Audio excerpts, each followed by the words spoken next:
Sir, you're charged with especially aggravated kidnapping. You're also charged with aggravated assault, and you're charged with theft of a firearm worth less than $2,500. You're talking about stuff that is not relevant. Hello and welcome to the Court of Public Opinion. I am the Recovery Addict, and boy do I have a case for you today. Why is the dog chewing on this guy? I think they have got the wrong guy there. Got the wrong guy, and the dog was biting him. He roughing him up quite a bit. There's a lawsuit. You will bring the jury. 9 out of 10 judges prefer watching the Recovery Addict live stream in their courtroom. The fireworks are not done. Now we're getting commentary on the case. Dati mihi Anglican, please. Very much love you. Literally not true. I didn't ask you to interrupt. Is that correct? Oh, for Trump's sake. Good Friday morning. Welcome to the Court of Public Opinion. I'm the Recovery Addict. I guess you know who you are. Welcome, welcome. Come on in. It is absolutely wonderful to be here today. Happy Friday.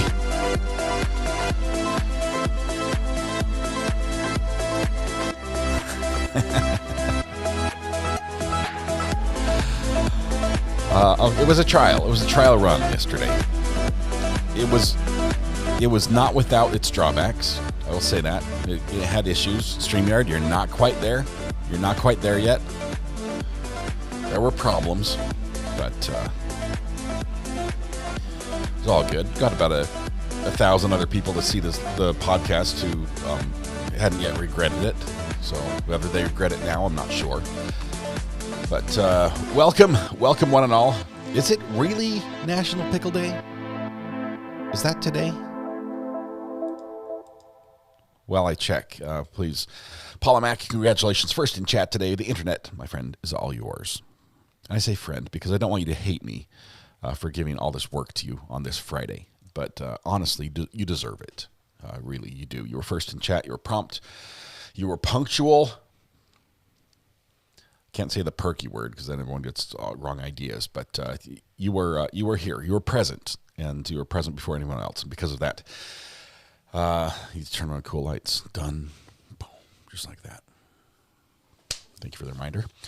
Luna, I appreciate that. Anyway, Paul Mack, the internet's all yours. Your sentence to internet ownership for the rest of the day. Everything IP-related worldwide, problem-wise, is now your problem. So, there you go. Samantha Terry puts out the birthday shout-out form. No matter when your birthday is, this is the form you use, and you use it now and put your birthday on it. Even if it's not today. I think we've made that clear. You put the birthday on before your birthday if you want to be sung to. That's the way it works. Otherwise, it gets really crazy here in the morning. Good morning to you all. Hope you watched the podcast, first of all. That was last night was different, but we both were a lot of fun. It was a little different, but it was a lot of fun. I enjoyed it. Let's see. Boom, boom, boom, boom. What else was there? Oh, I know what we need. Well, we get the birthdays ready. Judge Middleton has to give us his morning bit of wisdom. Let's see what he's got. Anyway, today's opening line, you don't get much. I went home with the waitress, the way I always do. Mm-hmm. How was I to know she was with the Russians too? Oh. Ooh. Some of you will know it, some of you have no clue, but if you don't know it, you can look it up, maybe listen to it, and make you smile. All right. There we go. I went home with the waitress, like I always do. How was I to know she was with the Russians too? This is a new one for me. Warren Zevon? I might have to, obviously I can't listen to it on stream, but for a few of you that you now have an earworm for the day, and courtesy of the judge, which is all good. It's all good. Love it. All right, commands aren't working. Why are commands not working? I can tell you why commands aren't working. Because Lumia stream is broken. Let me fix it. It's now turned off. and I turn it on again. This is the first thing in the tech world. If you ever go into IT and want to be helping people fix their tech, you need to learn how to turn something off and back on again. That usually fixes the problem. You're like 99% of the way there if you can do just that. So there we go. Turn it off, turn it back on again, and just like that, it's working. What can I say? What can I say? I'm a pro. Years of tech advice, and it's all good. And somehow I managed to be the first chatter always, because everyone is putting the commands in. So there's a 50% chance that I will be the first chatter, which means I might be winning in points, honestly, if I do a quick check. Let's see, how are my points? I think I have a few.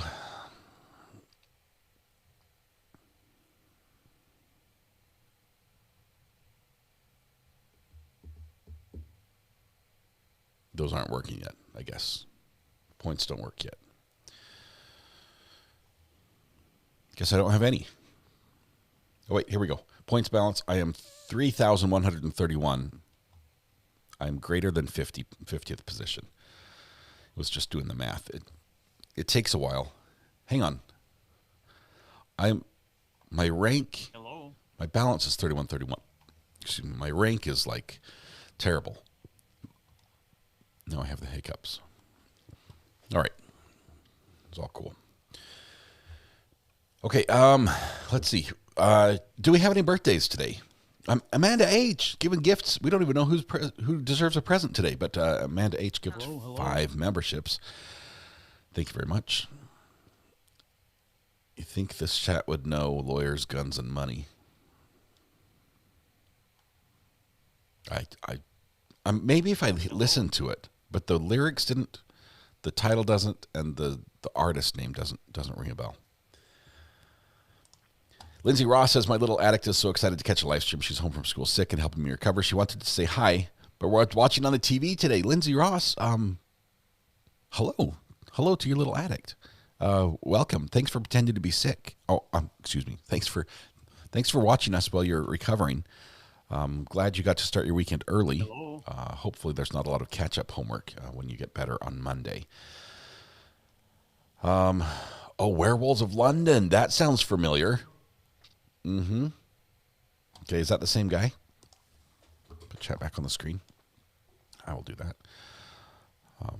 Then I have to click on Lindsay Ross again so that she can see her message.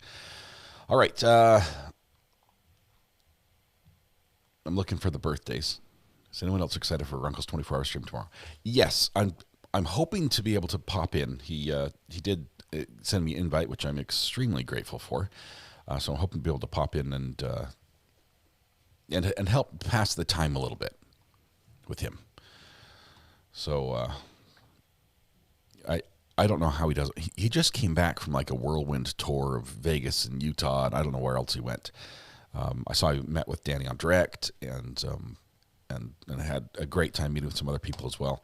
And now he's already jet lagged going into a 24-hour stream, which is going to be crazy. The more likes the video has, the more hypes it will get. Can we get some Little Addicts merch?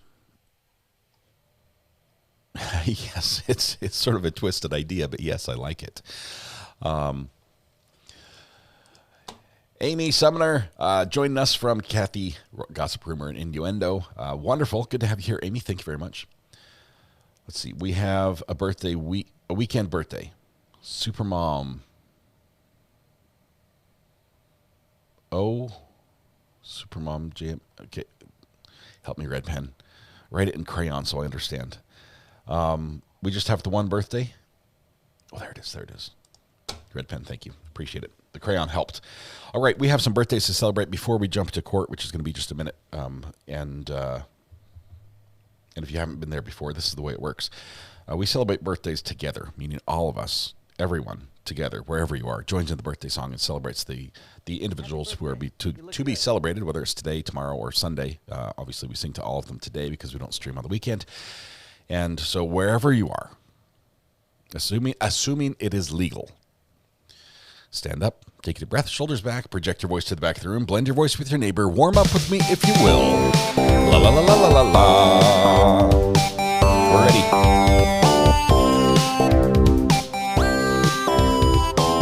Here we go. We're singing to Evangeline, Mom Noah, and Supermom. Happy birthday to you. Happy birthday to you. Happy birthday, Evangeline, Mom Noah, and Supermom. Happy birthday to you. Evangeline, Mom Noah 5, and Supermom JMH. Happy birthday. There are many wonderful days. Yesterday was a wonderful day. Tomorrow might be a wonderful, but today is your special day. And I realize there are a million places you could be and a million people you could have celebrated with, but you chose to be here with us. The privilege, pleasure, the honor, the joy is ours. Hopefully we can turn some of that joy back to you and make your day just a little more specialer. Begin by helping yourself to free pancakes at Denny's, IHOP, Village Inn, Waffle House, McDonald's, Tammy Dunlap's House, Andy's Grill, Bob Evans, and Cracker Barrel. Notice I didn't say or. You have to hit them all. It's like Pokemon. You got to get them all. A lot of pancakes. I had pancakes this morning. Totally made my day. They were not birthday pancakes. They were just the regular type. But they were delicious. They were delicious, nutritious, and tasted like maple syrup, as they should. So happy birthday. Hopefully you have wonderful plans with wonderful people. But you're here with us, and for that, we're just happy. All right, I didn't see that we missed anyone, which is great. No late ads. I'm going to Tammy's house for birthday pancakes. Lisa, you should. I heard pickle syrup. Yuck. That's terrible. Yes, I'd probably try it one time.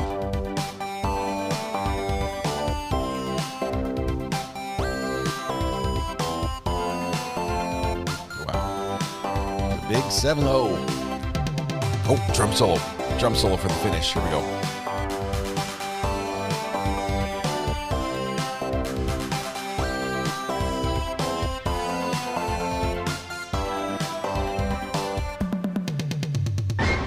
Beautiful. Absolutely beautiful. Saw Pickle Puffs yesterday at the store, and all I can think about was Ari needs to try it. I have tried. Let me clear the air on the dill issue. I have tried nearly everything made with dill flavoring, unless it's some little roadside food truck that came up with their own creation. I've probably eaten it. The hot dog where they use a sliced dill pickle instead of the bun. You just pickle chips, pickle puffs, pickle juice mix, spicy maple bourbon pickles, a whole variety, baby dills. I have pretty much had them all, and I do like pickles. I don't like all pickles, and there are some companies that just thought that they could just add a bunch of dill to whatever they have, and it would be good, and it's not. It's not. I've tried a lot of dill-flavored things that should not happen. Candy canes being one of them. Nope, they're out. Yuck.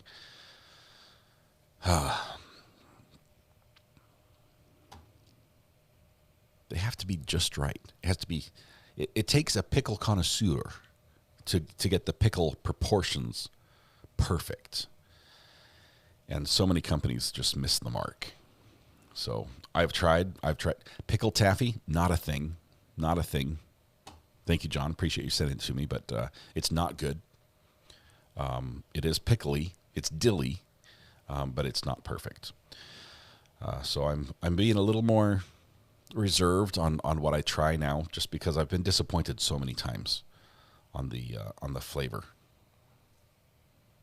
So many people who don't appreciate dill for its dillness think they can just make something taste like pickle and everyone would like it, and that's not the case.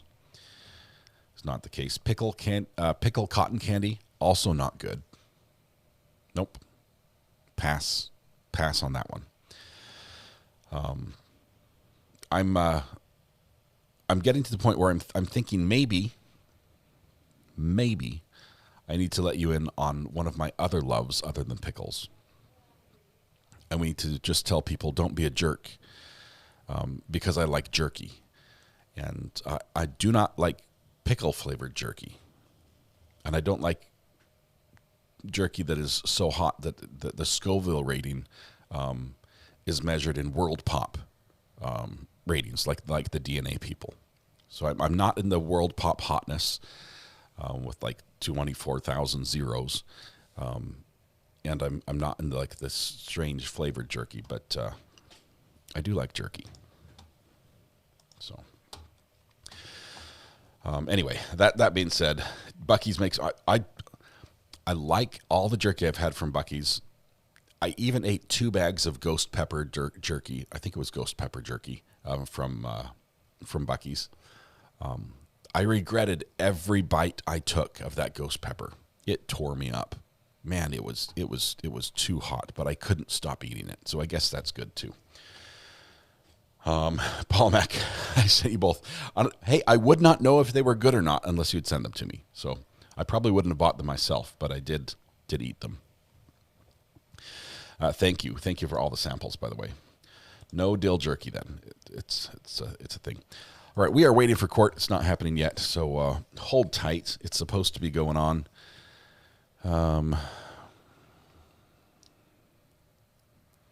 Let's see if we can.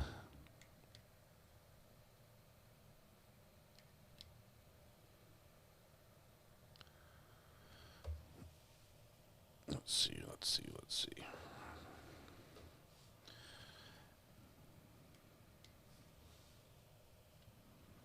I think they're doing jury instructions right now, so hold tight for a second.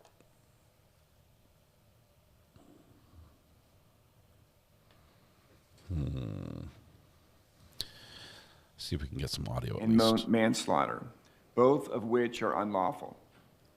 A killing that is excusable or was committed by the use of justifiable deadly force. Give me a second to get a picture for you, okay, guys? If you find Jennifer Tower was killed by Dima Tower, you will then consider the circumstances surrounding the killing in deciding if the killing was murder in the first degree, or was murder in the second degree, or was manslaughter, or whether the killing was excusable or resulted from justifiable use of deadly force. When the killing occurs by accident or misfortune in the heat of passion upon any sudden and sufficient provocation, or 3, when the killing is committed by accident and misfortune resulting from a sudden combat, if a dangerous weapon is not used and the killing is not done in a cruel or unusual manner. Dangerous weapon is any weapon that, taking into account the manner in which it is used, is likely to produce death or great bodily harm. I now instruct you on the circumstances that must be proved before Dima Tower may be found guilty of murder in the first degree of victims Jennifer Tower and Robbie Tower, or any lesser included crime. Count 1, murder in the first degree. To prove the crime of first degree premeditated murder, the state must prove the following 3 elements beyond a reasonable doubt. 1, Jennifer Tower is dead. And 2, the death was caused by the criminal act of Dima Tower. And 3, there was a premeditated killing of Jennifer Tower. Man, this is going to be easy. An act includes a series of related actions arising from and performed pursuant to a single design or purpose.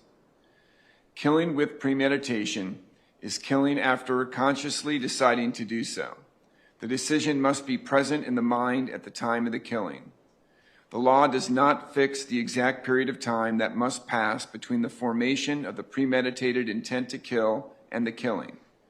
The period of time must be long enough to allow reflection by the defendant. The premeditated intent to kill must be formed before the killing. The question of premeditation is a question of fact to be determined by you from the evidence. It will be sufficient proof of premeditation if the circumstances of the killing and the conduct of the accused convince you beyond a reasonable doubt of the existence of premeditation at the time of the killing. Count 2, murder in the first degree. To prove the crime of first-degree premeditated murder, the state must prove the following three elements beyond a reasonable doubt. 1, Robbie Tower is dead. And 2, the death was caused by the criminal act of Dima Tower. And 3, there was a premeditated killing of Robbie Tower. An act includes a series of related actions arising from and performed pursuant to a single design or purpose. Killing with premeditation is killing after consciously deciding to do so.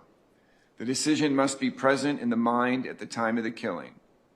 The law does not fix the exact period of time that must pass between the formation of the premeditated intent to kill and the killing.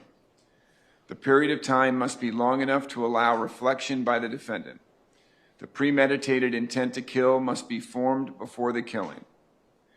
The question of premeditation is a question of fact to be determined by you from the evidence.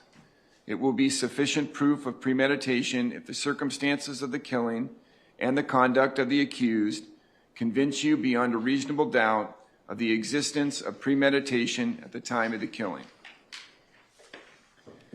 Count 3, fleeing to elude a law enforcement with siren and lights activated. To prove the crime of fleeing to elude a law enforcement officer, the state must prove the following three elements beyond a reasonable doubt. 1, Dima Tower was operating a vehicle upon a street or highway in Florida. And 2, Dima Tower, knowing he had been directed to stop by a duly authorized law enforcement officer, willfully fled in a vehicle in an attempt to elude a law enforcement officer. And 3, the law enforcement officer was in an authorized law enforcement patrol vehicle with agency insignia and other jurisdictional markings prominently displayed on the vehicle and with siren and lights activated. Street or highway means the entire width between boundary lines of every way or place of whatever nature when any part thereof is open to the public for purposes of vehicular traffic. Vehicle means every device in, upon, or by which any person or property is or may be transported or drawn upon a highway, except personal delivery devices, mobile carriers, and devices used exclusively upon stationary rails or tracks. Willfully means intentionally, knowingly, and purposely. In considering the evidence, you should consider the possibility that although the evidence may not convince you that the defendant committed the main crime of which he is accused, there may be evidence that he committed other acts that would constitute lesser included crimes. Therefore, if you decide that the main accusation has not been proved beyond a reasonable doubt, you will next need to decide if the defendant is guilty of any lesser included crime. The lesser crimes indicated in the definition of murder in the first degree are murder in the second degree, manslaughter. To prove the crime of second-degree murder as a lesser crime of first-degree murder, the state must prove the following three elements beyond a reasonable doubt. 1, Jennifer Tower is dead. And 2, the death was caused by the criminal act of Dima Tower. And 3, there was an unlawful killing of Jennifer Tower by an act imminently dangerous to another and demonstrating a depraved mind without regard for human life. An act includes a series of related actions arising from and performed pursuant to a single design or purpose. An act is imminently dangerous to another and demonstrating a depraved mind if it is an act or series of acts that, 1, a person of ordinary judgment would know is reasonably certain to kill or do serious bodily harm to another, and 2, is done from ill will, hatred, spite, or an evil intent, and 3, is of such a nature that the act itself indicates an indifference to human life. In order to convict of second-degree murder, it is not necessary for the state to prove the defendant had an intent to cause death. To prove the crime of manslaughter as a lesser crime of first-degree murder, the state must prove the following two elements beyond a reasonable doubt. 1, Jennifer Tower is dead. And 2, Dima Tower intentionally committed an act or acts that caused the death of Jennifer Tower. Every person has a duty to act reasonably towards others. If there is a violation of that duty without any conscious intention to harm, that violation is negligence. The defendant cannot be guilty of manslaughter by committing a merely negligent act, or if the killing was either justifiable or excusable homicide, as I have previously instructed you. In order to convict of manslaughter by act, it is not necessary for the state to prove that the defendant had an intent to cause death, only an intent to commit an act that was not merely negligent, justified, or excusable, and which caused death. You'll see I'm now moving on to those same lesser includeds for count 2. To prove the crime of second-degree murder as a lesser crime of first-degree murder, the state must prove the following 3 elements beyond a reasonable doubt. 1, Robbie Tower is dead. And 2, the death was caused by the criminal act of Dima Tower. And 3, there was an unlawful killing of Robbie Tower by an act eminently dangerous to another and demonstrating a depraved mind without regard for human life. An act includes a series of related actions arising from and performed pursuant to a single design or purpose. An act is eminently dangerous to another and demonstrating a depraved mind if it is an act or series of acts that 1, a person of ordinary judgment would know is reasonably certain to kill or do serious bodily injury to another, and 2, is done from ill will, hatred, spite, or an evil intent, and 3, is of such a nature that the act itself indicates an indifference to human life.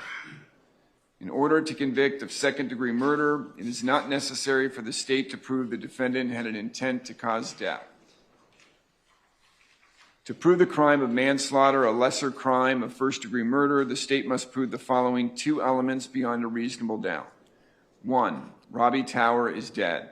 And 2, Dima Tower intentionally committed an act or acts that caused the death of Robbie Tower. Every person has a duty to act reasonably towards others. If there is a violation of that duty without any conscious intention to harm, that violation is negligence. The defendant cannot be guilty of manslaughter by committing a mere negligent act, or if the killing was either justifiable or excusable homicide, as I have previously instructed you.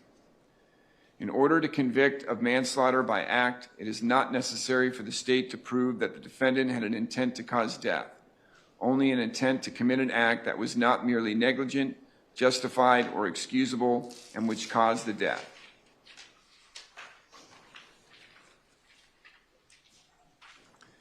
The defendant has entered a plea of not guilty. This means you must presume or believe the defendant is innocent. The presumption stays with the defendant as to each material allegation in the information through each stage of the trial, unless it has been overcome by the evidence to the exclusion of and beyond a reasonable doubt. To overcome the defendant's presumption of innocence, the state has the burden of proving the crimes with which the defendant is charged were committed, and that the defendant is the person who committed the crimes. The defendant is not required to present evidence or prove anything. Whenever the words reasonable doubt are used, you must consider the following. Proof beyond a reasonable doubt does not mean proof beyond all doubt.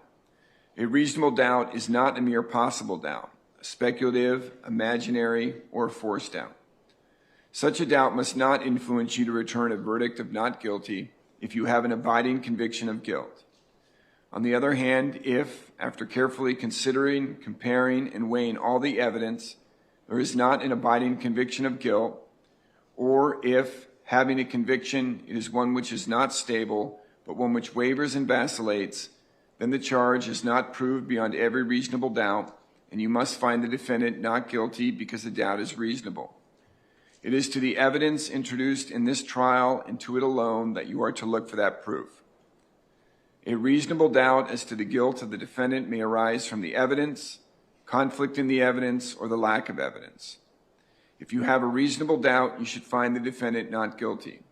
If you have no reasonable doubt, you should find the defendant guilty. It is up to you to decide what evidence is reliable. You should use your common sense in deciding which is the best evidence and which evidence should not be relied upon in considering your verdict. You may find some of the evidence not reliable or less reliable than other evidence. You should consider how the witness acted, as well as what they said. Some things you should consider are: 1, did the witness seem to have an opportunity to see and know the things about which the witness testified? 2, did the witness seem to have an accurate memory? 3, was the witness honest and straightforward in answering the attorney's questions? 4, did the witness have some interest in how the case should be decided? 5, does the witness's testimony agree with the other testimony and other evidence in the case?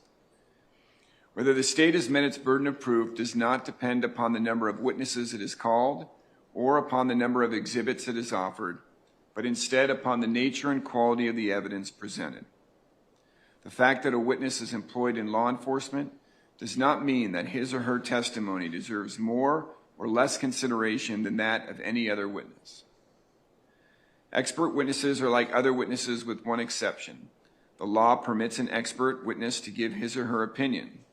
However, an expert's opinion is reliable only when given on a subject about which you believe him or her to be an expert. Like other witnesses, you may believe or disbelieve all or any part of an expert's testimony. The defendant in this case has become a witness. You should apply the same rules to consideration of his testimony that you would apply to the testimony of the other witnesses.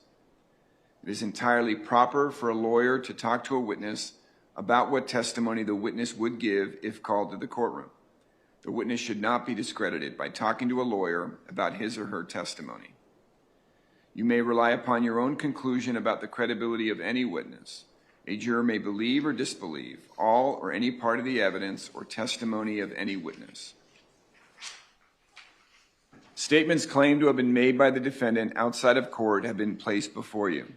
Such statements should always be considered with caution and be weighed with great care to make certain they were freely and voluntarily made.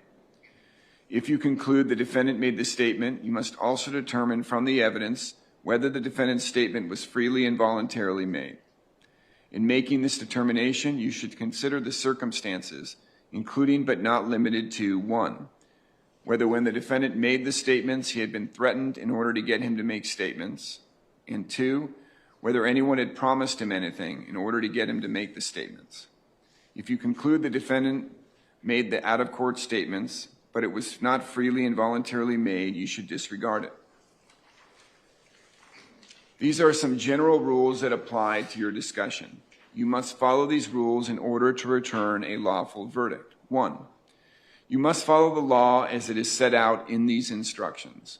If you fail to follow the law, your verdict will be a miscarriage of justice. There is no reason for failing to follow the law in this case. All of us are depending upon you to make a wise and legal decision in this matter. 2, this case must be decided only upon the evidence that you have heard from the testimony of the witnesses and have seen in the form of the exhibits and evidence and these instructions. 3, this case must not be decided for or against anyone because you feel sorry for anyone or are angry at anyone. 4, remember the lawyers are not on trial. Your feelings about them should not influence your decision in this case. 5, your duty is to determine if the defendant has been proven guilty or not in accord with the law. It is the judge's job to determine a proper sentence if the defendant is found guilty. 6, whatever verdict you render must be unanimous. That is, each juror must agree to the same verdict. 7, your verdict should not be influenced by feelings of prejudice, bias, or sympathy. Your verdict must be based on the evidence and on the law contained in these instructions. That's sort of like 3 as well. Deciding a verdict is exclusively your job. I cannot participate in that decision in any way. Please disregard anything I may have said or done that made you think I preferred one verdict over another. A separate crime is charged in each count of the charging document, and although they have been tried together, each crime and the evidence applicable to it must be considered separately and a separate verdict returned as to each. A finding of guilty or not guilty as to one crime must not affect your verdict as to the other crimes charged. You may find the defendant guilty as charged in the charging document or guilty of such lesser included crimes as the evidence may justify or not guilty. If you return a verdict of guilty, it should be for the highest offense which has been proven beyond a reasonable doubt. If you find that no offense has been proven beyond a reasonable doubt, then of course your verdict must be not guilty. Only one verdict may be returned as to each of the crimes charged. The verdict must be unanimous. That is, all of you must agree to the same verdict. The verdict must be in writing, and for your convenience, the necessary form of verdict has been prepared for you. It reads as follows. You don't have the verdict form. We only have one. I have it here, and I know we're a bit distant, so you can't see it, but it's when you get it, you'll see it's titled State of Florida v. Dima Tower, and as a case number, it's titled Verdict. It gives you instructions to check one as to count one, check only one, it says, as to count 1, 2, and 3, and a place for it to be dated and signed by the foreperson. Emily, I'll give that to you. This last jury instruction in your packet, you can put that aside. I'm going to read that to you after the closing arguments. Members of the jury, the attorneys will now present their final arguments to you. Please remember that what the attorneys say is not the evidence nor your instructions on the law. However, do listen closely to their arguments as they are intended to aid you in understanding the case. Each side will have an equal time, but the state is entitled to divide their time between an opening argument and a rebuttal argument after the defense has given its closing argument. State, are you ready to proceed? Yes. You may do so when you're ready. Thank you, Your Honor. All right, here we go.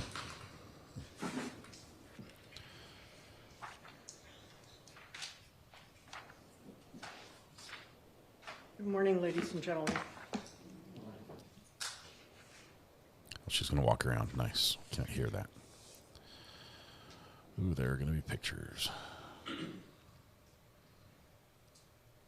Back on Monday, which probably seems like an eternity to you by now, the judge talked about the two things that the state has to do in its case.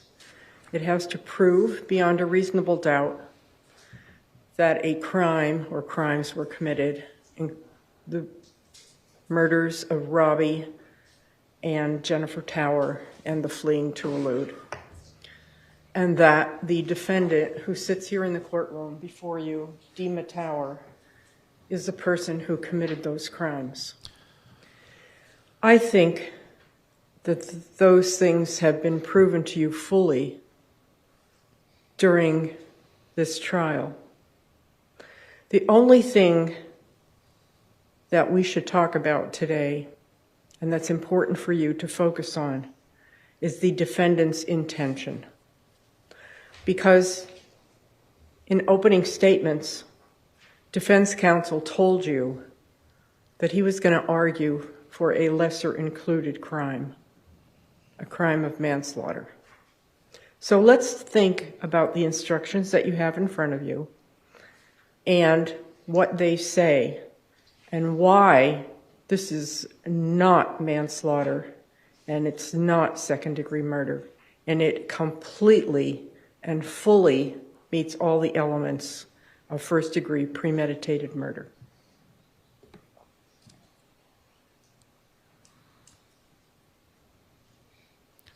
She needs a fob to advance her screens.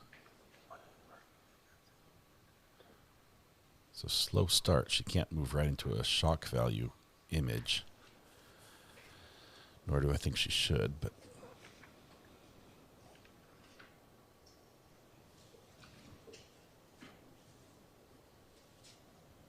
she's 2 minutes in and we're getting a 30-second silence while she tries to work on the tech.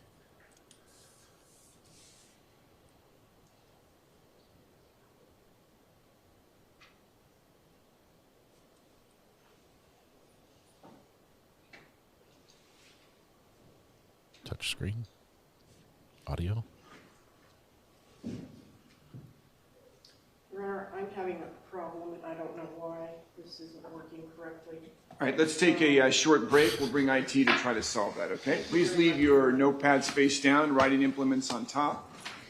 Don't discuss anything related to your jury service, okay?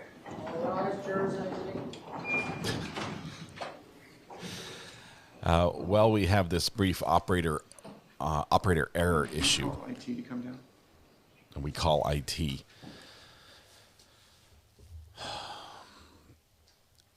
2 minutes and 49 seconds in. The last 30 seconds of it were silence as she opened her laptop, which was all set up. It should have been tested this morning. It should have been tested. And she clicks daintily around and nothing happens. Should start a YouTube channel of high-paid lawyer tech fails.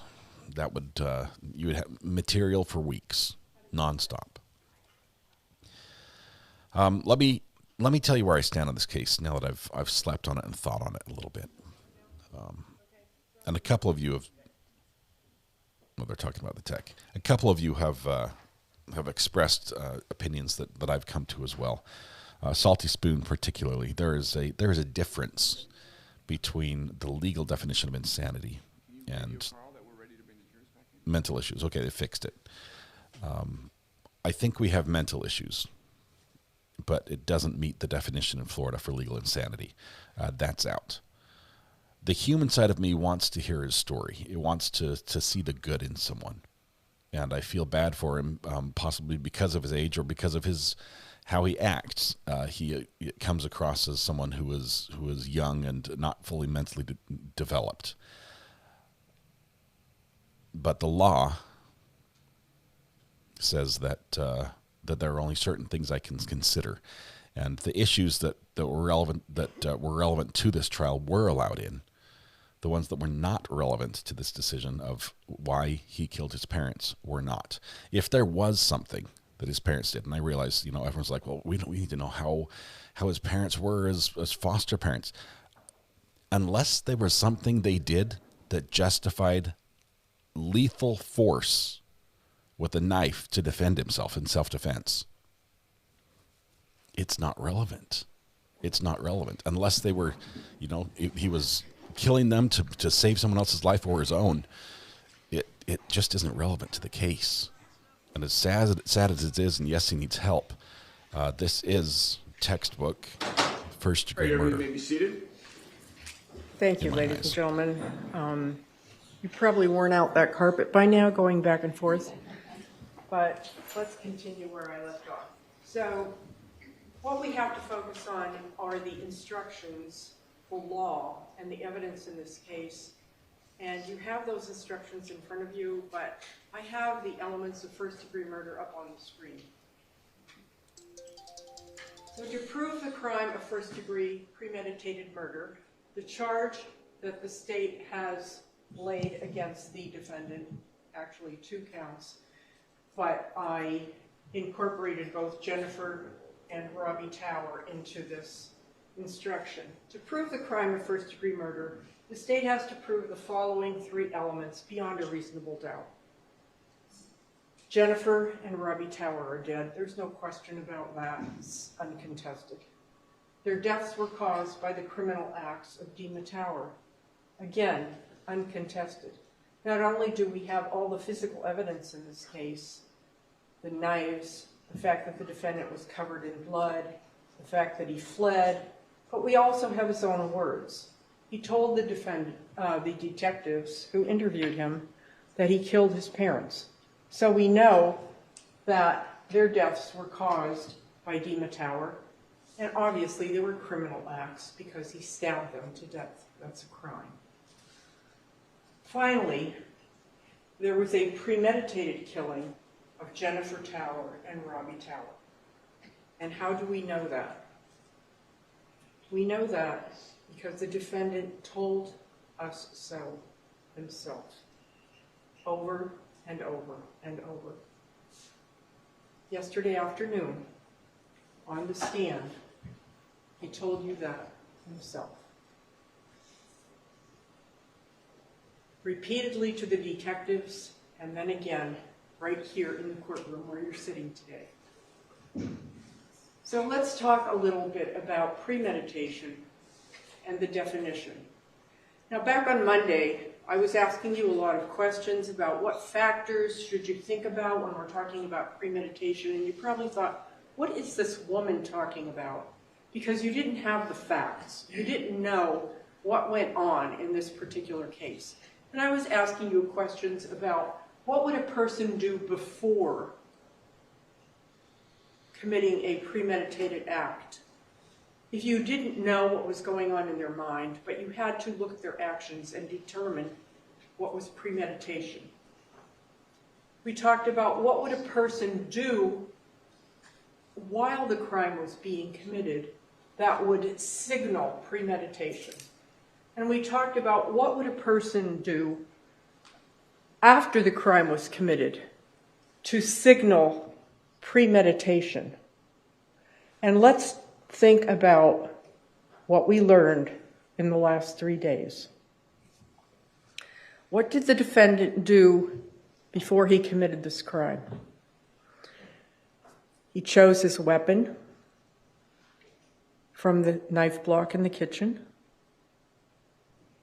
and he took it into the bedroom. He armed himself before the encounter with his parents. All of that leaves plenty of time for reflection, for reflective thought. And we also talked about if there are prior difficulties between the parties, does that lend itself to thinking about premeditation? If someone is already angry, and as the defendant said, boiling with rage, does that lend itself to premeditation? Is that one of the factors you should consider? And I would suggest that it is. And then what did the defendant do at the time he was committing the crime, when he was stabbing his parents by a conservative estimate 140 times? We talked about, do the nature of the wounds that are being inflicted, do they show that the defendant had a conscious intent to kill? Well, we know the kind of wounds that he inflicted on the tracheas of both parents and on the multiple stab wounds, especially to the face, the head, the back of the neck, especially the throat, the carotid arteries, and the jugular veins, the most vulnerable, tender part of any human being.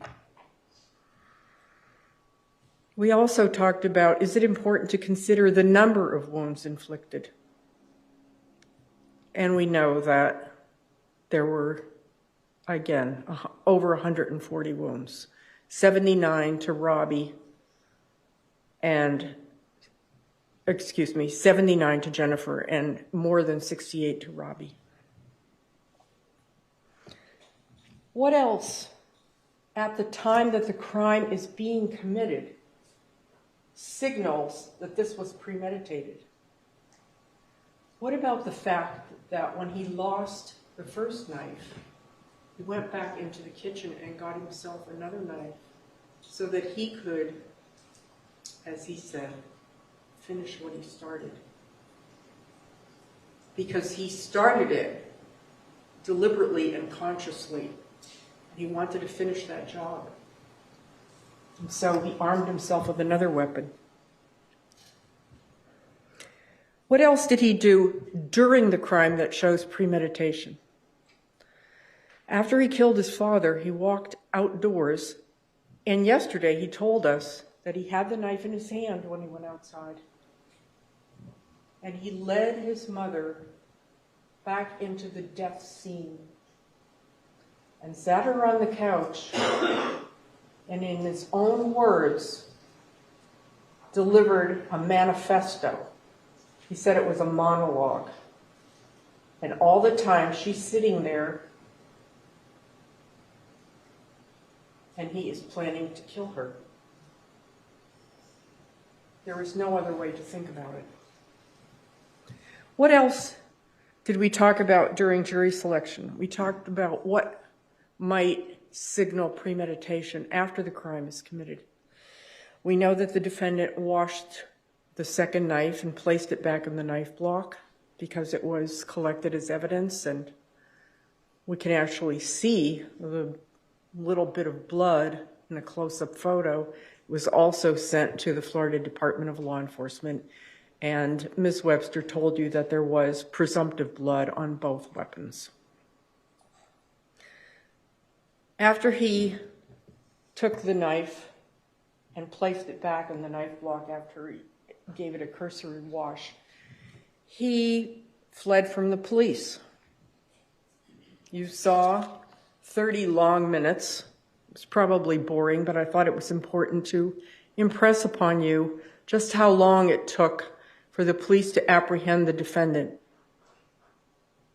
How long he consciously fled from the police and showed a consciousness of guilt because he knew what he did was wrong. And we know that finally, when he was apprehended, he gave a full admission to consciously deciding to kill. That's premeditation all day long. So let's look at the instructions. Killing with premeditation is killing after consciously deciding to do so. The decision must be present in the mind at the time of the killing. The law doesn't fix the exact period of time that must pass between forming the premeditated intent to kill and the actual killing. But the period of time has to be long enough to allow reflection, long enough for the mind to come up with the idea, the plan, the decision, whatever you want to call it. Long enough to allow reflection by the defendant, and it has to be formed before the killing actually takes place. The question of premeditation is a question for you. It's a question that you have to answer based upon what you heard these last 3 days in the courtroom and the evidence that you've seen. And only you can decide if this was a premeditated act. It's sufficient proof of premeditation if the circumstances of the killing and the conduct of the accused during the killing convince you beyond a reasonable doubt of the existence of premeditation at the time of the killing. Let's not have any negative remarks about personal appearance, please. Let's focus on the case. Let's talk about why this is not manslaughter and why this is certainly not second-degree murder. Let's start with second-degree murder because that's the first of the lesser included. That comes right after first-degree murder and is then followed by manslaughter. And if you want to follow along with me with the jury instructions, you have them before you. If not, you can just listen to what I have to say. Second-degree murder has to be proven by the state beyond a reasonable doubt, and it has to prove the three following elements. Jennifer and Robbie Tower are dead. Yes, we know that. The death was caused by the criminal act of Dima Tower, their adopted child. There was an unlawful killing of Jennifer and Robbie Tower by an act imminently dangerous to another and demonstrating a depraved mind without regard for human life. Is that what happened? Of course it is. It goes on to say that an act includes a series of related actions arising from and performed pursuant to a single design or purpose. An act is imminently dangerous, it goes on to define, to another and demonstrating a depraved mind if it is an act or series of acts that a person of ordinary judgment would know is reasonably certain to kill or do serious bodily injury to another. 2, the act is done from ill will, hatred, spite, or evil intent. And 3, the act or actions are of such a nature that they indicate an indifference to human life. All of those are true. That's exactly what Dima Tower did. But in order to convict of second-degree murder, it is not necessary for the state to prove the defendant had an intent to cause death. That is what's missing from second-degree murder. Dima Tower had every intent to cause the death of both Robbie and Jennifer Tower. He told you so himself. Why isn't this manslaughter? To prove the crime of manslaughter, the jury instructions tell you, the state has to prove. Morning, Kathy.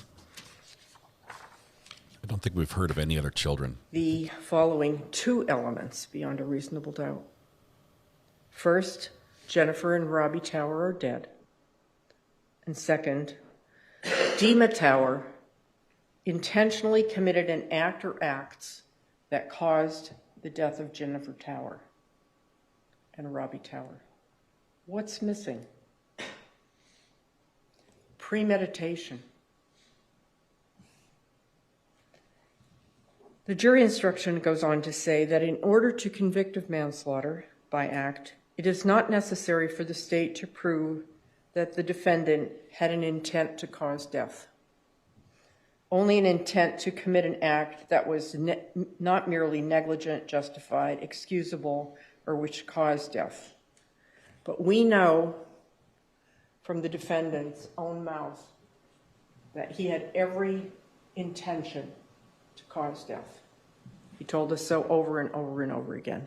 So the lesser includeds are statutorily mandated to accompany the jury instructions on first-degree murder. But they do not rise, they don't even come close to describing or meeting the elements of what Dima Tower did to his parents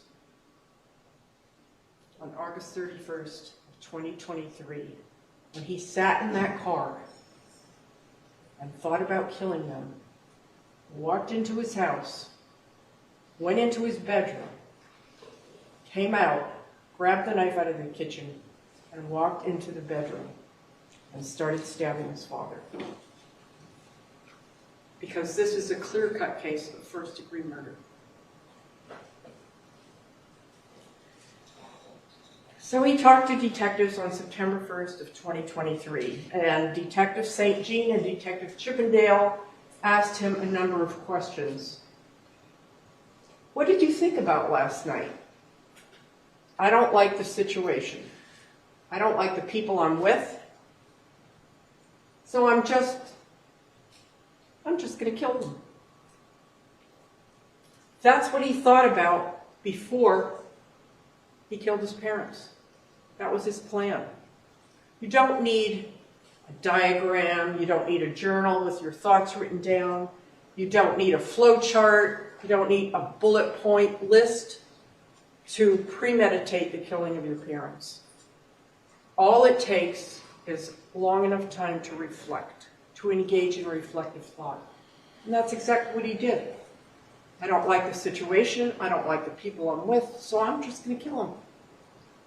Did you guys talk at all? And here, I think Detective Chippendale is referring to what happened when the defendant brought his mom back in from outside when she was trying to alert the neighbor and try to get some help.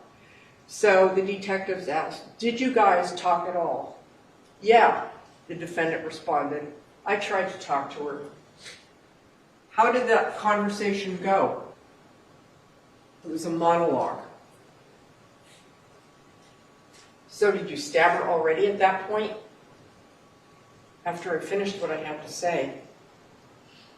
He's giving a monologue, talking to his mother in the house. Plenty of time for reflective thought.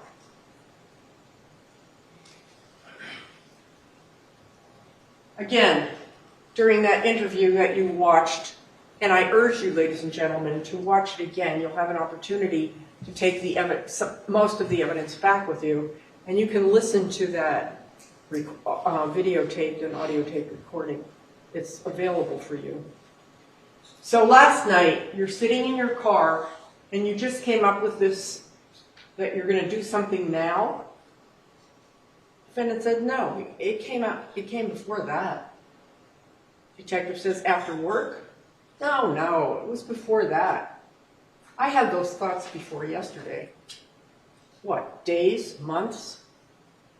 No, like recently. reflective thought. Later on in the conversation, the detectives ask, was last night the first time you actually thought about killing your parents? No. And yesterday, the last question that I asked, when you were sitting in your car on August 31st, did you decide to kill your parents before you walked into the house? Yes.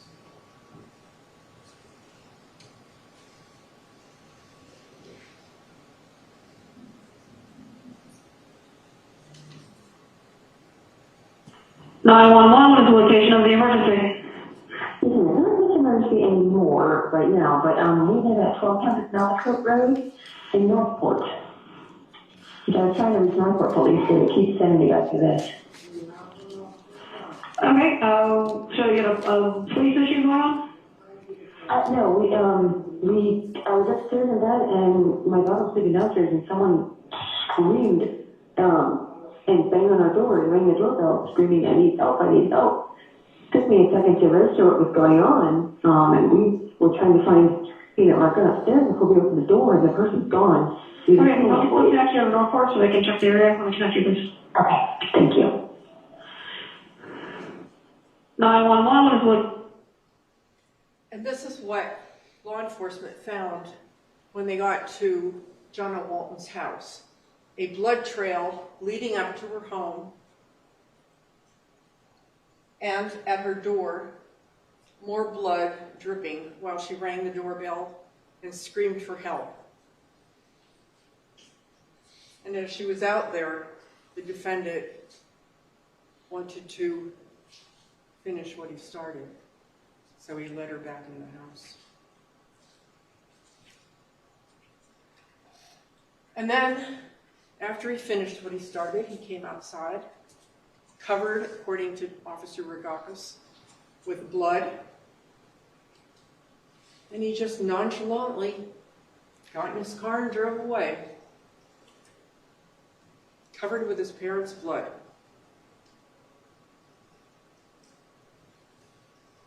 He led the police on a chase for about a half an hour, even at one point endangering other people in the community by going into the northbound lane.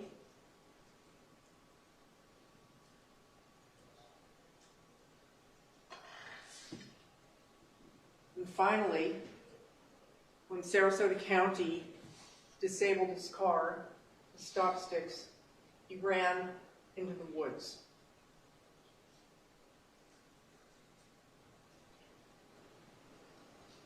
And we had Officer Rigakis get on the stand and show you, trace out for you, the flight path of the defendant from way down in the southeastern corner of the Northport city environs, all the way to I-75, south on I-75, and then he backtracked and drove all the way up to almost the very end of what this map shows in the upper left-hand corner, where he abandoned his car and fled into the woods. And this is what the crime scene and the detectives found at 1240 Mellicote Road. This is the carnage that they found inside the house. Content warning. Blood everywhere, on the door, in the foyer, on the furniture, on the walls, on Dima Tower's parents.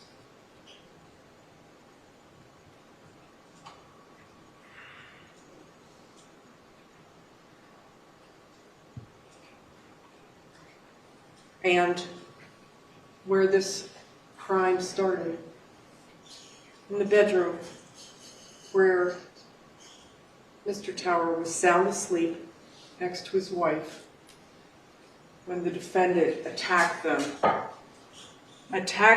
while they were sleeping in their bed. Sounds like somebody's crying in the there's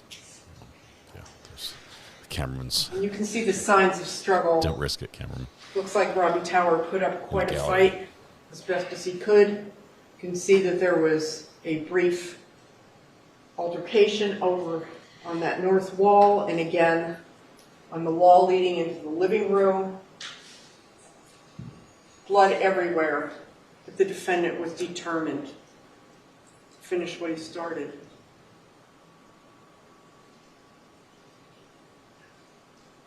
Even when he lost the first knife, he was determined to finish what he started.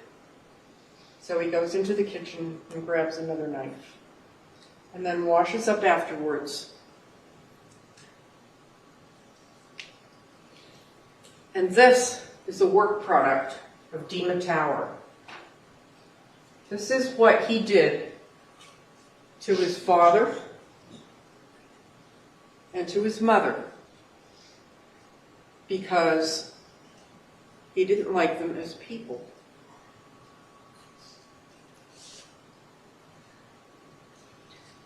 You also heard testimony that the defendant was finally seen early the following morning after he had been at large for about 9 hours. He was captured on video at the Shell station around about 7:30 in the morning. He actually was blasé enough to walk into the Shell station and buy a bottle of tea.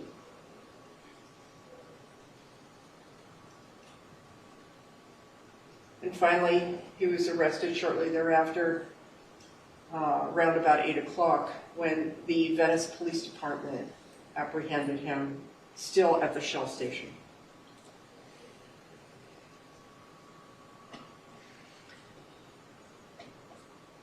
And this is what the defendant did to his mother. And I have not put up all the autopsy photos. I think you've seen enough autopsy photos and bloodshed, but this is what he did to his mother after he led her back in the house. Stabbed her multiple times in the face,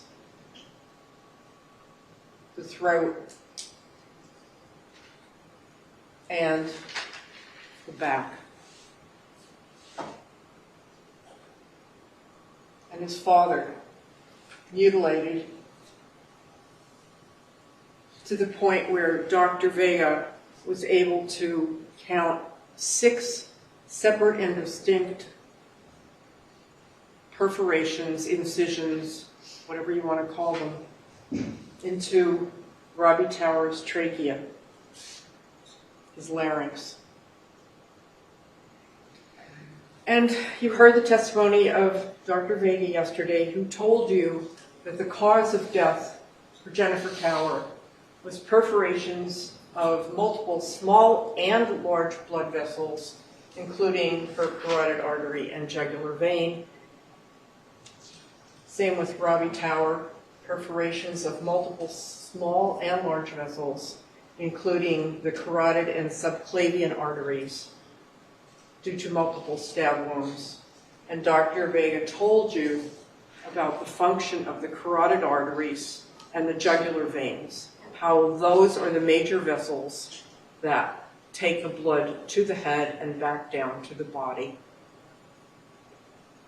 And that's where the defendant attacked his parents, in the most vulnerable, fragile places in the human body. She's gone about half an hour so far. Ladies and gentlemen, I'm going to ask you to think about the jury instructions and what you heard on Monday about sympathy. You saw the defendant sobbing here in the courtroom. We had to actually take a break. I think it was on Wednesday during the defense's opening statement. And then again yesterday when the defendant took the stand. He put on quite a display of emotion. Overruled. Let's move on from this, okay? He put on quite a display of emotion. She didn't move on. Hold him accountable for what he did. You may not have sympathy enter into your deliberations. Your job is to look at the evidence and see if the evidence comports with the law of first-degree murder. You may not have any sympathy for Robbie or Jennifer Tower or the defendant. And that's hard to ask human beings. And you may even have sympathy for all three of those people.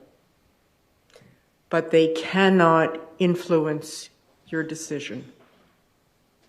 That cannot influence your decision.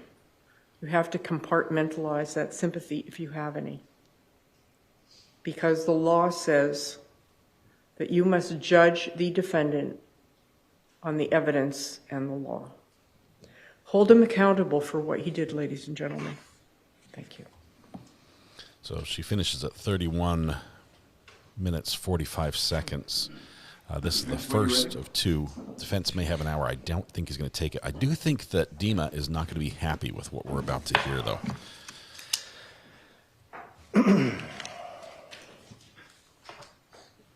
Like we talked about at the beginning of this case, Mr. Tower's words still hold truth. It has a lot to do with everything that I've been through and everything that I've seen.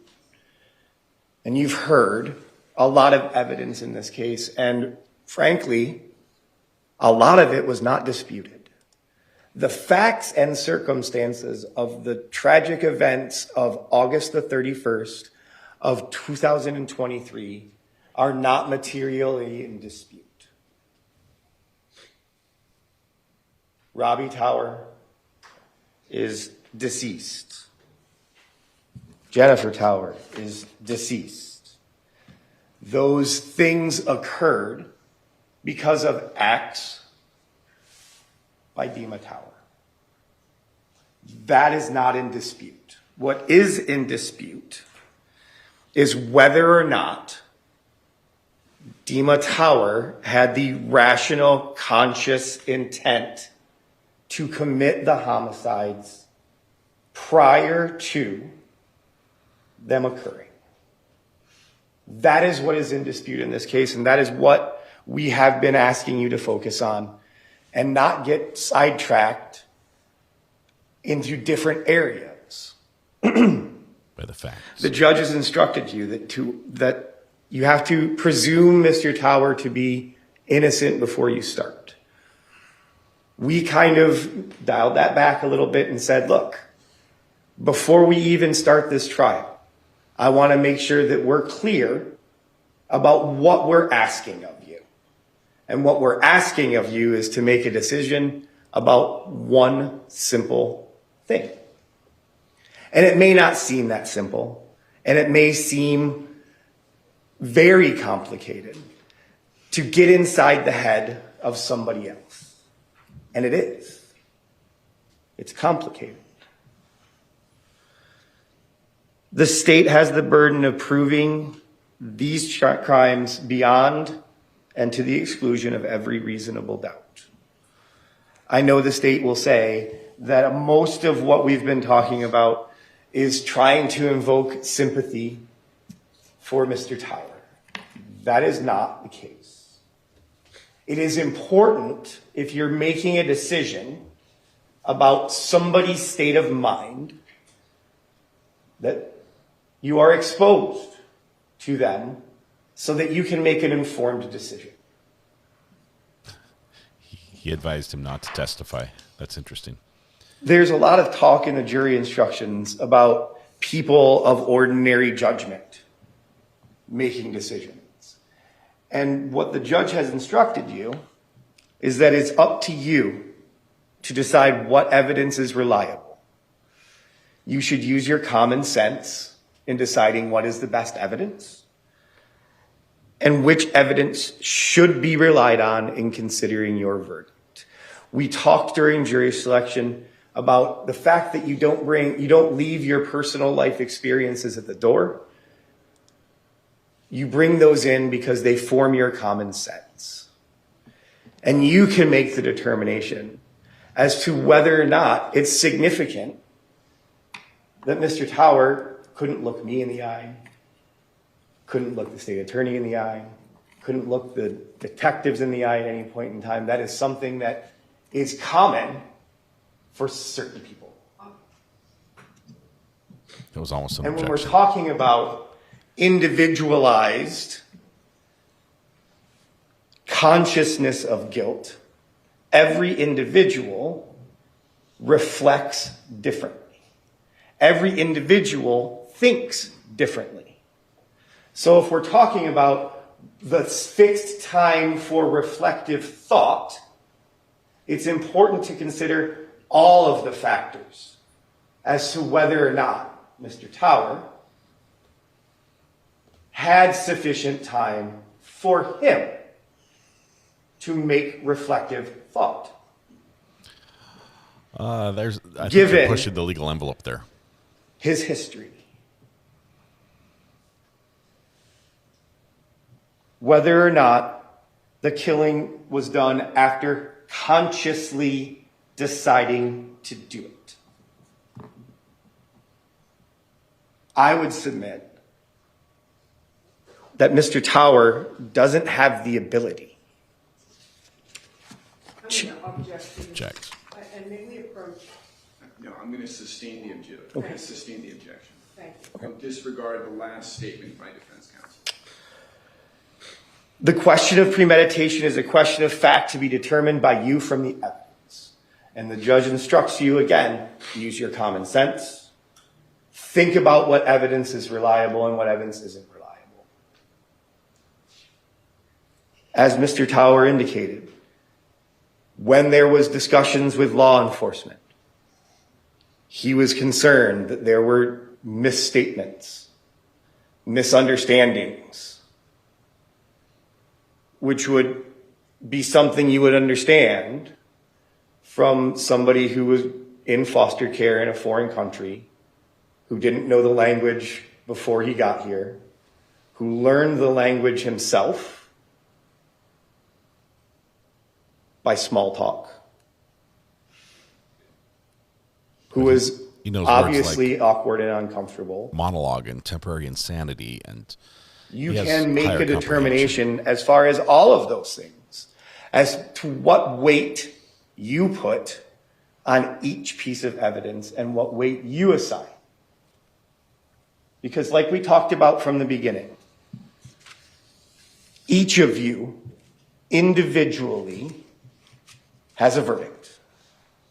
And collectively, as a jury, you make a decision. But it is important for each and every one of you to have your voices heard. It's important that you take time to deliberate and make a determination as far as what culpability Mr. Tower has. I would suggest to you that the evidence presented leads to a manslaughter conviction. And we would ask that you come back with that verdict. Thank you. He used 7.5 minutes of his State rebuttal when you're ready. hour allotment. I don't know. Short closing, abbreviated by objection. He said everything but insanity. Said he didn't have the capacity, that he needed more time for him, that he needs more time to reflect than other people. Defense counsel argued that defendant told you yesterday, and he did, that this has a lot to do with everything I've been through and everything I've seen. You've heard no evidence, zero evidence of the defendant and what he saw and what he's been through. You are not. Burden shifting? Yeah. I'll overrule the objection. I'll just remind everybody, there's no obligation or burden on the defense to do anything. You may continue. The defense has no burden. But when you hear arguments that defy logic, you can reject the arguments by the defense. The defendant doesn't have to prove anything in this case, but he did.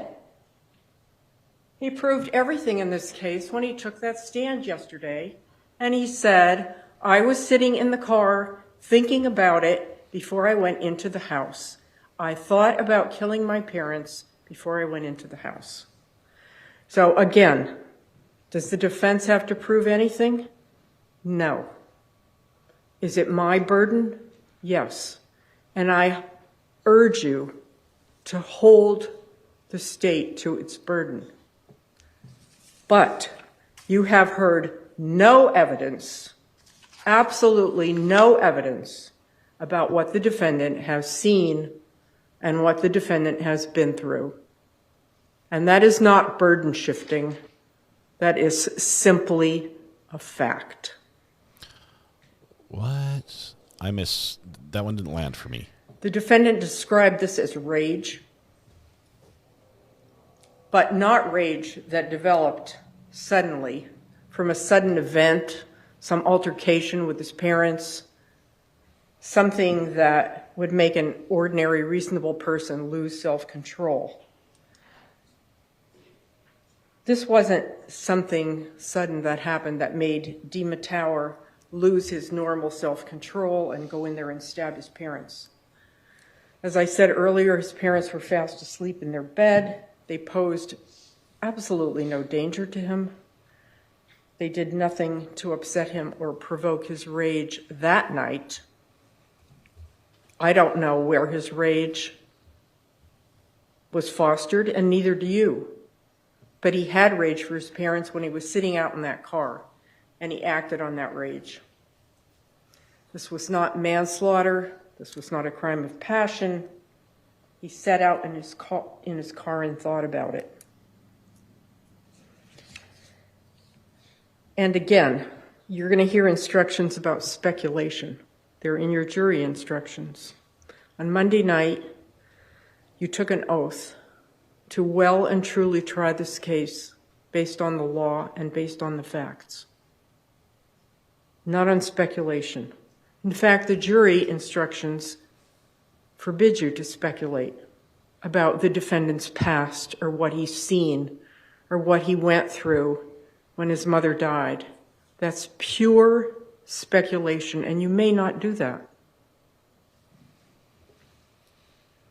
Do not let yourself be persuaded because the defendant tried to and was prevented, correctly so, from talking about his past, because that is not why we're here. We're here because the defendant killed his parents. The law doesn't change for people to fit their situations. Whether you're an executive of Coca-Cola or whether you're a kid, Not naming names, but wow. From a bad neighborhood, whether you graduated from Northport High School or you graduated from Harvard, the law is the same for every single person. And what he went through when he was a kid has nothing to do with this crime that he committed.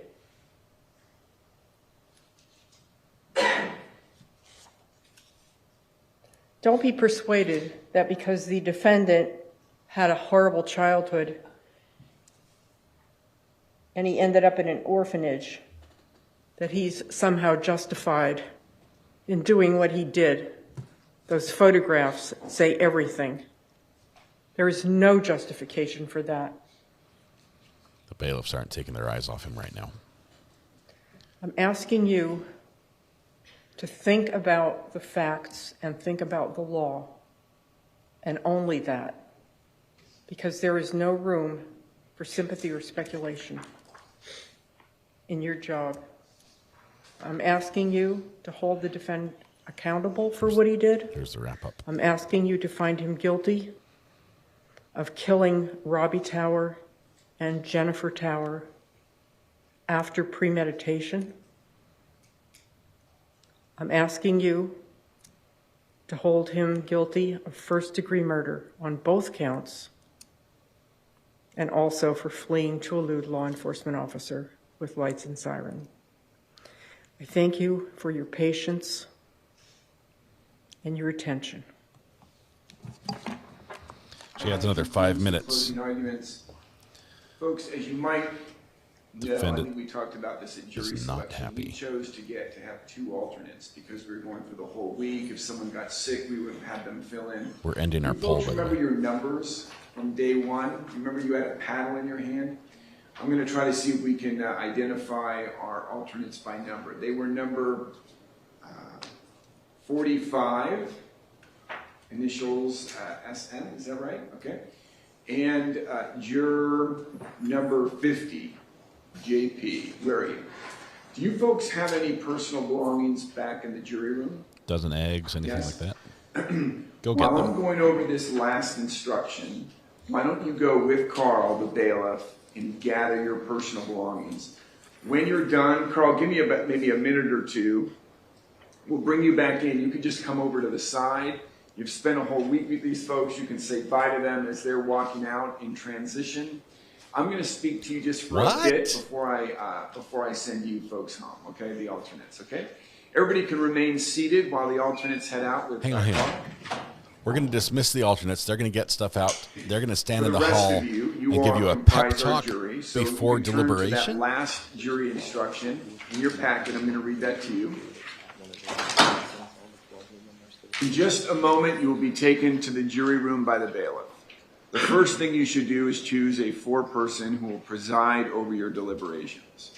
The 4-person should see to it that your discussions are carried on in an organized way and that everyone has a fair chance to be heard.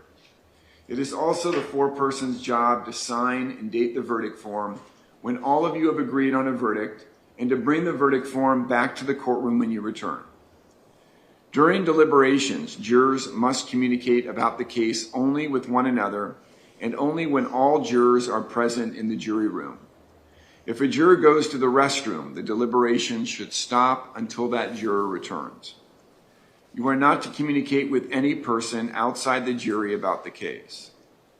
Until you have reached a verdict, you must not talk about this case in person or through the telephone, writing, or electronic communication, such as a blog, Twitter, email, text message, or any other means. Do not contact anyone to assist you during your deliberations. These communications rules apply until I discharge you at the end of the case. If you become aware of any violation of these instructions or any other instruction I have given in the case, you must tell me by giving a note to the bailiff. Many of you may have cell phones, tablets, or laptops, or other electronic devices in the jury room. The rules do not allow you to keep those or bring those into the jury room. The rules do not allow you to bring your phones or any of those types of electronic devices into the jury room. Kindly leave those devices with the bailiff. These devices will be safeguarded by the bailiff while you deliberate. I think what Carl will do is he'll put a cart outside your jury room. If you want to make a call to a loved one, let them know you're well. Turn your phone to silent or off. That includes Apple Watches, electronic watches, iPads, any electronics. If you can turn those to off or silent, just put them on the cart outside the jury room, okay? If you need to communicate with me for any reason, send a note through the bailiff. If you have voted, do not disclose the vote in the note. If you have a question, I will talk with the attorneys here in court before I answer, so it may take some time. You may continue your deliberations while you wait for my answer.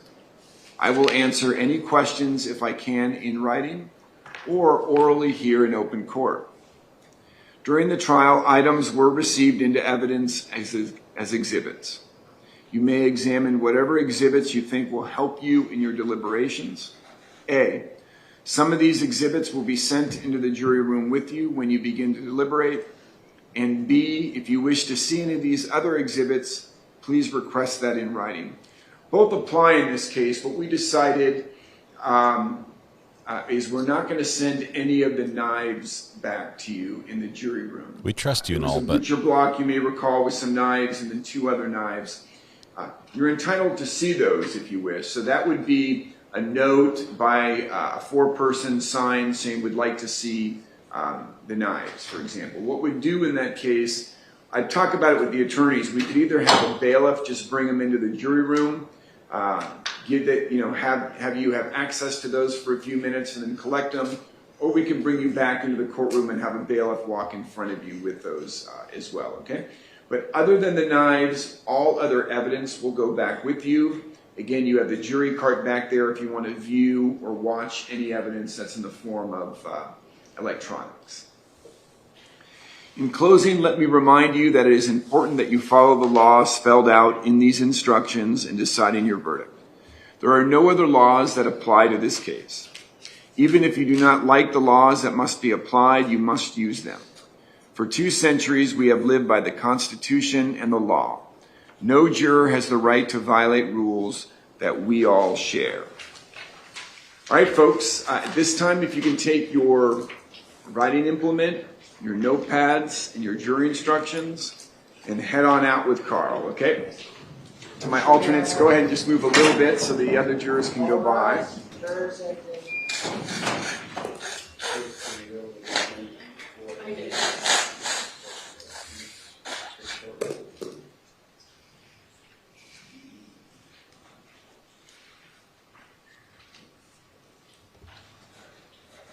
All right, we're about to start the deliberation timer.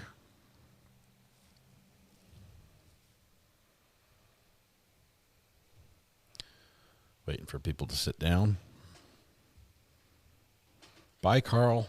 Yeah. We'll be at recess until we have a question or verdict. Please leave your cell phone with the clerk. Please stay within 15 or so minutes so that we can all get back into the courtroom. Folks in the audience, we're not going to individually, of course, call any of you. If you want to be present, leave your number with the attorneys, and they'll assist you in letting you know when we're back in court. Okay? All right, we'll be adjourned. The attorneys will just we have a question or verdict. Text everybody. Folks, thank you.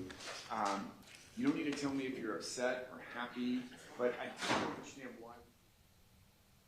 What? I wanted to hear that. All right. Couple more thoughts really quickly as we wait. The timer will look a little bit better here in a minute as we get a few pieces put in place. Let's see. First of all, let's bring that there and turn this one on. How about that? Is that good? Deliberation timer. Now we can move it around. All right. We're up to a minute. Yeah, it gets better over time. Eventually, we'll get rid of the little swinging circle as well. All right, couple thoughts as this sort of comes to a close. First of all, we've got a poll going of how long the jury will deliberate. If you haven't voted in that, look at the top of chat to open that up and vote there. I know it's difficult on a TV. I apologize, but if you've got another device, that should enable you to let your voice be heard. Vote early, vote often. All right, a couple things. Yesterday, I sort of jumped the gun. I said, I think this defendant has a strong case for ineffective assistance of counsel. The more I think about it, the less I think that is true.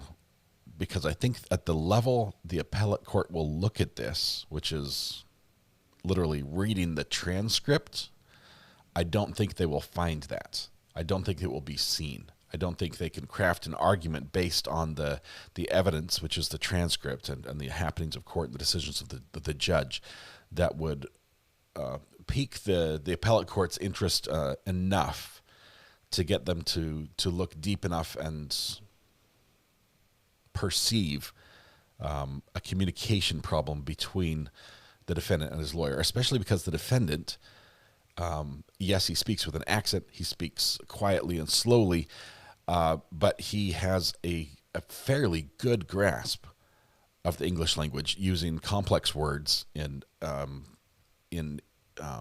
difficult situations and doing so appropriately.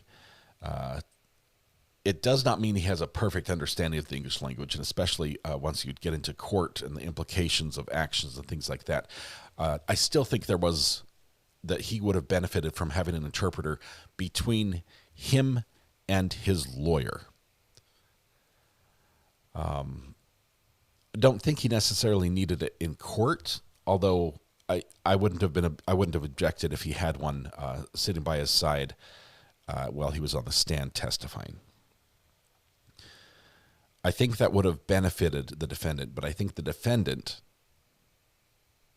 of his own volition, explained that he understands English well and was able to convince everybody that's the case, and that's his decision.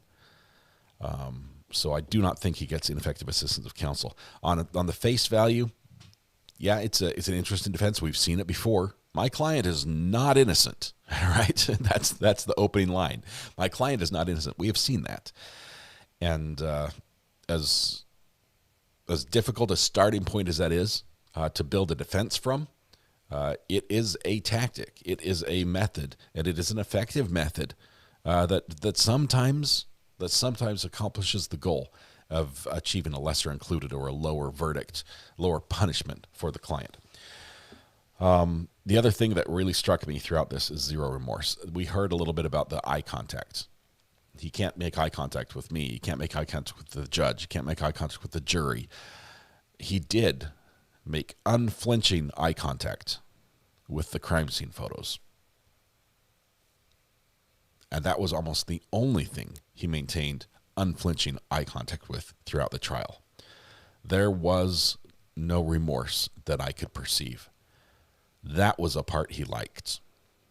That was the part he probably still stands by and feels justified in for whatever his reason is, which we don't know. He wasn't allowed to get into it on the trial. We heard little bits, and yes, he's had a rough childhood. I'm not saying his house was perfect. I don't think that growing up, gaining a set of parents who didn't raise you until you turned 14, 16 years old. Yeah, that's going to be tough. Okay, you're at a point where normal teens that are raised by their parents might rebel, and now you've got nothing to build on. You've got to start from scratch at that point. That's got to be a tough situation for everybody involved. There's going to be some conflict. There's going to be some disagreements, some differences of opinion for sure. It sounds like they did the best they could. It sounds like there are many people in situations much worse than his that don't commit murder, and it sounds like there was nothing that happened in that situation that would have justified murder, because I promise you, if there was, we would have heard about it from the defense. It would have been permissible if there was something going on where he legally had the right to take his parents' life. We would have heard about it, and it was not there. So I do think that the right verdict in the case, based on the law in Florida, based on the evidence that we've heard, is that he should be found guilty with first-degree murder. We are now in verdict watch. Let me change the pin. Thank you very much, Amber, for that. The human side of me wants to hear his story and wants him to get help. And like a couple of you have said, I think that help may take a lifetime to help him, and it should happen in prison. Unfortunately, that is probably one of the worst areas to help people, but in some cases, that is the only place it can occur, and I think it's right here. Let's see. I'm watching the poll, and I'm curious. I'm not calling people out because I don't have the perfect knowledge of everything, and I'm just basing this off my perception of the trial. I know some people voted to just in the I forget what it was, 10%, something like that, voted for manslaughter or lesser included of second degree. I'm curious if you voted that way because of like not being able to hear the whole story and saying, I just can't vote for first degree murder. I think there's something missing. I have reasonable doubt there. Or if you honestly, if you heard all the evidence and did not believe the evidence you heard regarding the premeditation, which is what would make it first degree murder, because he's already admitted that it was him that did it, and that we know that both of them are dead. The only thing you need to make it first degree murder and follow the law as it's written would then be the premeditation. So if hearing the evidence, you did not find that rang true to you, I'm curious what gets you there, and I'm not going to call you out for that. You're entitled to your opinion, just as each of the jurors are.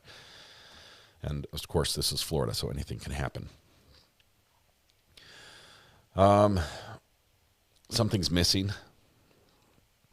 I voted the way I thought the jury would vote. Sounds good. Let's see.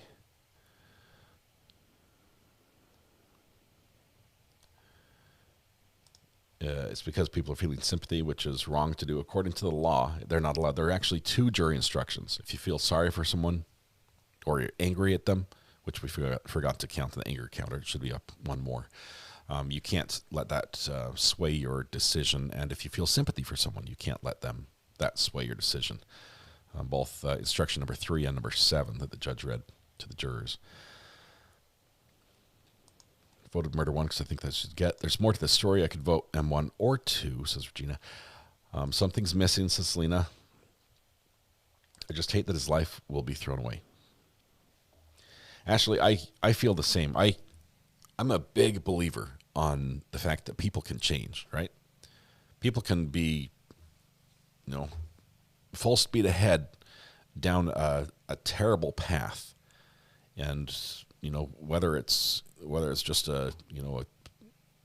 they hit rock bottom, or they find purpose through a change of beliefs or a change of perception, or somebody enters their life that just gives them that opportunity to see that things weren't the way they were before. Whatever the reason is, I've seen people change course, like reverse course even, and become the opposite of what they were. And because of that, I don't believe that somebody's past defines their future, right?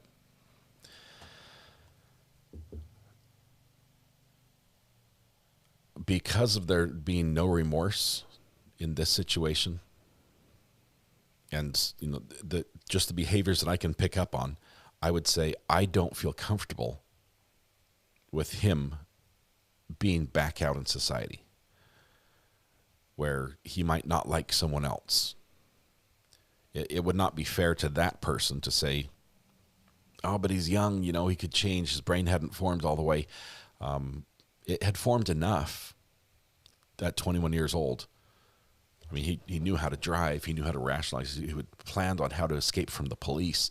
His brain had formed enough to understand what was right and wrong, and he chose the wrong intentionally, and did it without justification. So in that case, I think it's correct to separate him from the rest of society for the sake of society. And also, as all punishment and crime also goes, to deter other people from doing the same thing. I think that it's one of the least effective purposes of punishment, but it is effective. I mean, if we didn't, if we weren't afraid of losing our life, would we really restrain ourselves when somebody just ticks us off on the road? If there was no punishment attached to any of our actions, would we not do it? Anyway, I do think he is broken, and I think that came from a lot of different reasons, which we probably don't know even the half of it. But I also think that being in prison does not have to be a wasted life. And I believe that even in prison, people can find purpose and accomplish things, whether it be through writing, whether it be through interacting with others. I think there's opportunities for people to better themselves there, even if there is no hope of parole. For those that are able to be rehabilitated, though, I'm a big fan of that. What are we going to do whilst we wait? Lindsay, that's a great question. It's terrible to have a deliberation on a Friday because a lot of the courts we watch and keep an eye on are doing landlord-tenant cases, which are not as fun to watch. It's basically people who are, like I've said before, at the bottom of their life financially, in a situation where they're about to lose their homes as well, and the law is not in their favor. The law is in the favor of the landlord who has paid and filed a suit and is asking the law to take action against them because they have not paid sufficiently. And so you're punished. It's literally kicking someone when they're down. I like seeing a lot of the judges who have empathy for them and try to help as much as they can. And I like seeing the different social, religious, societal groups that come in and help and assist when somebody's at that low point and help them out. But let's see. Judge Charles, we might have pretrial conference. Let's see what we've got right here. Hang on one second. I need to fix the timer just a tiny bit.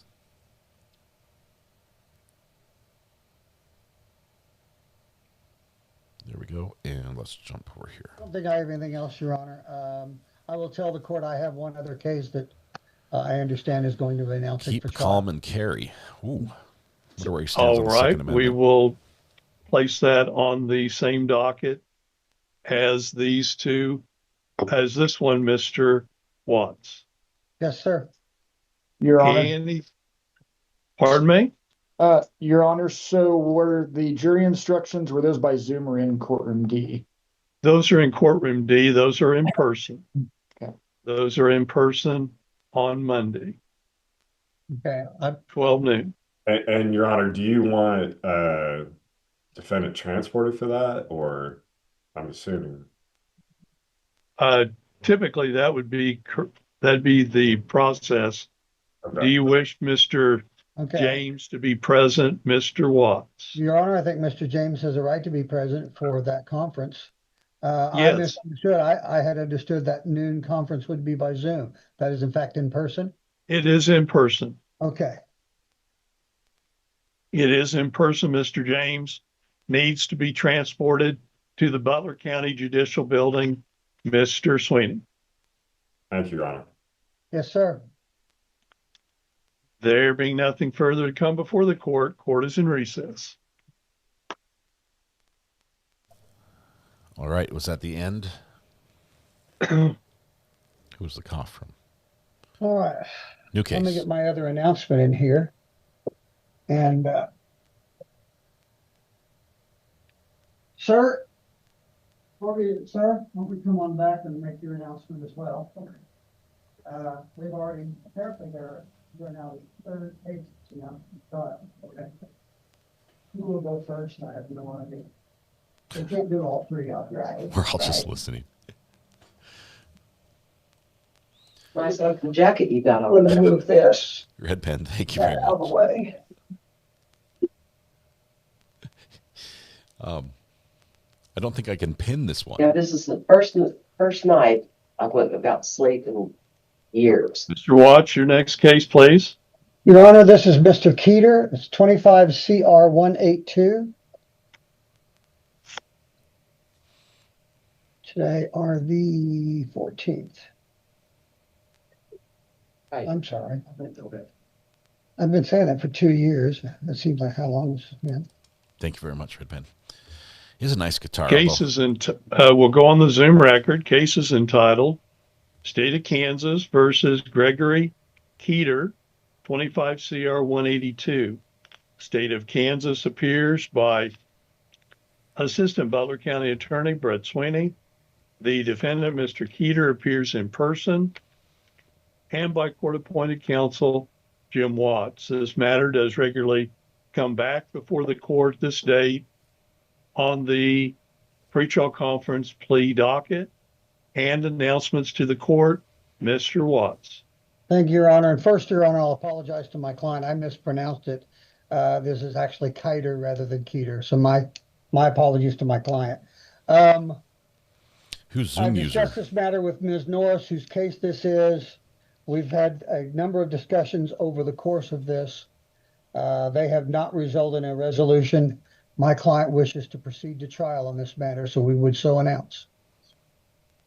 Thank you, Mr. Watts. The court sets this matter for Monday, next appearance, Monday in person at 12 noon at the Butler County Judicial Building, courtroom D as in dog. Mr. Kiter, courtroom D as in dog. You need to be present. Jury trial to commence on Tuesday, November 18 at 9 a.m. Otherwise, the court does continue the defendant on bond previously posted. I do order Mr. Kiter to stay in contact and communication with Mr. Watts. Keep him advised all times for an address, telephone number, place of employment. Very good. Any other matters to come before the court? Mr. Sweeney? No, Your Honor. And Mr. Watts? No, sir. Thank you. Once again, Mr. Kiter, your next obligation to the court is to be present at the jury trial instruction conference on Monday, November 17, 2025 at 12 noon, Butler County Judicial Building, courtroom D as in dog. Correct. There being nothing further to come before the court, court is in recess. Mr. Kiter, at this time, you're free to go and have a good day. Thank you. Likewise, sir, Your Honor.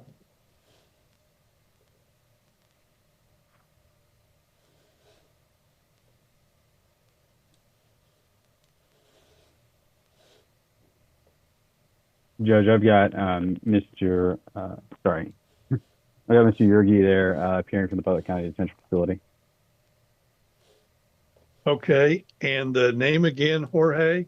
It is it is Jeremiah Yergi, Yergey, Yergi.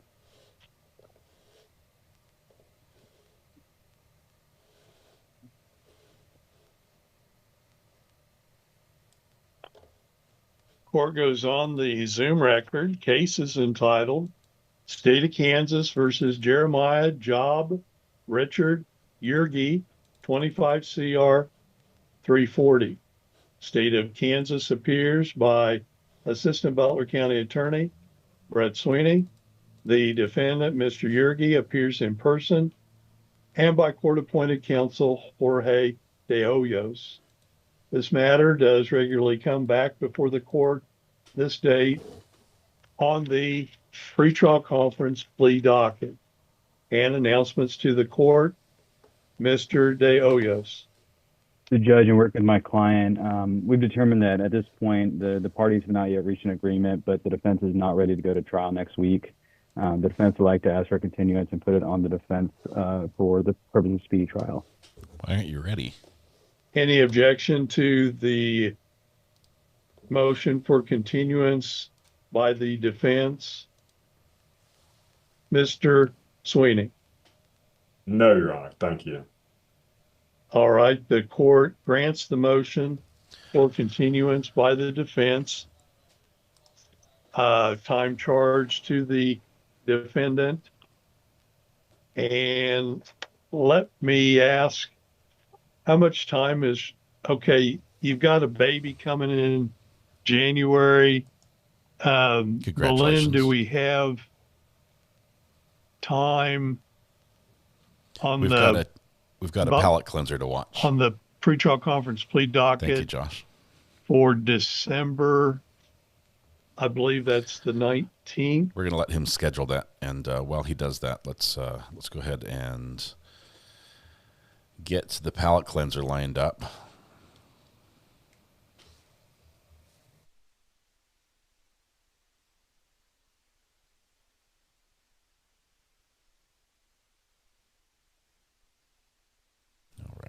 Alrighty.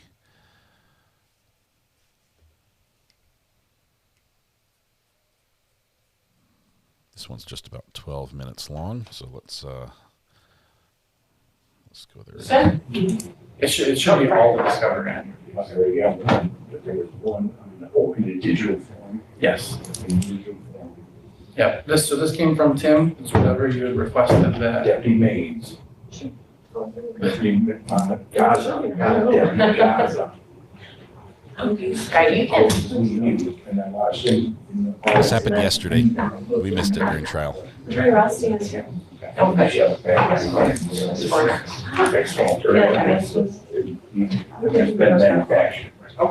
So yeah, that should be everything. You should have everything that we have at this point now. Okay. We are in Michigan. Okay. You guys ready to go on record? Yes. We're ready. Okay. I apologize. I feel like I might sneeze again. So. You're fine. Okay. 25T01947FY. People of the state of Michigan versus Robert Wade Sigsbee. Counsel, if you can place your appearance on the record, please. Morning, Your Honor. Kent Wallace on behalf of. And Mr. Sigsbee, can you state your name? Robert Sigsbee, Executor, Beneficiary, Trust. All right, thank you. Okay, we are here today on a PCC. I know that there have been some discovery going back and forth. Last time, actually, we were scheduled for an exam, and one of the police witnesses had an injury and couldn't be in court. That's what my notes state, and so we set it for a probable cause conference for today. We're back today. I am hoping that both parties are going to tell me that we're ready to set this for exam again and that there are no further issues. Yeah, so Your Honor, to start, regarding the discovery, I have just provided Mr. Sigsbee with a flash drive that should have all of the requested discovery on it. There is a proof of service given to Mr. Sigsbee, and I asked if I could approach to give one to the court for the case file. All right, thank you. Thank you, Your Honor. As for an exam, I have been able to talk to Sergeant Lenowitz regarding the officer. He is able to attend court now, so we are ready for an exam date. All right. And we would just ask that at the end of December. That's the only, he needed like another week or something before he was able to walk, so we would just ask that it be set for a December date. Mr. Sigsbee? Well, I'm gonna need more time, because I'm gonna need time for this FOIA. To the Treasury of the United States, I request you for your W-9 and the court's EIN number, according to 26 U.S.C. 6903. And I think I feel I need to submit to the IRS a 3949A form on what's happening here. So I'm gonna need to see a copy of your W-9. Can you say that on the record, please? I will, but I'm waiting for you to finish. Thank you. That is elegant. Thank you kindly. And, I'm looking for a dismissal for this frivolous cause under 12B of the Federal Rules of Civil Procedures. All of them, all 7, are being violated right here on its face. So I'm going to need to request your W-9 and the court's EIN number. This is a taxable event. And,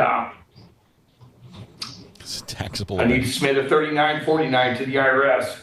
I need time to send to a FOIA to the Treasury of the United States under 26 U.S.C. 6903 for the record, to be reserved on the record to correct the record.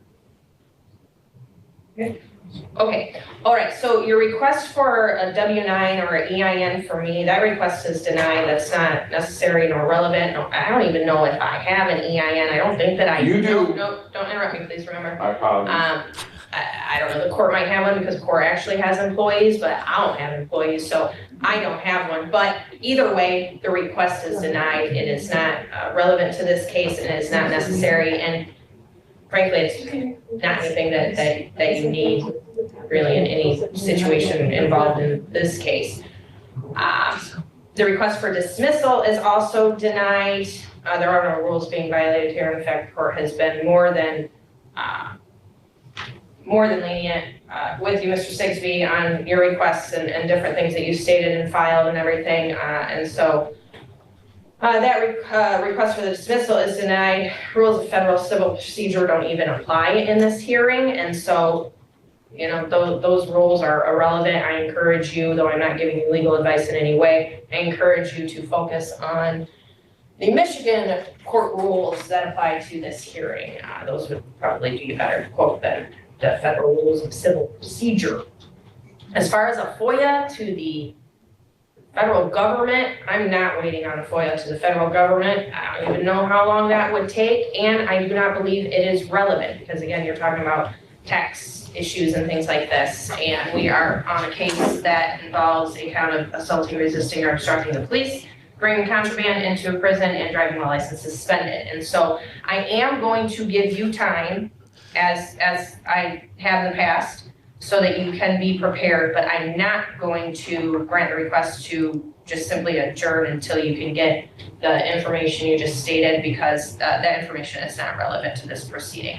So here is what I am looking at in regards to a date. I want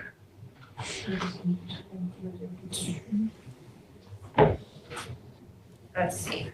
So, Mr. Sigsbee, if I were to put this in January as opposed to December, would that make you happier? It is fine with me, even though I am objection under special restricted appearance that there has been substantive due process violations across the Constitution and the laws of the United States on its face, including the Fifth Amendment. My private property was taken without just compensation.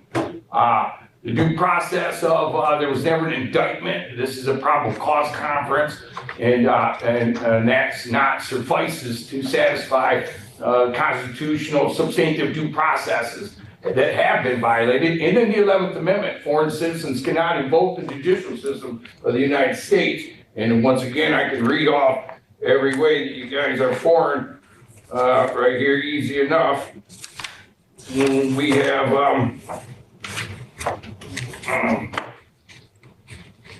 so we're looking at under 4J, Federal Rules of Civil Procedures, all courts, jurisdictions, and immunities fall under foreign state 22 U.S.C. 92, 12 through 13, foreign relationships. Once an oath is required, it takes an oath of office to be required. 11th Amendment, foreign citizens are not, cannot invoke the judicial powers of the state. And 28 U.S.C. 3002-15A, the definition of the United States means a federal corporation. Foreign Sovereignty Immunity Act 1976, 1605 through 1608. The government is liable for violating sovereign people's rights. And again, under intrinsic versus Pegularo, anything that the prosecutor says and puts on the record is to be struck. Attorneys cannot give testimony or be a witness in a court case, and I do believe that has happened here too. So we have mass violations of the Constitution and the laws of the United States. And I'm going to need to see your foreign agent registration supplements and your filings with the Attorney General of the United States. I gave you the judicial notice, and no one, not the clerk, not the judge, not the prosecutor, not the false impersonating prosecutor, has showed me a shred of anything. This is false impersonation of a government actor under 18 U.S.C. 912. Okay. The other issues that Mr. Sigsbee brought up earlier, he's brought up on a couple different occasions. That's why I didn't really give you a chance to speak at Attorney Wallace. I apologize, but I believe I've made rulings on those things before as well. Was there anything you wanted to say in response to what you just said? No, Your Honor. I think that this has been discussed on the record multiple times. I think every time that we've been on the record in this case, I think the people's position has been made clear on their statements. All right, thank you. And so I will say one more time, there have been no due process violations in this case that I have seen or that have come to my attention. There is no requirement for an indictment in this case. That's not how this process works in the state of Michigan. We don't do indictments. They do a warrant and complaint that is reviewed by the judge and then signed by a judge, and then it goes to the arraignment phase, and then it goes to the probable cause phase, and then it goes to the exam phase, and then it goes to the trial phase in circuit court if it gets past the preliminary examination. But we do need to have that preliminary examination. We are going to have that preliminary examination. in January. When we get to the preliminary examination date, I will, the request for the other documentation is denied as well. Again, completely irrelevant to this case, and I'm not going to entertain those type of requests. And I do want to tell you, Mr. Sigsbee, when we come back for the exam date, I am not going to entertain a restatement of the arguments that were made today. So if you want to make a new argument about new issues, I'll allow you to do that, but we're not going to go over these things again. We're not going to talk about EIN numbers and all this other stuff that you talked about. We're not going to do that, just like we're not going to go over this stuff because I have already addressed the other motions that were filed. So we're not rehashing things. We simply do not have the time to do that. We need to get this exam done. So I am looking at... This is a crazy, crazy case. This one right here that you're talking about. Only 6 states in the U.S. allow you to sue the person that breaks up your marriage. North Carolina is one of them. 1.75 million from the home wrecker, TikToker.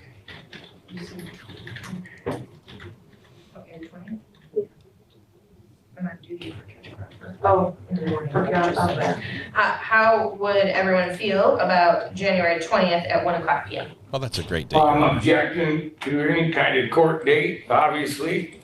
I'll note your objection. I know you will. Free I know you on will. January 20th at 1:00? Elegant would work. Yeah, can I get that in writing? That works for the people. Okay, so we will set this for preliminary examination, and we will get you a written notice today before you leave, Mr. Sigsbee. January 20th, 2026, if you can believe it, at 1:00 p.m. All right? Preliminary exam. Preliminary examination, so make sure to bring documentation witnesses. That's the time when I'm going to hear those things to establish whether or not there is probable cause to believe that a crime exists or a crime has been committed. A crime has been committed by you, Mr. Sigsbee, and has been committed in this venue being Genesee County. And if probable cause is established, then the matter will move on to your actual trial in the circuit court if probable cause is established. Thank you, Your Honor. Good. Okay, thank you, everybody. He's not quite done. I did. He's not ready to go yet. Can I get that in writing? I'll get back to you. Sir, you have to give up the lectern. You can't keep the lectern, sir. Yeah. Anyway, thank you. Thank you, Josh, for that one. That was... Wow. I've never heard a sob sit pro se be as respectful as he was. He has a loud inside voice, but he was okay. He did okay. His arguments, he only made them once each, which I think is a first for sob sits. Anyway. All right, we are continuing the watch. Let's see, Kansas is still doing theirs. That was a little slow. Let's see if there's anything else that we can jump to. Landlord-tenant in Simpson. Yes, I'm unmuted. Good morning, sir. Good morning. Your name? My name is Montrese Irvin. All right. You're the owner of the premises? That is correct. All right. This is a termination of tenancy case. I don't see anybody else. Is there a lease on the premises, sir? There is not a lease. We were in a relationship, and the relationship has since ended. Girlfriend won't move out? That situation? All right. It appears that there was a 30-day notice given. Please raise your right hand. Girlfriend just squatted. Other rights. Oh, sorry. Other hand. Yeah, the other right hand. Yep. All right. I made that joke first, Judge. Do you solemnly swear or affirm testimony you're about to give will be the truth, the whole truth, and nothing but the truth, so help you God? Yes, I do. All right. You're the owner of the premises? Yes, I am. And you sent a notice to the tenant on August 1st of 2025 asking to vacate by September 1st of 2025? That is correct. All right. And as you had previously indicated, there is no lease on the premises. Is that correct? No, there's a mortgage that I'm now sole payer on. So I will grant a judgment to the plaintiff by default for possession no redemption amount. A writ or order of eviction may issue by Lulu, thank you very much. It says, I That know, would be the 20. I know it's a minority opinion. Writ However, I may can only issue vote by for the November least. 24th, That's manslaughter. 2025. He needs help, not life in prison. Okay, Sorry. thank you. No, it's great. Thank you for Thank sharing you. that. I appreciate that. And congratulations. You are an OG, 28 months. Christopher Hoover, agent for Diane DeRussell, Agent Diane DeRussell versus Wendy Dixon. Yes, sir. This is Diane DeRussell. I'm the agent for Mr. Hoover. He owns the apartment. We're doing a complaint to recover the apartment to evict her and also for a money settlement for Judgment. she Hold has on, ma'am. Ma'am. Yeah. Ma'am. Mhm. We're still When you calling say the you're case. the agent for him, I'm not clear what I'm supposed to take from that. Oh, property manager? Okay. So he either has to appear or he needs a lawyer, or he has to have an attorney represent him in these proceedings. do it. Well, that wasn't Right. explained to me. Okay, well, I understand, but I will try. he has to have an attorney. Go ahead. Can I try and get a hold of him and get back with you in a couple of minutes here? Well, the case time is now. But the tenant is not here at this point. Is he going to be able to sign on? I will try right now to get him, and yes, he should be able to sign on, sir. Well, I've only got one case left after this one. I'll pass it, but he's got to hurry and get onto the proceeding, or else otherwise I'm going to adjourn it out a week. Thank you, sir. Thank you. He has to hurry and get on. He's going to win Court by calls default case because the tenant's not there. David Zawalski versus Lisa LaRue. Neither. Oh, Mr. Zawalski. I don't think she's muted. LaRue, Lisa, and Maria LaRue. No, she's muted. David Zawalski.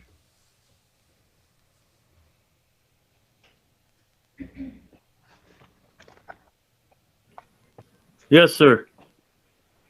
All right, I'll need a camera. I'm not sure how to do that. Oh.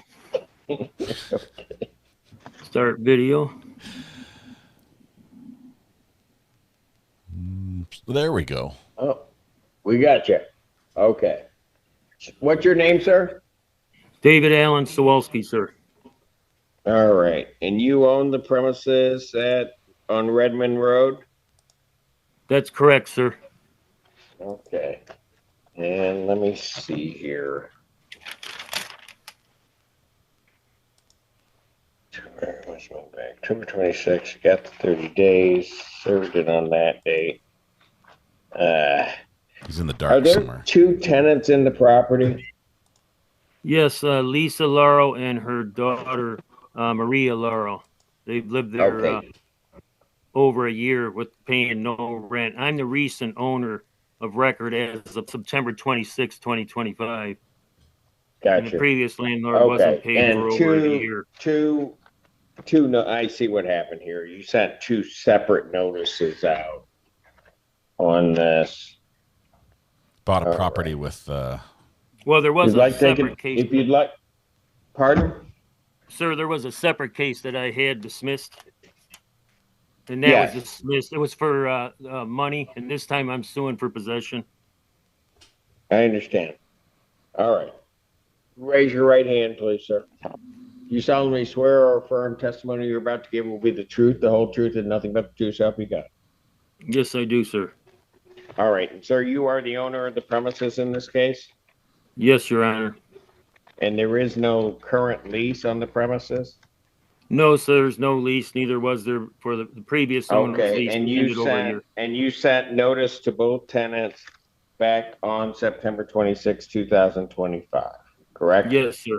That's correct. All right. Based upon that, court will grant a judgment to the plaintiff for possession. There is no redemption amount in this matter. A writ would issue within 10 days or on the 24th. Okay, he's done. All right.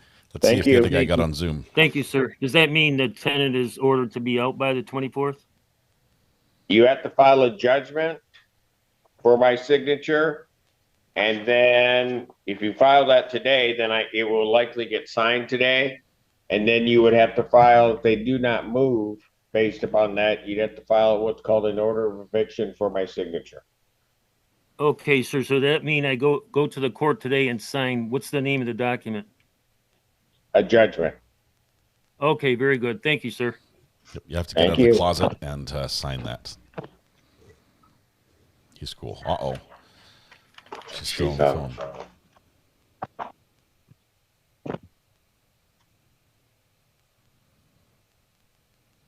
Oh, she's unmuted.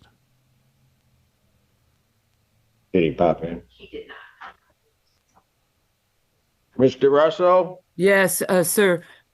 Your Honor, he's trying to get onto the Zoom right now, sir. If I did it on speakerphone, the share of the phone, would that help? If I nope, he has to be on camera. That you could talk to him over my phone? He really needs to appear because they're not here. So because they're not here, that's why he has to appear. Well, he has to appear anyway. You guys started this all wrong. I'm gonna try to make sure that the process is clean. I need him in the Zoom. Okay, well, I had trouble with the cord anyway, trying to get it set up. I had a bunch of errors in starting. Chris, did you find the Zoom to zoom in? I can give you the meeting number and the password. The judge is waiting on us. No, you can't give it. All right. What I'm going to do is I'm going to stand in recess. I'll give you a few minutes to try to get him to sign in. The judge is like, don't give that out. Okay, court's in recess, so we can work on it.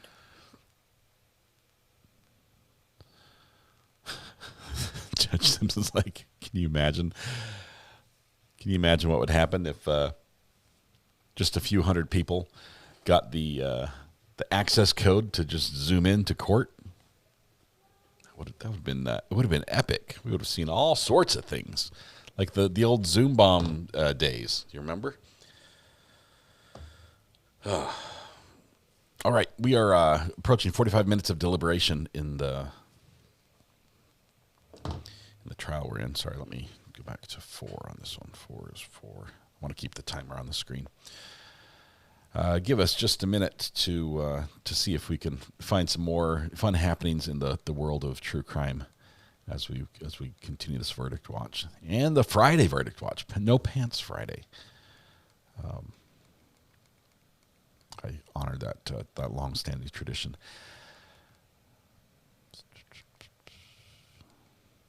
No indication of any. No indication of any questions from the jury thus far. But I can safely just assume that with it only being 11 o'clock, they have not gone to lunch yet, and that they most likely have managed to appoint themselves a leader, a jury foreperson, and are proceeding accordingly. Let's see. We've got a couple things happening. Let's see, where's 8?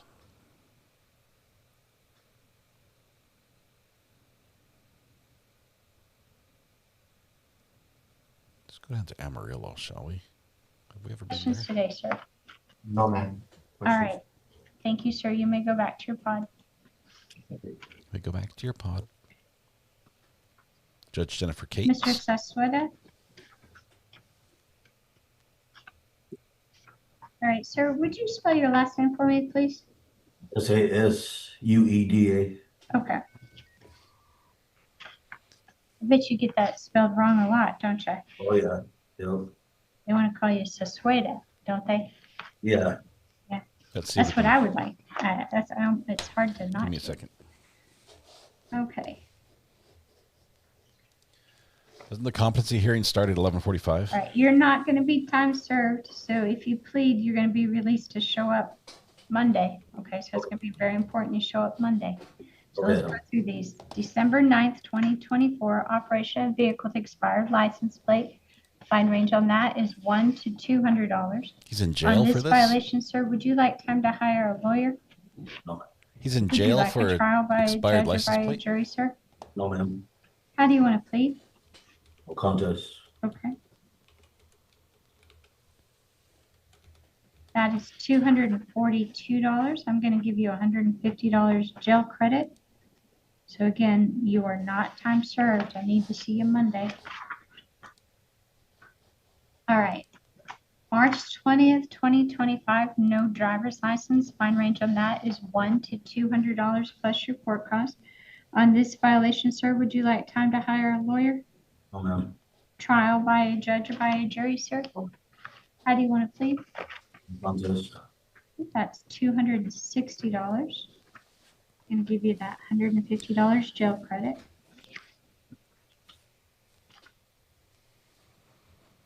Okay, give me a second. May 13th, 2025, We've no got driver's conflicting license. Fine opinions. range on that is $100 to $200, and operate an unregistered motor vehicle. Fine range on that is $100 to $200. Okay, so it's not On just these the license violations, plate. sir, would you like time to hire a lawyer? We're gonna bail on that one for a minute. Let's see if we can check in on the Brian Walsh competency hearing, which is might be underway here soon. I think they're waiting for people to come in. So far, nothing. But the hearing hasn't started yet. But it's the feed is up.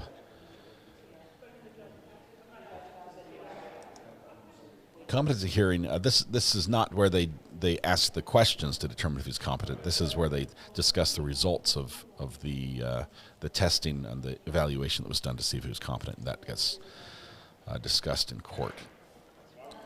Some fantastic woodwork here. Let's see. I think we got some movement out there. I see some shadows. Yep, there comes somebody peering through the walls. Like I've got X-ray vision. They are fancy schmancy doors, for sure.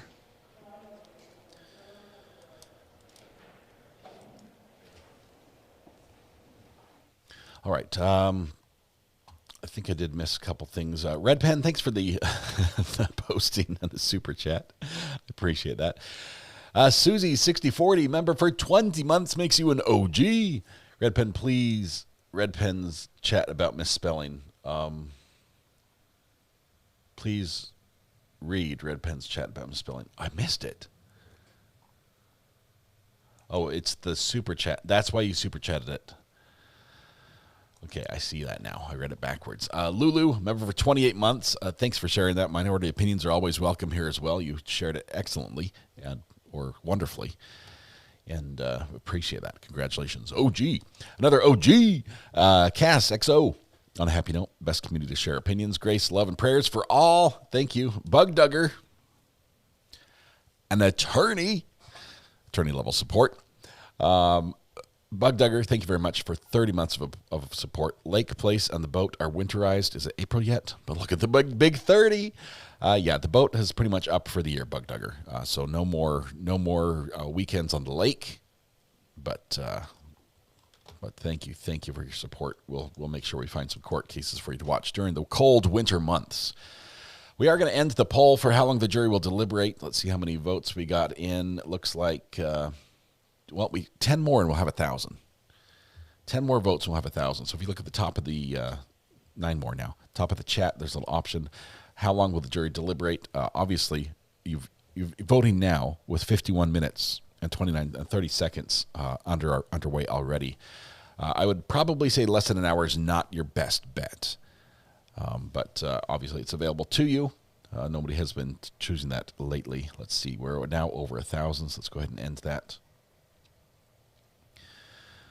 All right. With 1,000 votes, it says 1,000 exactly. But it was actually 1,005 for those who want the exact details for the mathematical computation. Put the spaces in where YouTube does not. And enter. Okay. Results are posted in chat. How long will the jury deliberate? 1 to 2 hours, 55%, just over half of us. Less than an hour, 29%. Looks like we're leaning to the shorter deliberation on this one. 2 to 4 hours, 13%.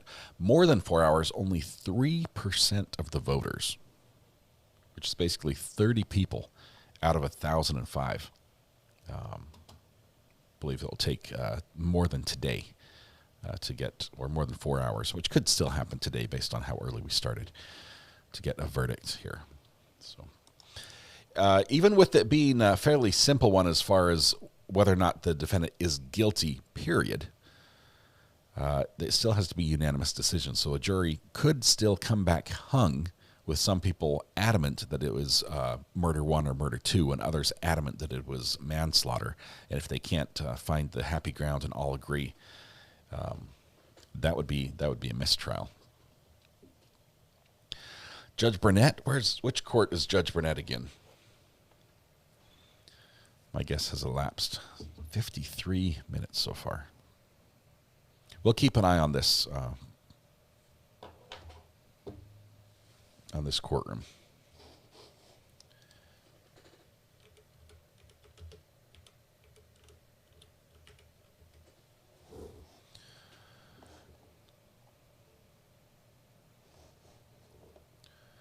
See, Judge Brantley Clark is live. He's got a felony hearing going on. Let's see what that is just really quickly.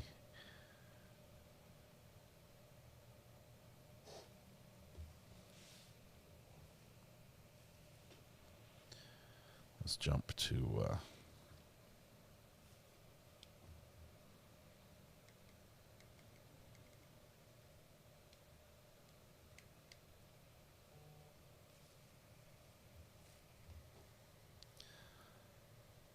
14th.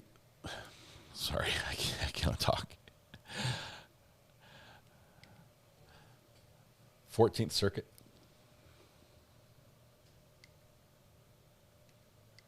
All right, let's see what's happening down here with Judge Clark.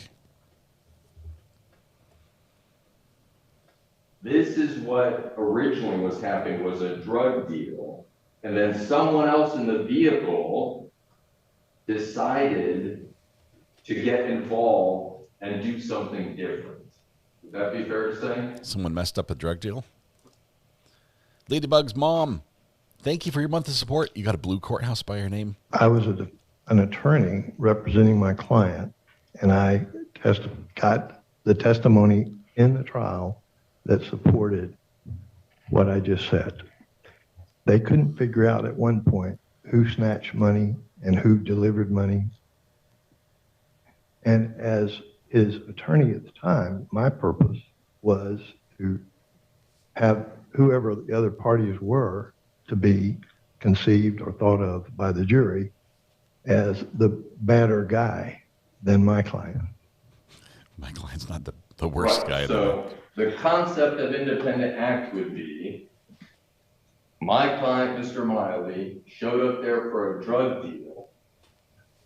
The money was given, which is Mr. Miley's role, and then all of a sudden, whatever happened in the back seat happened, and that was outside of what Mr. Miley intended and was there to do. As his defense attorney, that was my purpose. All right. So in that's essentially, would you agree with me, an independent act? You show up for one purpose, and someone else with you decides to do something completely different than what was planned. That was the presented argument, and that's what he chose to argue when I interviewed him. Okay. Now, wouldn't it be necessary to have Mr. Miley testify in order to support that proposition? Otherwise, what you argued was just your conjecture of what happened. No. He didn't have to. What was the evidentiary basis for you to make that argument? There was some confusion in the back seat about who did what to whom. There was confusion about who was beating on whom. At one point, there was some statement in affidavits that even my client, who was in the front seat, may have entered into the pummeling or beating of Mr. Porter. And there were at least 2 other guys in the back seat. One of them was what I'll call the muscle guy, the guy who's just been testifying here earlier. And basically, the exchange and the beating had happened in the back seat. I was trying to draw the analogy that if my client is in the front seat, it'd be difficult for him to turn and hit or have physical fighting with the alleged victim. This attorney's answered very carefully. So the state's case was the victim and the co-defendant saying that Mr. Miley was part of this. And in order for you to present an independent act defense, you have to present your own asserted evidence to show that it didn't happen like this. It happened like this. I made the argument that my client presented to me, and I made it without putting him on the stand because of his 20 felony convictions. Okay. Do you recall how Mr. Overstreet rebutted? Why is the lawyer on the stand here? Your argument in his rebuttal closing? I'm confident that he did, but no, it's been 8 years. I'm not familiar with how Mr. Overstreet rebutted. If I showed you a copy of the transcript, would that refresh your recollection? It might. All right. I'm going to show you what's marked page 219 from line 22. May I approach, Judge? You may approach.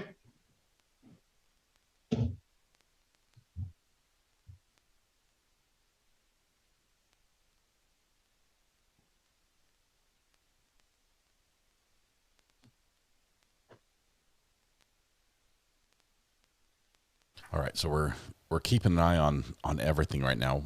Both the trial with the counter in the corner that's about to hit the 1 hour mark. No indication of any questions or verdict. We're also keeping an eye on the Brian Walsh Are you including competency the hearing. continuation of Mr. Overstreet's argument on the next page? While we wait for action in one of those areas, we're watching this court with an attorney. We just jumped in Judge Clark in Mr. Florida. Overstreet was doing his job. He was countering the argument. And how did he counter your argument? Well, the record speaks for itself. All right. For him, the record speaks for him. So I'm going to read it, line 22. Mr. Peacock from page 219. Mr. Peacock said, well, someone else took it upon themselves after he snatched them up, which is his, essentially, he's referring now to the independent act defense. Again, so what? So they get to beat him up, take him around, go through his pockets, take his stuff because he's hoping that, of course, who's going to believe this guy because he's dealing drugs? What a horrible human being. Nobody's above the law. He's going on to say it's irrelevant because he's arguing principle theory throughout this, right? They all went in. It was all planned because all the evidence was all that it was planned at the apartment, the child law, they came in and did it. Isn't that correct? No, I think you're adding to what Mr. Overstreet argued in your interpretation. Not in that part, but I'm arguing the state's case as a whole, that this was premeditated, and the premeditation started at the apartment when Grant Jones says a lick happened, and then the premeditation continued when they presented evidence of Mr. Miley getting out, child loss, right? That was all premeditation, right? When you combine what Mr. Jones said, hang on. Yes. Sounds like premeditation to me when they're talking about a lick in Mariana. They get in a car together, all of them together for an hour and drive down to Panama City. Yeah, sounds like. Had you presented evidence against that in showing that, number one, no one said there was a lick. Number two, Mr. Miley didn't get out and lock these child laws. And number three, Mr. Miley himself saying, I didn't participate in this. This was just a drug deal. And then something happened outside of that scope that I was not involved. That would have been a different, correct? I think you're adding to or trying to conflict between the statements about who got out and who did what. I think the jury made their decision based on the testimony and evidence that was presented. Yeah, that's why we're here today, because our argument is you didn't present the requisite testimony that would have had an impact on this jury, and by virtue of not doing that, there is a deficiency and you prejudice Mr. Miley. Yes, that's exactly why we're here today. So that is now not we're correct. getting into why you did these things. So I'm still on step one. Why you advised Mr. Miley not to testify if he was the only way to establish an independent act defense, which I'm not sure you quite understand. So let's get back to whether or not you understand it, because I don't think you can explain it to a jury or advise Mr. Miley on testifying if you yourself can't explain it. So I'm going to ask you this again. If Mr. Miley, who you seem to be saying is testifying that he didn't get involved in this and he was only a drug deal, what would you need him to say on the stand to a jury to establish an independent act defense? We decided not for him to testify based on what I've outlined to you already, sir.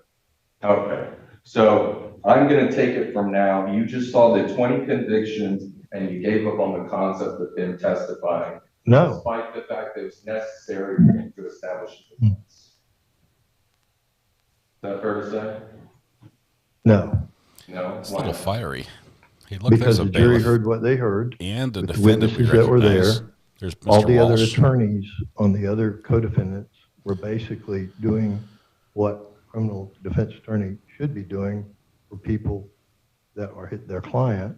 They're giving them good legal advice not to testify. And I believe that that was pretty much the attitude of Conwinski. Mr. Walsh just walked into the courtroom. The hearing's about to begin. What other people were doing. We're talking about Was that Jim why that led them in? you gave this advice. And my question is, I forget who that bailiff is from the do you fundamentally Karen Reed trial. believe that Mr. Miley needed to testify in order to establish an independent act defense? I did not. Okay. So if he didn't testify to establish that, did you see another way to argue an independent act defense?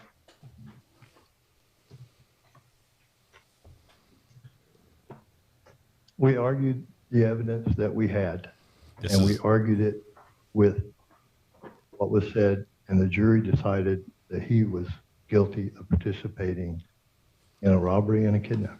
Okay, so I asked you, do you have an alternative way to prove it other than Mr. Miley testifying? I'm going to sustain the objection. I think this has been covered pretty well in the last 10 to 15 minutes. Okay. Maybe the both of you heard an answer, but I'll move on. And I don't need any commentary, sir. Ah, yeah. All right, don't throw the judge. So let's get any For the opportunity. record, I think you were getting the same answer every time you asked the question, whether it's the answer to that you wanted or the answer was responsive. It's the same answer that was given to the same question that was asked at least more than once. So I don't know how you can rephrase it to get a different answer, but I think the record's pretty clear that the same question was answered and the same question was asked and the same answer by Mr. Peacock was given. I agree with that, Judge. Okay. But I don't agree that the answer was responsive. I guess that's where we disagree, Judge. I'm not saying it was responsive or not. I'm saying it was the same answer given to the same question that was asked more than once. That's So correct. if you want to ask a different question or a different way, but let's move on. Okay. Okay, we're gonna see if we can jump to this. Hold on just 1 second here. Brian Walsh, looks like the hearing's about to begin.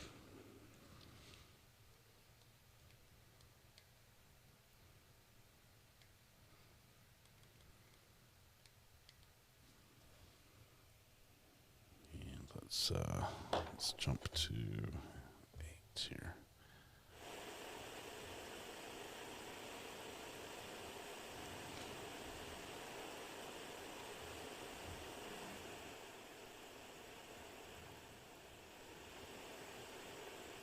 Just noise on the line, white noise.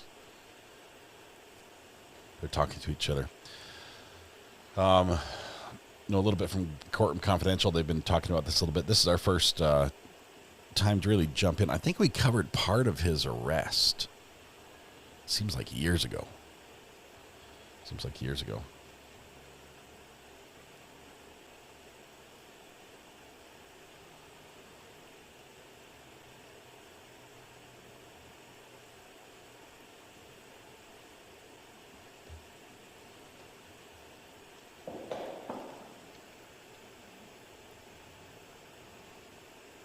Hear some people walking around in court, just nobody talking.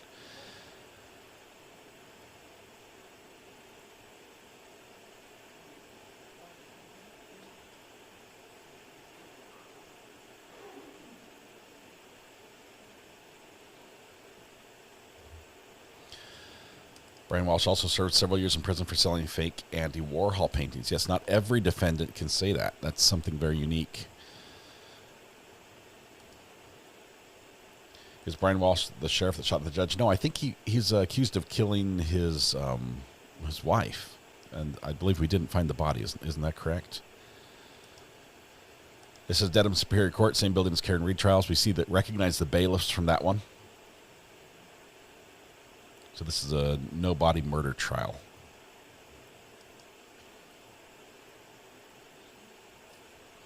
Give me a second to get the timer on the screen. Sorry.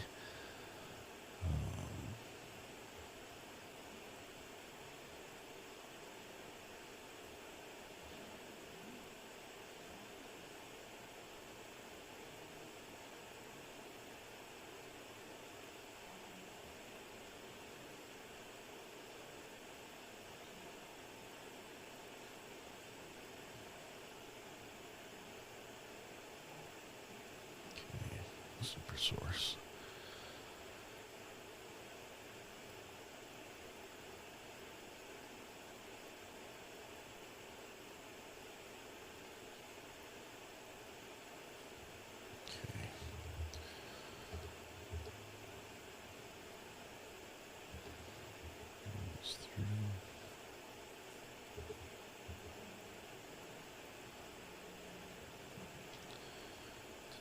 Three, one is off. 3 is off. And 4 is 8.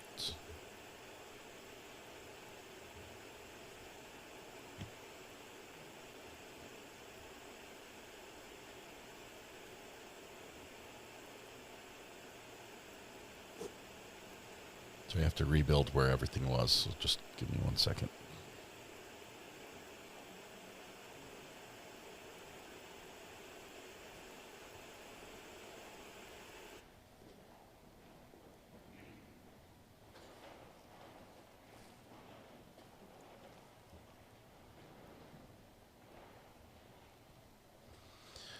I think that was a sidebar we were hearing the static for. Gonna crank the audio a little bit. You can hear footsteps.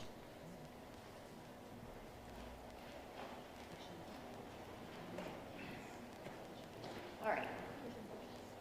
So welcome, as I said, to council, and welcome to Mr. Walsh.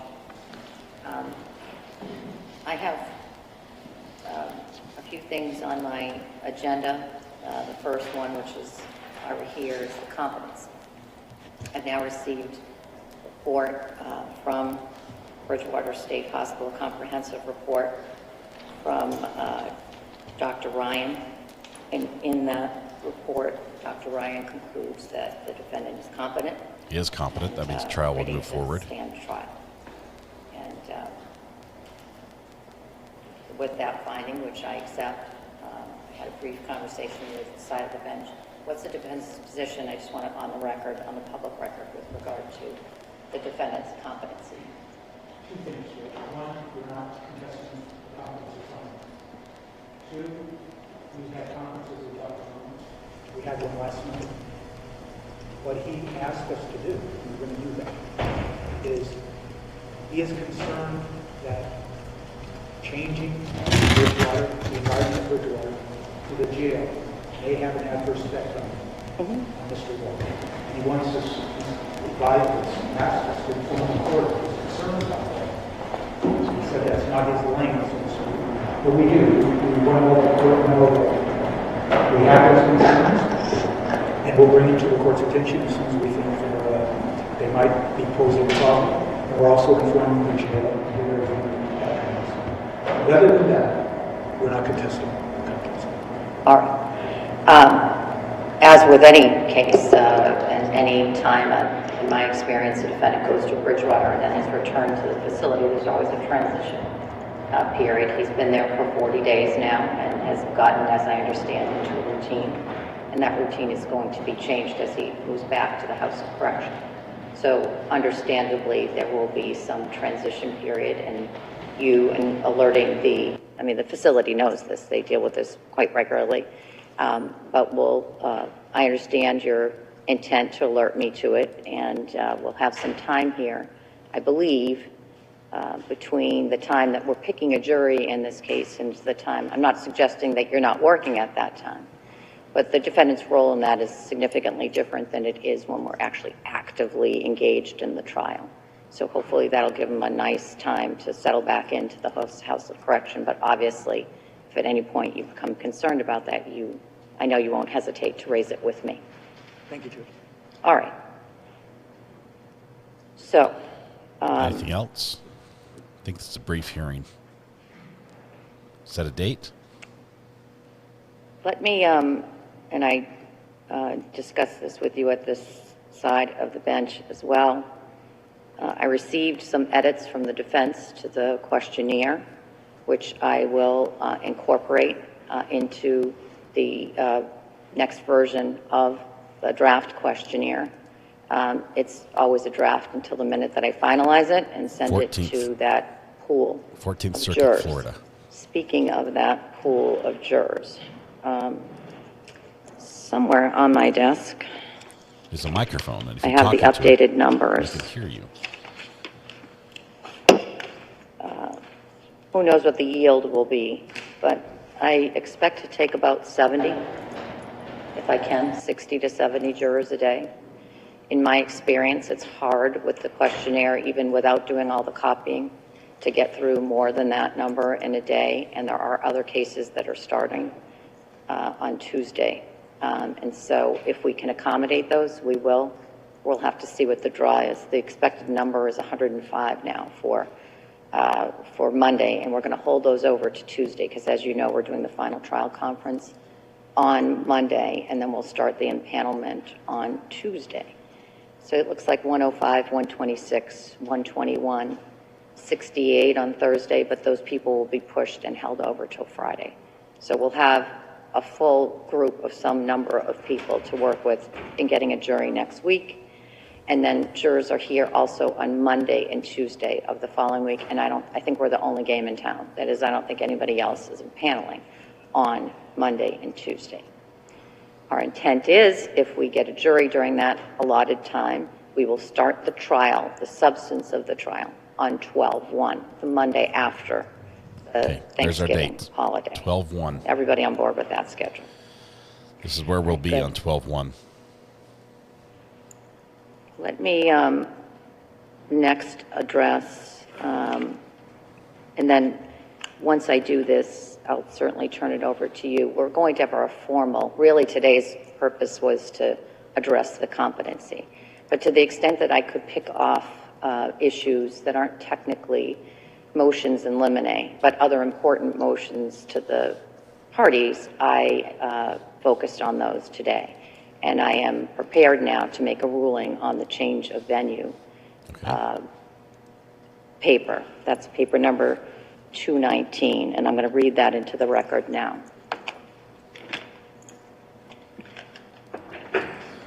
Motion for a change of venue. Probably going to be rejected, but we'll see. Mr. Walsh has moved for a change of venue on the grounds of extensive and prejudicial pretrial publicity that he asserts has tainted the jury pool so as to deprive him of his right to a fair trial by impartial jury. Alternatively, the defendant seeks an order that prospective jurors be selected from outside of Norfolk County. In support of his motion, the defendant has submitted evidence of extensive national and local media coverage of the case beginning on January 6, 2023, after Anna Walsh was reported missing and continuing till the present day, as well as evidence of social media engagement with this case. After careful consideration of the defendant's motion and the exhibits provided to the court, I'm denying the motion and the request for alternate relief for the following reasons. The court may order a change of venue where there exists, quote, it exists in the community where there is a prosecution is pending so great a prejudice against the defendant that he may not there obtain a fair and impartial trial. And that cites back to Massachusetts Rule of Criminal Procedure 37 and Commonwealth versus Clark, 432 Mass 1 at 6, a 2000 case. Still trying to improve the audio. A judge has substantial back in discretion time to just a transfer a second. case to another county based on pretrial publicity. And according to Commonwealth versus Gaynor, 443 Mass at 245 at 259, pretrial publicity even 259, pretrial publicity even pervasive adverse publicity does not inevitably lead to an unfair trial. A change in the place of a trial should be ordered with caution and only after the defendant has established, based on a, quote, solid foundation of fact, that the pretrial publicity has created presumptive prejudice. And to that I cite to Commonwealth versus Hart, 493 Mass 130 at 141, and Commonwealth versus Tulin, 460 Mass at 452, at pinpoint site 462, 463, a 2011 case.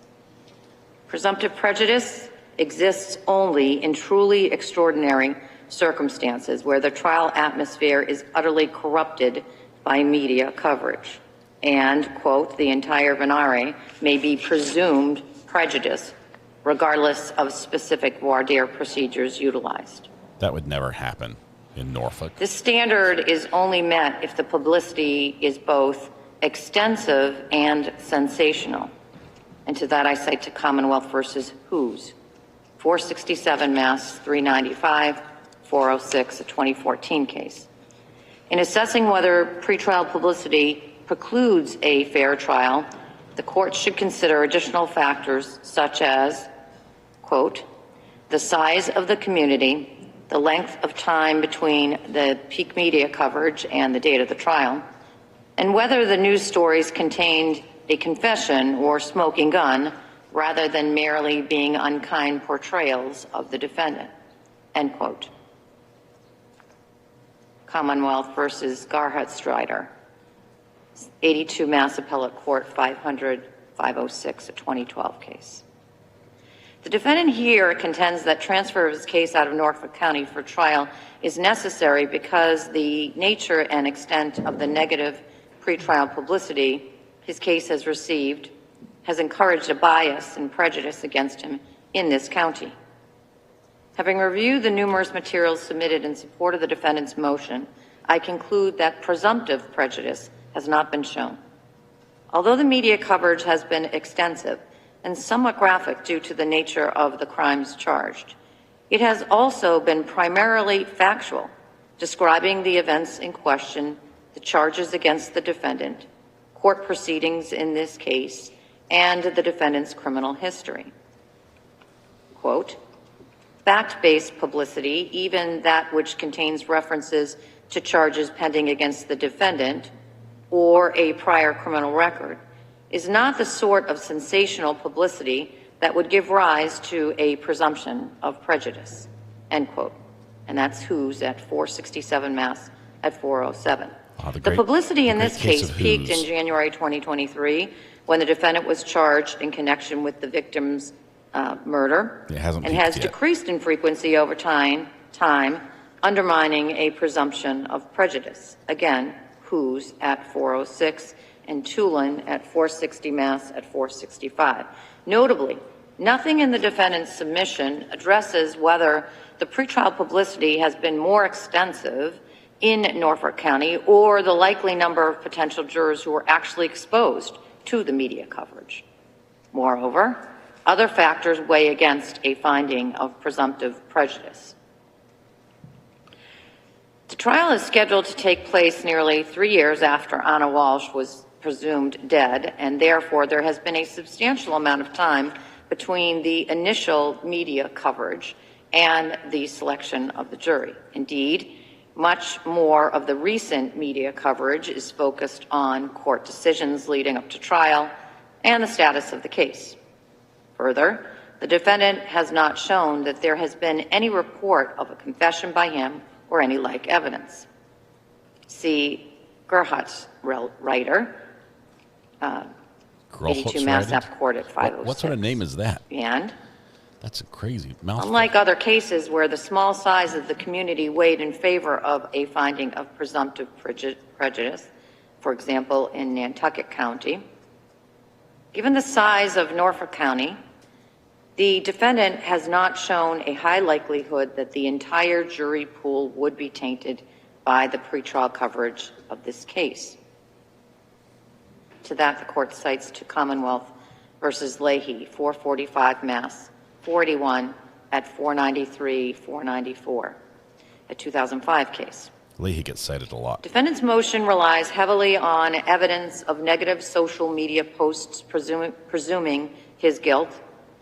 There is, however, no indication that any of the posts were made by or read by Norfolk County residents, and thus they do not present a compelling reason to transfer his case to another county. Norfolk County doesn't use social media. While apparently. the defendant has demonstrated that the national and local media have extensively covered his case, he has not demonstrated the, quote, type of emotionally charged, inflammatory, sensationalistic coverage needed to support a presumption of prejudice, end quote. United States versus Angulo, 897 F. 2nd, 1169, 1181, a First Circuit case from 1990. Nor has he shown that there exists in this community a prejudice so great that he cannot obtain a fair trial in Norfolk County. Thus, I will not now order a change of venue. Alternately, the defendant has requested that prospective jurors be seated from outside of Norfolk County and transported to Norfolk County Superior Court. She's already talked about the jury trial. schedule. They're not going to get jurors from somewhere else. Such an order ought not be given lightly. Commonwealth versus Aldopoulos at 390 Mass. 438, 448, 1983. The defendant must, quote unquote, fully establish the reason why a foreign jury is, quote, necessary to further the administration of justice. The defendant's motion falls short here. The defendant has not specified in his motion why he cannot obtain a fair trial with jurors from Norfolk County. He has not, for instance, shown that the media or social media coverage has been more widely viewed by prospective Norfolk County jurors as opposed to residents of other counties. That engagement with social media postings about his case has been higher by residents in this county, or particularized his evidentiary support to the residents of Norfolk County in any way. Merely explaining the widespread coverage of this case in the greater Boston area and providing examples of negative social media posts from unknown users is insufficient to establish the necessity of a foreign jury.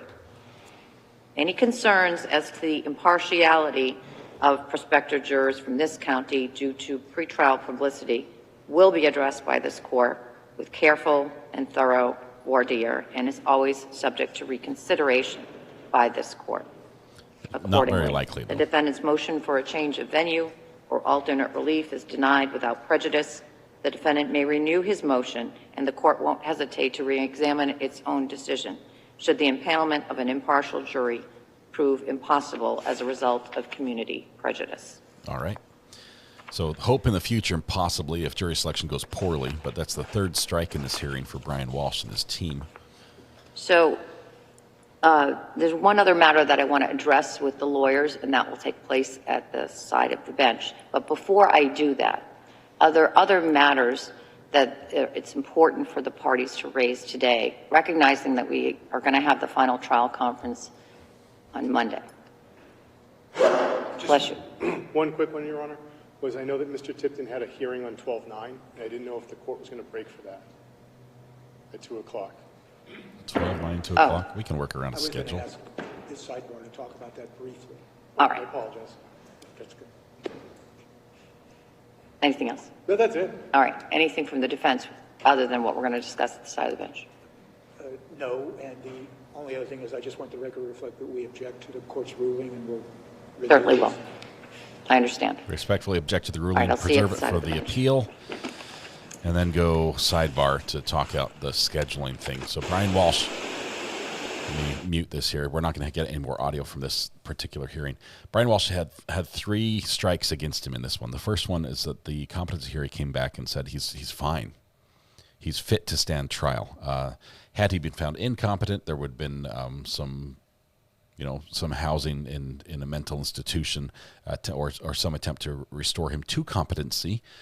And once that happened, then trial would proceed. But so the first one, that's a loss because I'm sure he doesn't want this trial to go forward. Number 2, he said, we want a change of venue. We would like to have this court anywhere but here, Judge. The reason being there's been so much media attention. Everyone's been paying attention to this. Everyone knows the story. They've heard facts or what they think are facts, and now trying to seat a jury that's impartial would be impossible.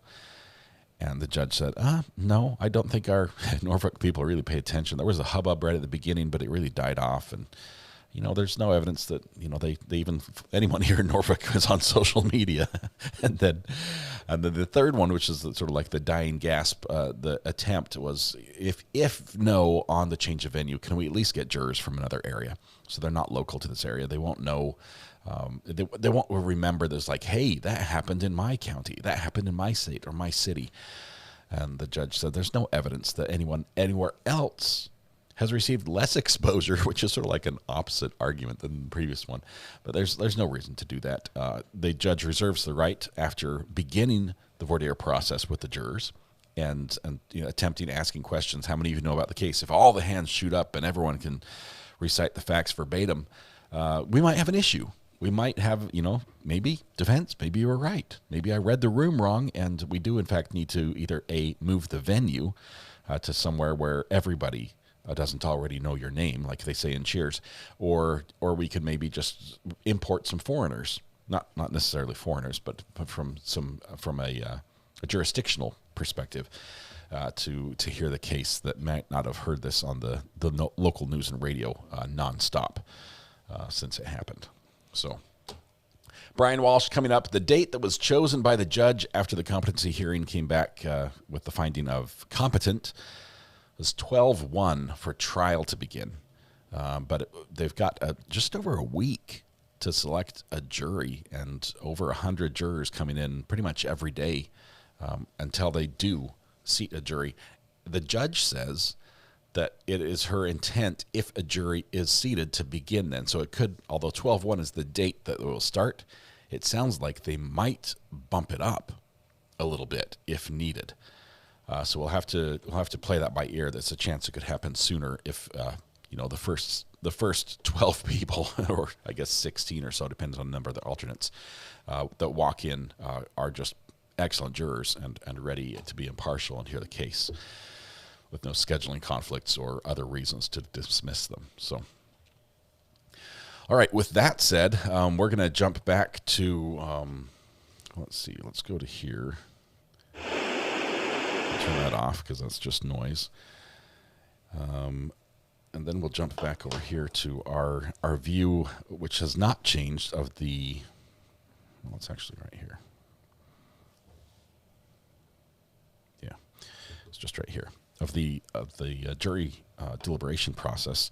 No indication yet that the jury has any question or has reached a verdict. Deliberation time is 1 hour and 30 minutes. We are rapidly approaching that noon hour where our bodies remind us that they do in fact need sustenance on a periodic basis, and food is good.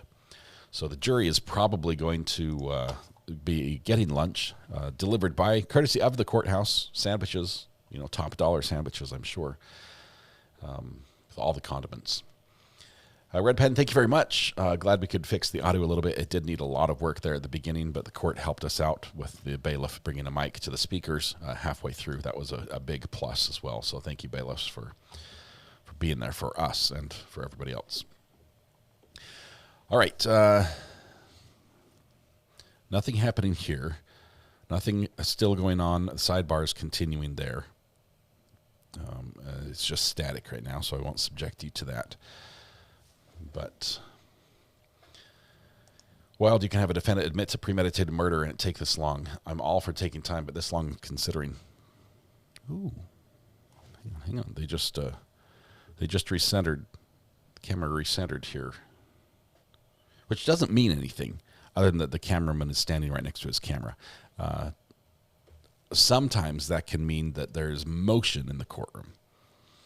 That the cameraman came in and just noticed that it wasn't quite straight because they're getting ready for something. But nothing announced yet. Let's sit tight for just a little bit while we wait and see. No audio from the tower deliberation room. Still only static from Brian Walsh. If there is some motion in the Brian Walsh one, we'll jump back there just to catch anything else. Oh, we are seeing a little bit of movement. People in court.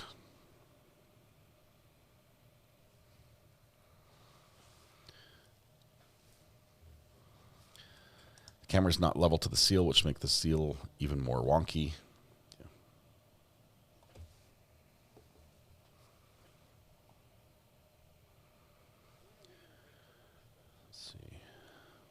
Lurk and Crochet. Brown Barn, thank you. The idea is there normally wouldn't be people walking around the court unless there's a reason for it, either preparing for something or coming in, waiting, or leaving. This could be people going to lunch after hoping for a quick verdict and not getting one. But now we have motion, and look at that. We're seeing it live. It looks like the defendant is coming in. We don't know yet. Let's see, the timer is 1 hour, 34 minutes. The defendant is here. This means we have either a question or a verdict. And there it is.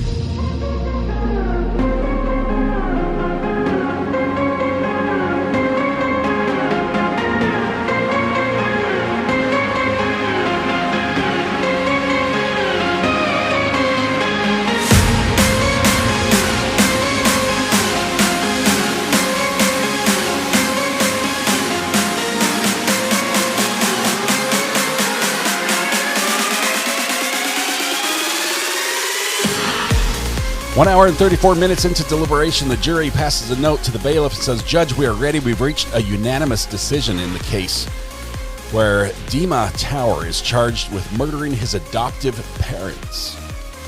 This was a scene that was so gruesome.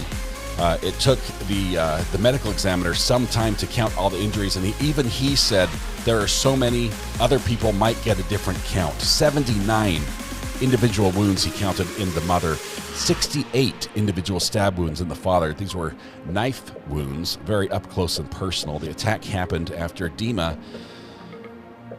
grabbed a knife from the kitchen block and walked into his parents' room while they were sleeping, attacked the father first, incapacitated him. He fell on the floor in the front room. The mother ran for help to the neighbor's house. Dima exited the house, knife in hand, brought her back to the house, delivered what he described as a monologue to the mother, and then finished what he started. They ended up both dead next to each other, practically touching in the living room of that home. He then tried to flee the house. The neighbor the mother had tried to reach for help, ended up calling the police. The police arrived as Dima was fleeing, getting to the car. A high-speed chase ensued.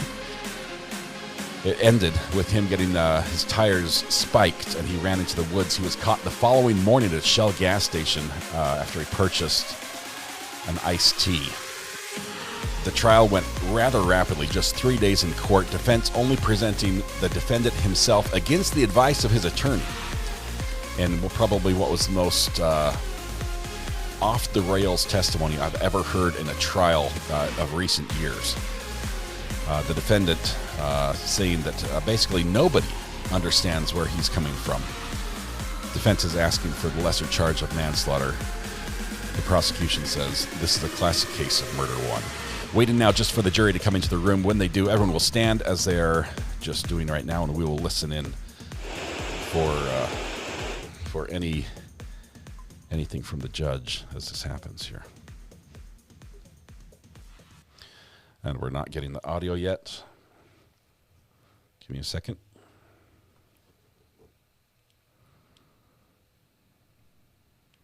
We have text but no audio. Just caution everybody in the audience, we're going to respect the verdict, whatever it is, by this jury. So please, similar to what we talked about earlier, there we go. No outward signs of emotion or comments. We need to be professional, respect the jury.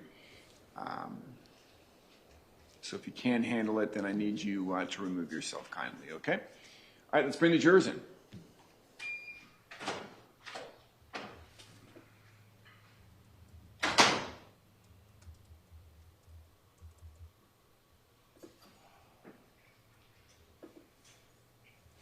In this case, the jury room is quite close to the courtroom.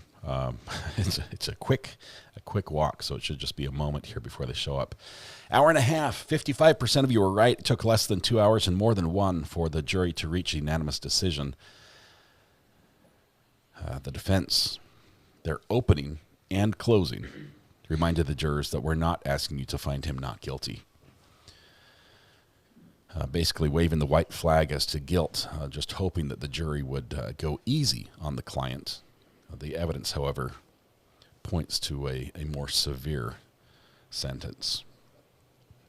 Come in. All rise, jury entering.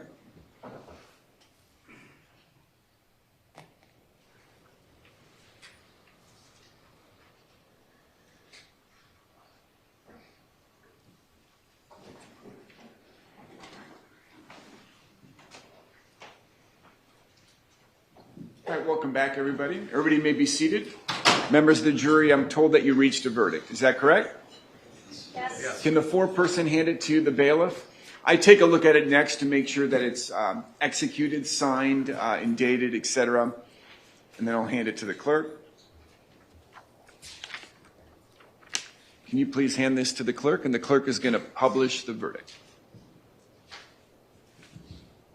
In the Circuit Court of the 12th Judicial Circuit in and for Sarasota County, Florida, State of Florida versus Dima Tower, case number 2023 CF 8812NC. Verdict. We, the jury, find as follows as to count one, victim Jennifer Tower. The defendant is guilty of murder in the first degree as charged. We, the jury, find as follows as to count two, victim Wabi Tower. The defendant is guilty of murder in the first degree as charged. We, the jury, find as follows as to count three. The defendant is guilty of fleeing to elude a law enforcement officer as charged. So say we all this 14th day of November 2025, signed 4%. Okay, they might pull the jury. Members of the jury, there's something we do after every verdict. It's called polling the jury. So what I'm going to do is I'm going to start in the back. I'll go left to right, then I'll come forward and go left to right, okay? So to the gentleman in the back left, is this your verdict and the verdict of the jury as a whole? Yes. To the gentleman next door, is this your verdict and the verdict of the jury as the whole? Yes. Ma'am, is this your verdict and the verdict of the jury as a whole? Yes. Ma'am, is this your verdict and the verdict of the jury as a whole? Yes. Young lady on the far right, is this your verdict and the verdict of the jury as a whole? Yes. To the gentleman in front, is this your verdict? Yes. Next gentleman, is this your verdict? Yes. Sir, is this your verdict? Yes. Sir, is this your verdict? Yes. Ma'am, is this your verdict? Yes. Ma'am, is this your verdict? Yes. And ma'am, is this your verdict? Folks, on behalf of everybody, I want to thank you for your service. We have different types of trials. This was a longer trial, although as I mentioned, not terribly long. We do have those that are longer. We asked a lot of you. You came in Monday on a week with a holiday. You were here all week, early in the morning. So we all truly appreciate your service. The system cannot function without you folks. And I talked a lot about that on Monday, so thank you. You have a right as a juror not to discuss your jury service with anybody. That's a right you have as a juror. It would take a court order to compel it. I haven't seen it in my career done.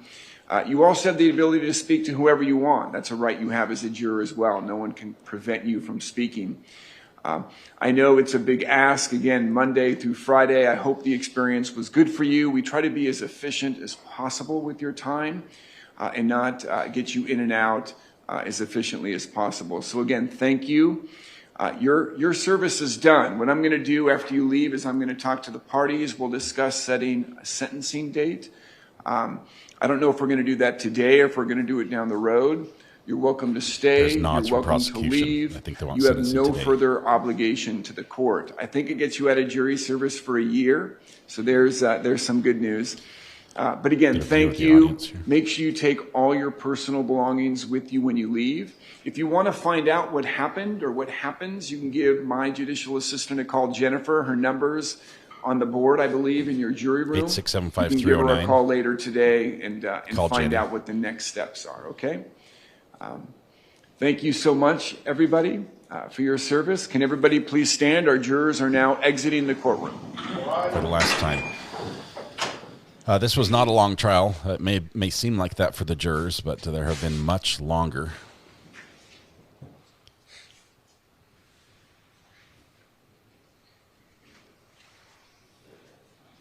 The nods we saw from the prosecution may indicate that they want to move ahead with sentencing today, as there is only one possible sentence. All right, let's take I'm going to take a 2-minute break. I'm going to go thank the jurors for their service in the jury room. Why don't let's leave Mr. Let's handcuff him. Let's leave him in here for now. Why don't you talk among yourselves when you want to do sentencing, how you want that to take place. I'd also like the attorneys to please approach and take a look at the verdict form before it's filed, okay? I'll be back in a couple of minutes. The bailiffs are confused because their protocol is when the judge is out of the room, the defendant gets moved out of the room. You can see the look of confusion on there. Do we take him back? Do we take him back? The judge said keep him here. And the bailiffs actually are in control of this, and they say this is our procedure. We're taking him back, even though the judge only said 2 minutes. They will follow their procedure, put him in the holding cell, and bring him back when the judge comes back. It's rare to have a judge get to overrule the security procedures that are set out by the security of the courthouse. So, a lot of bailiffs typically that moment of sentencing has been one where there can be a little bit of chaos, and we can see a defendant who strongly disagrees with the verdict tried to basically get one last gasp, or either for attention or to get his message across. Surprised actually it didn't happen. We have seriously a prank call right now. Call from Katrina Bunny. It's not prank. It's Katrina. Katrina, this is RA. How are you doing? I'm good. You? I'm doing pretty good. We just got a moment before the judge comes back. What's your thoughts? Yeah, that's what I wanted to talk about. I'm a bit conflicted on this one because this seems like a situation that was a powder keg. Yeah. I mean, this kid was just ripped from the only place he'd ever known. He didn't want to go to the U.S. And then it turns out half the dad didn't actually want a kid. And I think he maybe got persuaded into it by his wife. But, I mean, that was, in those types of situations, it never, it just causes resentment because one half of the couple didn't want a kid and feels forced into having one. And especially if he's coming to the U.S. with issues, it seems like it was inevitable something was going to happen. It's and a this sad was situation. The worst outcome. It's a sad situation. Yeah. I will say it doesn't justify murder. I mean, it might explain obviously. Rebellion, and it might explain conflict, but it doesn't justify. You've got a prank caller calling you now. I'm not sure how that works. Do you have to take that call? Yeah, okay. My home phone. Yeah. All right. Well, it's okay. My someone else will answer, but I mean, it just seems like it was going to end badly no matter what, and this was just the worst way it could have ended. Yeah, I agree. Katrina, I know personally, the human side of me wants to hear his story, and yeah. But the legal side of me says whatever it is can't justify this, and I am torn. I do think. Yeah, I do agree with the verdict. I do agree with the verdict, and I think the jury made the right call. But it is kind of like hard just to balance that, as you said, like the human side versus like what should be done. It is hard. I think it's one of those hard ones. Like I know in chat, it's been, it's been difficult. People are really one side or the other. Yeah. So it's just, yeah. Yeah. I think the way the law is written in Florida, the jury followed the law.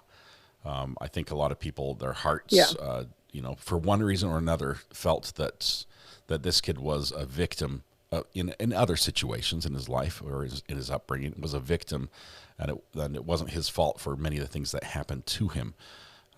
But as we say, what happens to you is not your choice. How you react to it is, and that's what he got judged on today, is how he reacted to it.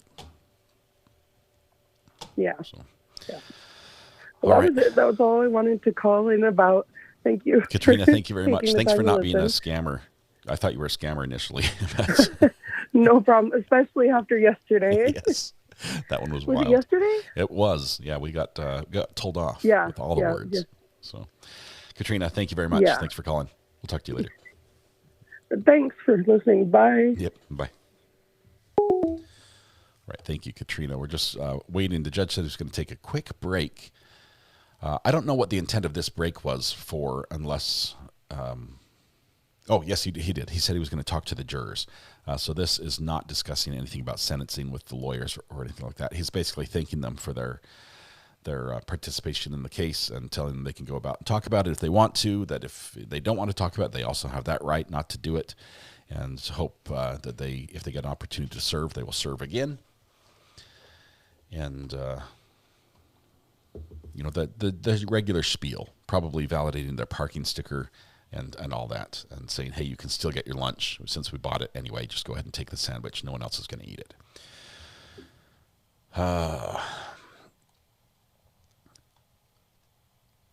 I think because there's no option for any variation in the sentence, like zero, it can only be one thing. I think we are going to see sentencing today. The only thing that might push that off is if there are victims' impact statements, which we know Florida does allow, where the victims are not present and need time to show up to court. Then we might get a couple days where we wait and line everything up that way.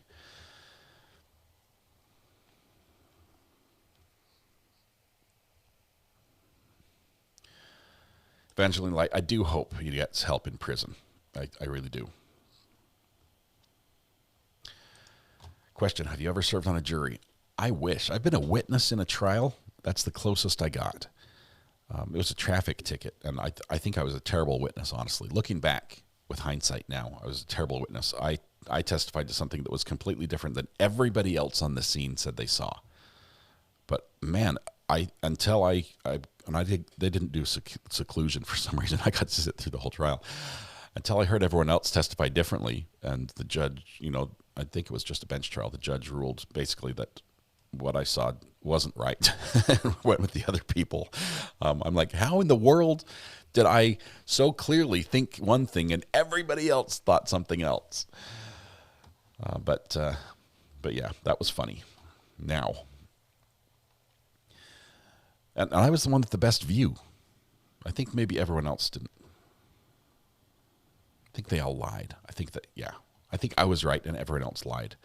It did help that some of the other witnesses in the case were passengers in the defendant's vehicle, so they have reason to lie. But the judge believed them over me. Ended up not having to appear for my summons. Hopefully next time. Cross your fingers. I would love to serve if given the opportunity. I don't think they will let me, based on what I do. I know that's sad, but I'm being law tube adjacent. Lawyers typically don't like jurors that know too much about the law. That's just the thing. So I'll answer all the questions honestly, and if they don't ask, I won't tell, and maybe I'll get to serve one day. There's a book about that, The Memory Illusion, by Dr. Julia Shaw. Here's the thing. It took me half an hour to write my witness statement for that traffic accident. I think I was the last person. The tow truck had already come and taken the car away. I'm still writing my witness statement. And it was terrible. I was all over the place. But I wrote everything down as I remembered it. And my testimony matched my witness statement. We did have a verdict. We're waiting now to see if there's going to be, well, I don't want to spoil it for you. We did have a verdict. You might want to rewind just a little bit, about 10 minutes or so. Daughter just went through jury selection for a murder trial. They didn't ask them about their jobs. I was surprised to hear that. You can volunteer for the grand jury in some states.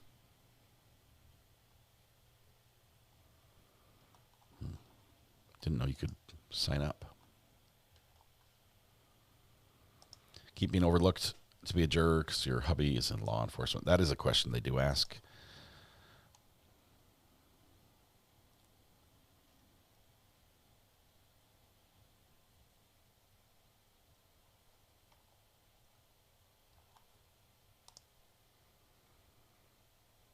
Let's see.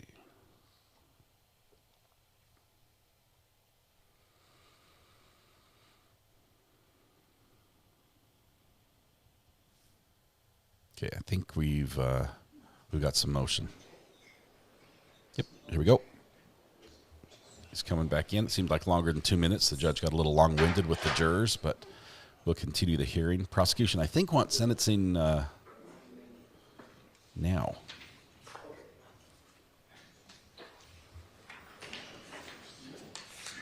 Defendant being led back in.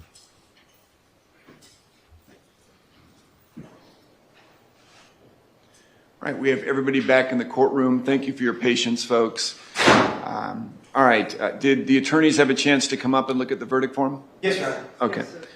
All right. What are your thoughts on sentencing? Your Honor, as all the interested parties are currently present and the court does not have discretion based on the jury's verdict as far as what the sentence can be, we would prefer to go forward today. Yep, okay. State, are you prepared to go forward? Yes, Your Honor. Okay. Are you prepared to go forward now through the lunch hour? Yes. Yes, Your Honor. Okay. We're not breaking. Okay.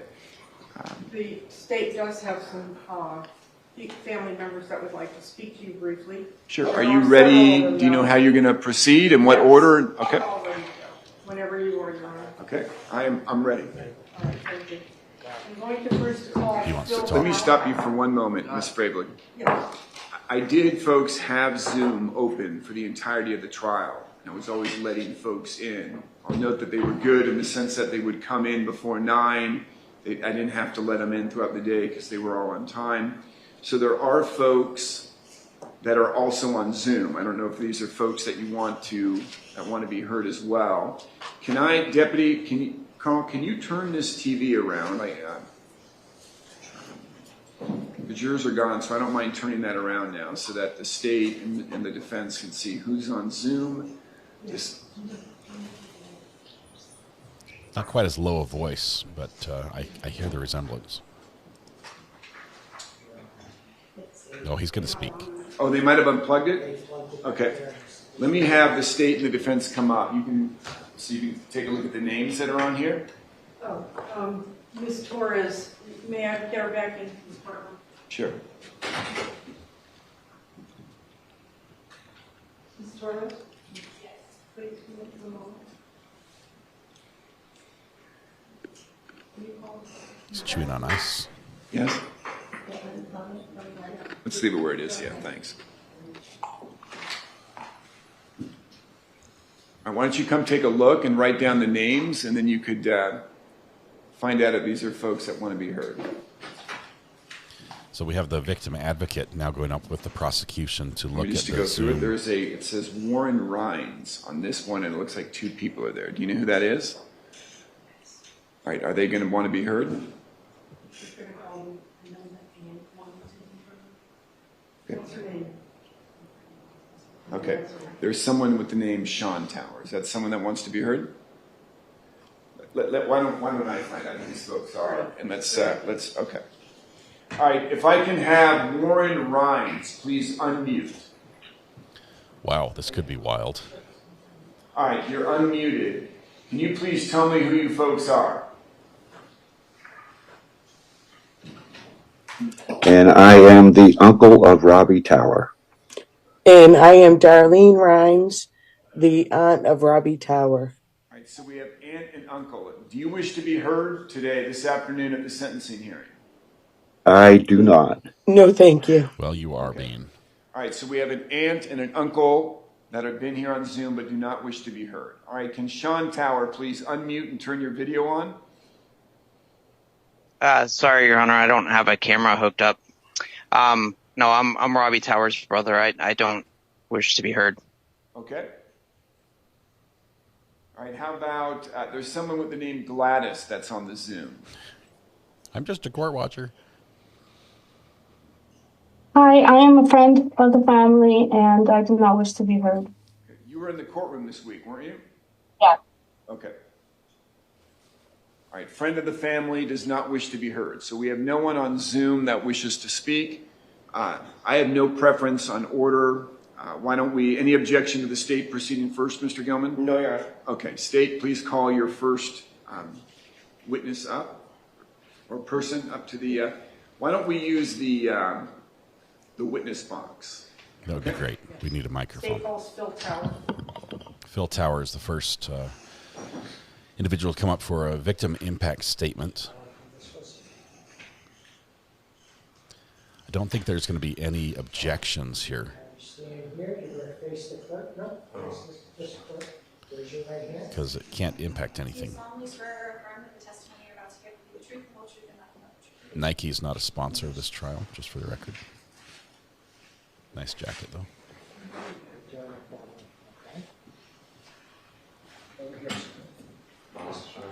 That's okay. Behind you? Yeah.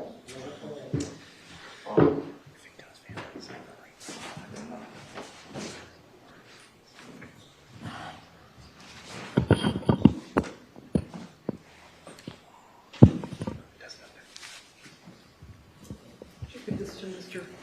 Tower. Thank you. Good afternoon, Mr. Tower. Can you please tell us your full name and spell your last name? Philip Tower, Tower. Okay. Would you like to address the court? The court? And Not particularly. Right. We're Whatever going to it is that address. you Yeah. want to say, sir. Oh, I just want to talk to Dima. Hold on. No. Can't do Whatever that. it is that you wish to say, direct it at me. Oh, okay. You can tell me what you want to say and what you want me to know. This is a sentencing where you can give the court input, okay? Okay. Of course, Mr. Tower, the defendant, is the courtroom and will hear what you have to say, okay? Right. I just wanted the court to know that Dima didn't just...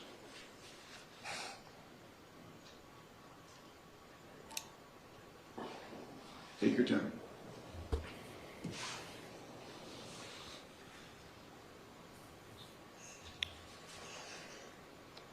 He didn't just kill Robbie and Jennifer. He killed a part of all of us.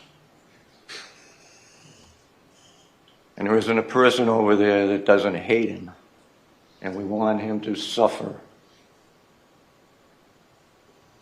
And I just like one more thing to say. I have a lot of things to say, but you probably wouldn't like it. I want him to, when he's Dima, look at me. No, sir, you go ahead and direct your comments to me, okay? I would like him to change his name while he's in jail. I don't want him to use my name anymore. I don't want him to be associated with us. This is harsh. And I just, a lot of things I want to say to you, to him. Take your I time. don't believe you'd allow it, so I'm just going to leave it at that. I don't think I could go any further. I don't know, Ms. Frablich, if you wanted to ask him any questions? No, Mr. Tower, this is really a chance to talk about your loss and what Jennifer and Robbie meant to you and the loss in your life. So I think that's better than right now retribution, because the judge will take care of that. Yeah, I understand. I can't put into words. Why don't you tell me this? How is Jennifer or Robbie related to you? Robbie's my son.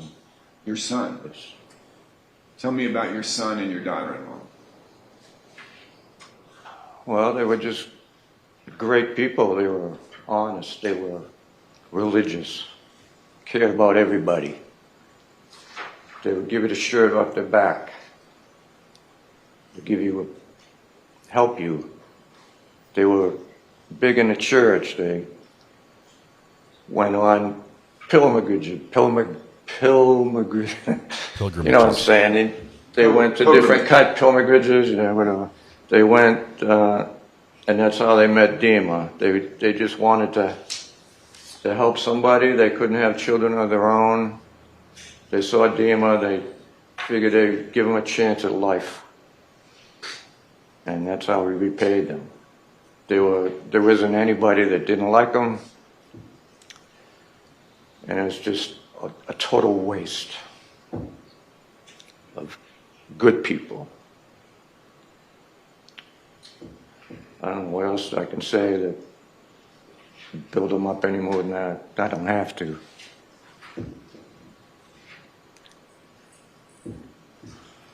We'll miss it. Thank you, Mr. Tower. Thank you very much, Mr. Tower. Take your time.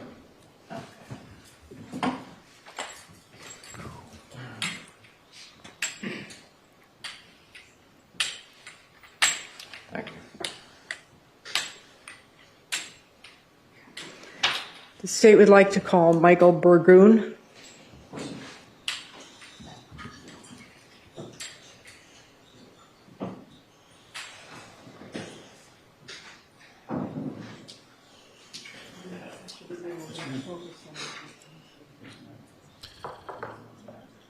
Is he wearing a Reebok shirt? Okay, thank you. Do you have anything in your pockets? I do. Okay, so this one.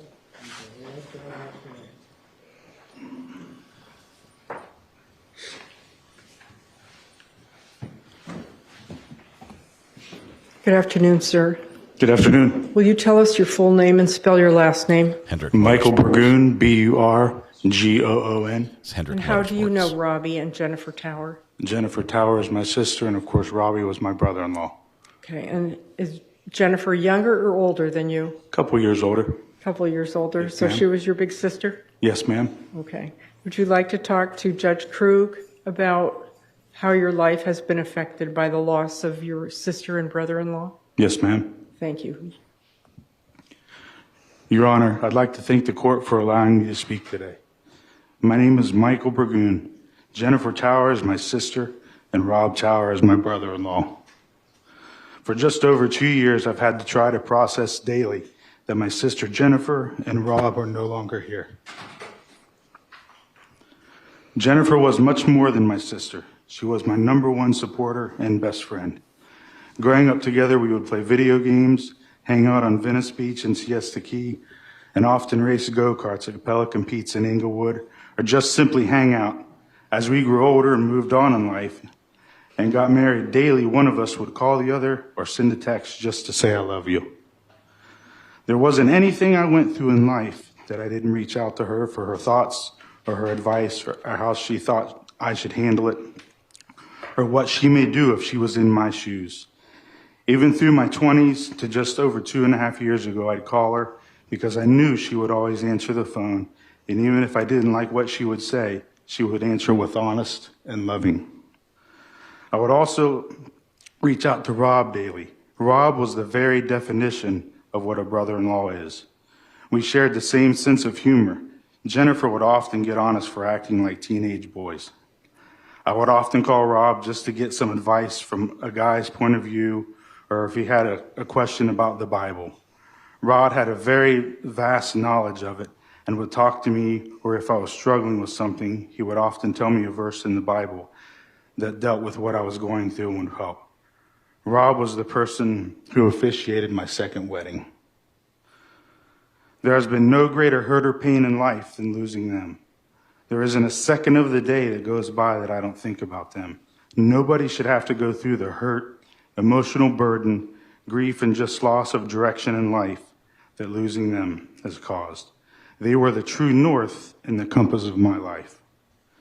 They were full of so much love, not only with me and their family. Jennifer loved our two older sisters, Lori and Lisa, and her mother, Cindy, and her son. Rob always spoke about the love for his parents and family and the love he had for his son. Our lives were much better because they were in ours. Sadly now, because of the events of October 31st, 2023, they were selfishly taken from our families. That void can never be filled, and for me personally, going through 2 counseling professionals still has not helped me out. Daily, I feel a pain and hurt that can't be described. I want to believe that they're just busy, and any second, my phone will ring and I'll hear that, "Hey, Michael, what's up, brother?" that Jennifer would so lovingly say, knowing full well that night, hearing that will never happen again. It's an emotional trauma that for the rest of my life, I'll have to work through and try to process with the help of counseling and family because it's not something that will go away. I hope and pray that today brings some closures for our families. Grief is a journey with no time limit. And Jennifer and Rob, I love you and will live daily to honor your memory. Thank you. Thank you very much, sir. Good statement that complied entirely with the court's rule. They're not supposed to speak to the defendant. This is for the judge. Rich Pollock. It will not change the sentence at all, but it might influence his remarks to the defendant when the sentencing occurs.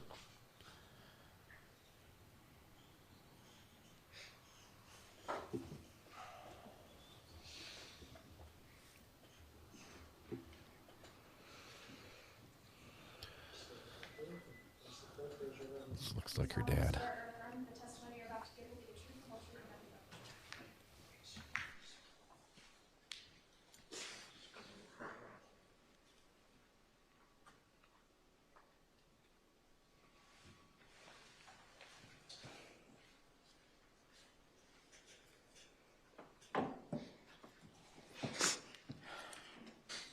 I approve of his shirt Good design. afternoon, Mr. Pollock. Good afternoon. Will you tell us your full name and spell your last name? Richard Pollock, Pollock. Will you tell Judge Krug how Robbie and Jennifer were part of your life? Yes. I wrote a brief statement. At the beginning of this trial, we were told and we heard that the defendant say that this was all an act of rage. By saying so, he may feel that this helps to alleviate his responsibility in some way, but it doesn't. What he calls rage is nothing more than a pitiful attempt at an excuse to try to explain away the atrocities that he committed. This wasn't rage. This is all the result of a series of calculated decisions that he made that night. Robbie and Jennifer Tower, or as we affectionately called them, Rob and Jen Towerski, or Robbie and Miss Jen to our girls, had a huge impact, not only on mine and my family's lives, but countless people here and around the world that they ministered to and shared the love and teachings of Christ with. Rob and Jen were show-up people.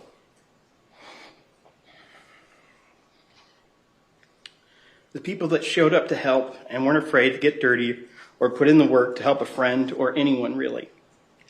They were people who loved fully, and we loved them for it. It was Rob and Jen who showed up to teach my daughter Gigi to ride a bike.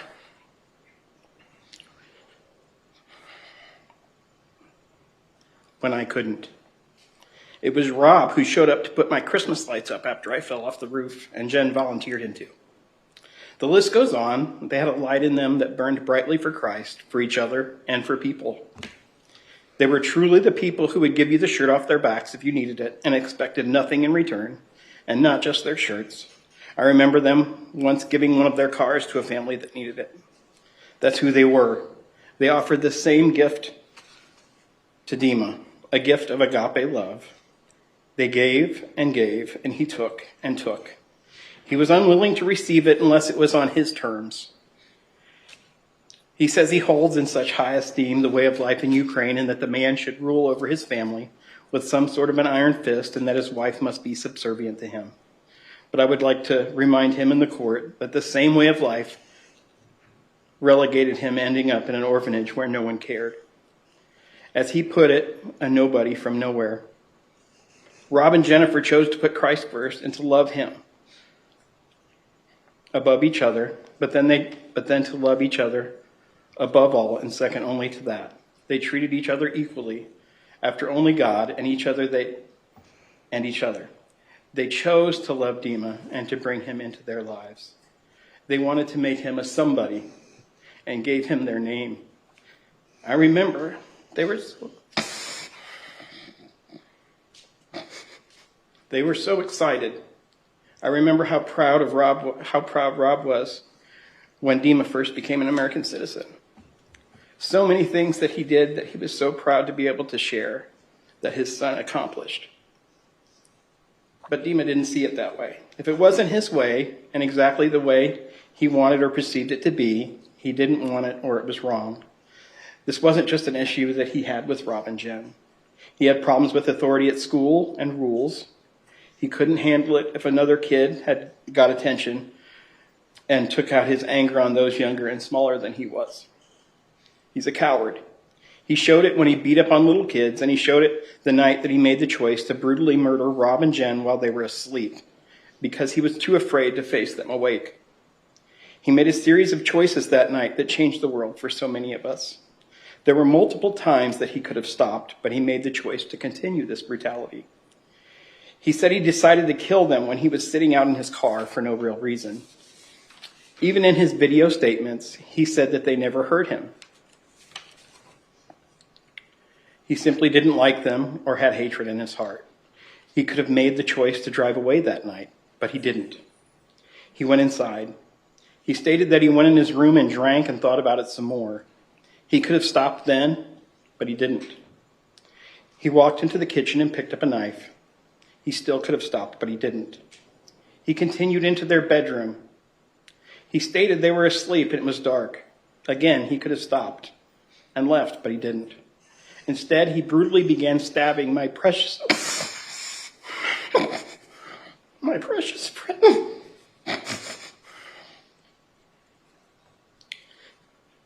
The man who gave up everything for him, and the man that was like the older brother that I never had. In this struggle, he also stabbed Jennifer. These two people who loved each other so much, and him as well. Sometime during this attack, he lost the knife, and Jennifer was able to get out and try to get help. He could have stopped then, but he chose not to. Instead, he went in the kitchen and retrieved another knife to, in his words, finish what he started. He then made sure he had taken all the life out of poor Rob. Again, he could have stopped, but he chose to go out and find Jennifer. He then forced her back in the house where he forced her to listen to his rantings. Again, he could have stopped, but instead he chose brutality, again in his own words, to finish what he started. Now he truly gets to finish what he started. When he killed our precious friends and robbed this world of the love and light that they shared. For the rest of his life, he will be a nobody whose name means nothing. Instead, he will be assigned a number due to his own actions and be forced to suffer this alone, more than likely without any visitors. He killed the only two people in this world who would have been there for him. He has to live with that for the rest of his life. And I pray that one day he will accept that responsibility for his actions and repent and accept Christ into his heart. That's all. Thank you very much. Thank you, Mr. Pollack. Careful stepping down, okay? Thank you.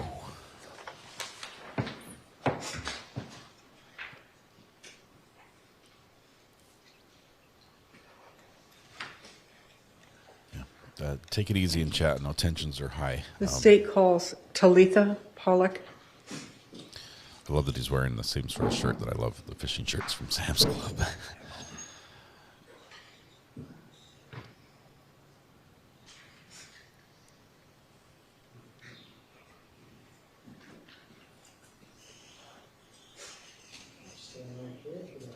Good, raise your right hand. Do you solemnly swear or affirm that the testimony you're about to give will be the truth, the whole truth, and nothing but the truth? Yes. Okay, then you can just go right up to that camera.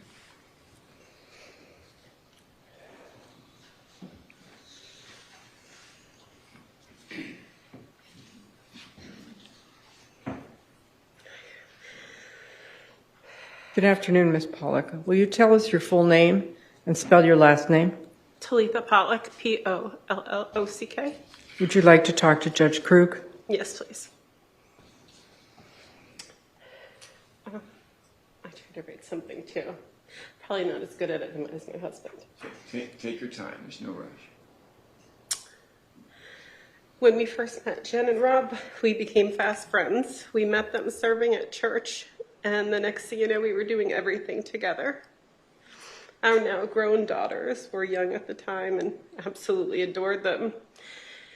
If you're a parent, you know that it's really important who you leave your kids with.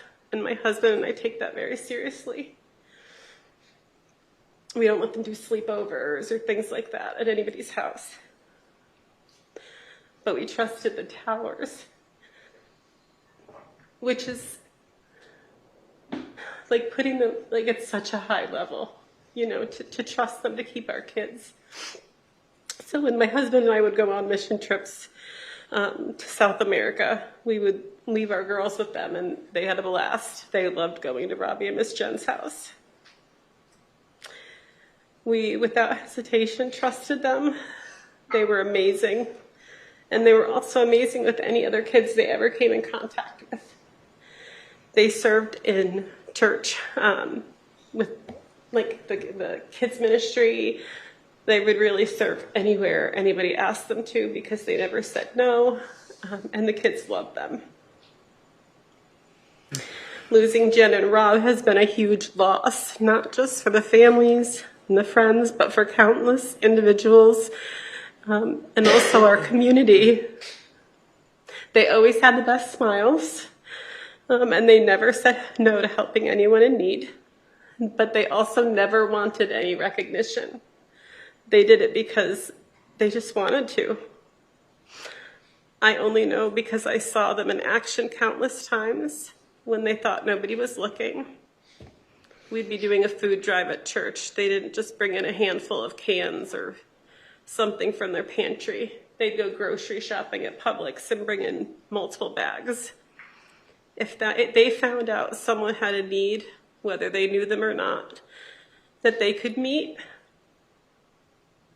they would jump right in and do it.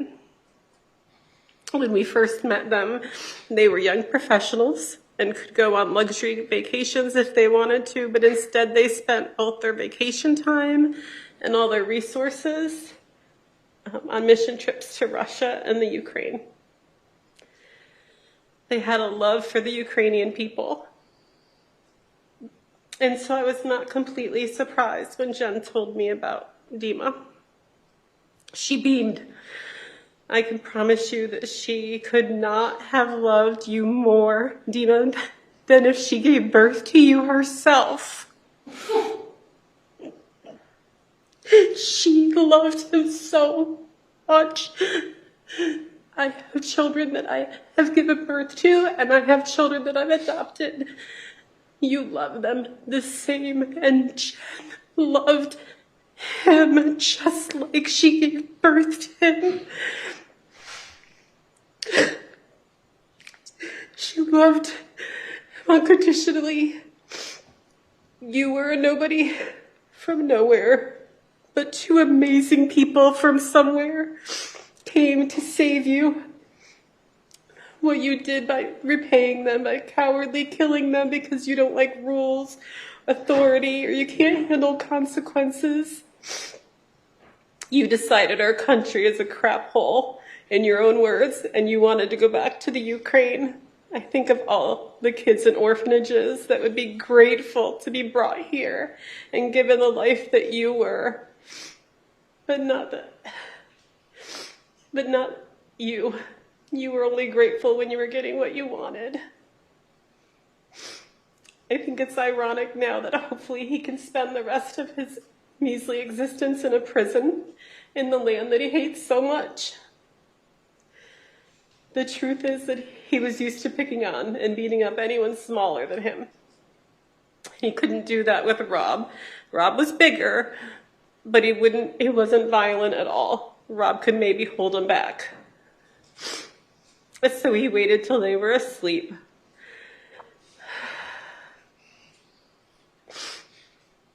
And like a thief in the night, you snuck in and you started your evil rampage. My daughters miss Jen and Robbie so much. I miss Jen. I miss Rob too, but I miss Jen more than words. She had the most beautiful smile, the kindest heart, a great laugh. And one thing no purely evil thief in the night could steal are all the memories that they gave us. And that's all. Thank you, Ms. Bond. Thank you. Thank you.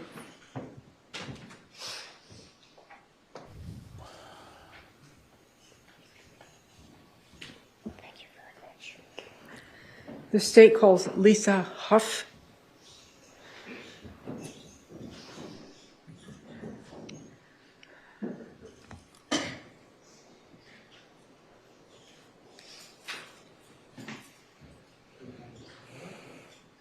Do you solemnly swear or affirm that the testimony you're about to give will be the truth, the whole truth, and nothing but the truth?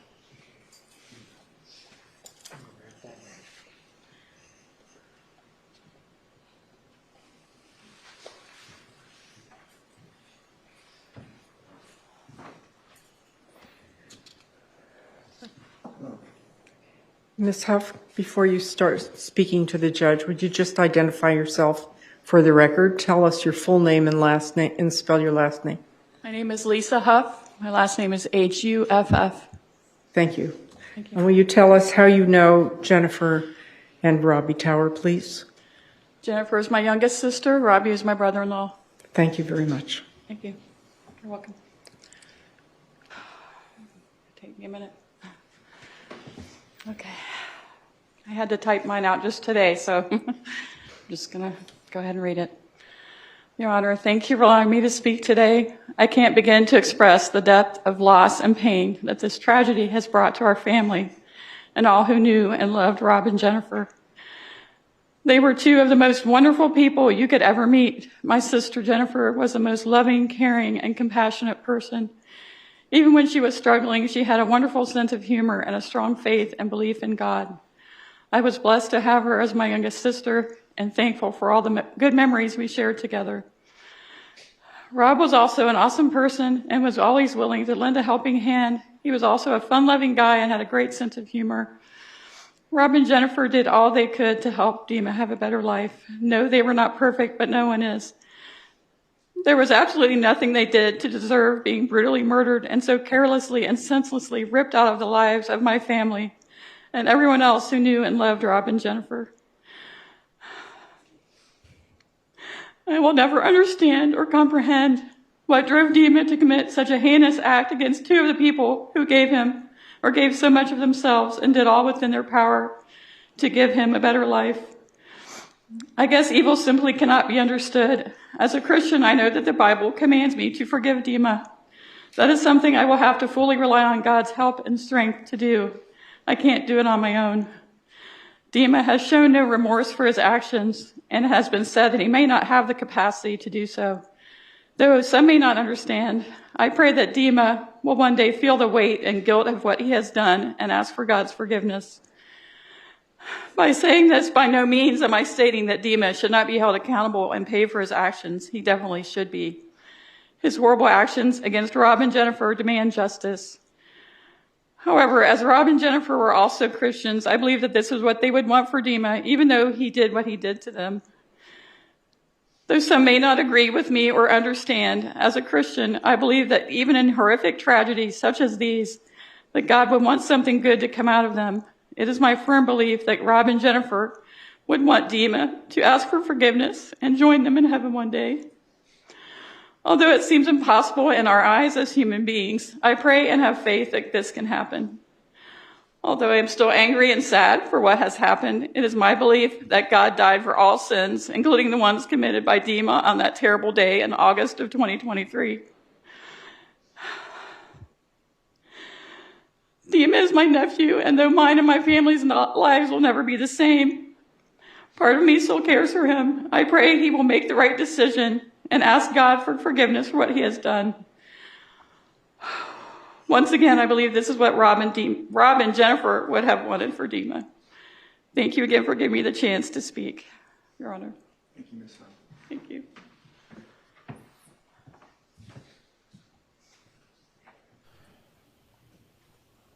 Thank you.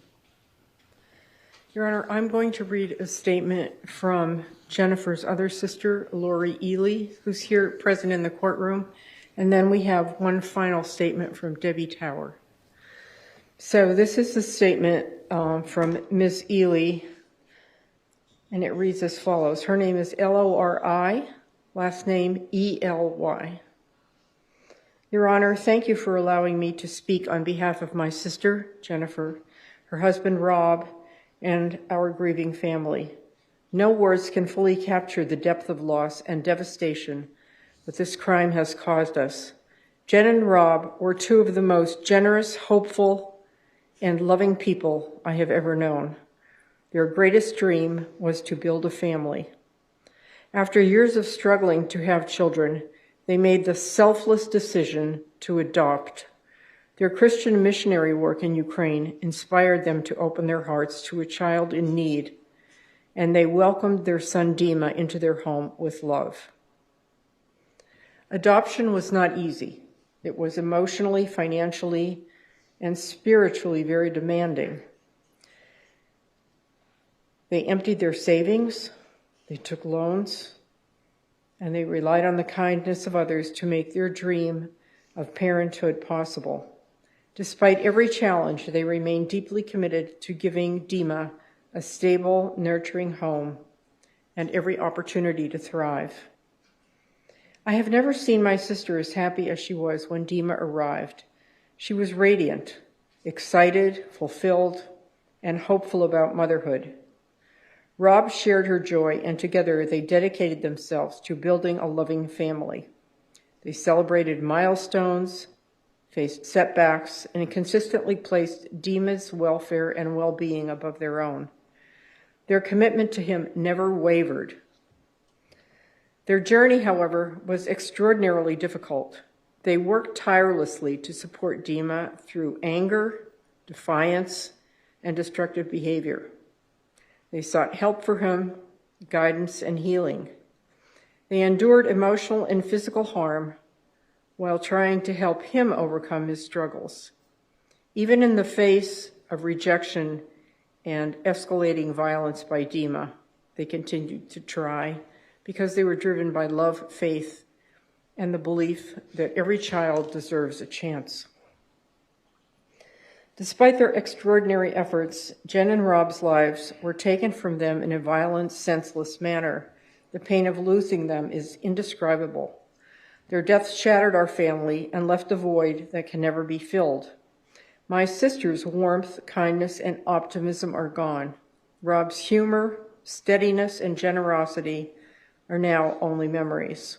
We never had the chance to say goodbye. What I wouldn't give for one more conversation, one more holiday together, or just one more hug. Every day I'm confronted by reminders of what was stolen from us. I lost two of my closest friends. My faith in the goodness of people has been shaken. I now live with symptoms of PTSD.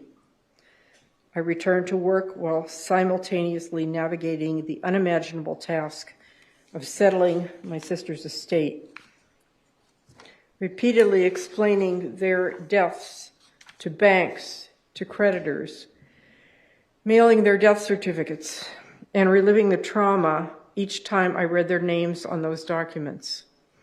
I had to walk through their home and sort through the pieces of their lives. I found my sister's wedding dress. I found hundreds of photos of their lives together and two people deeply in love. Those moments broke me.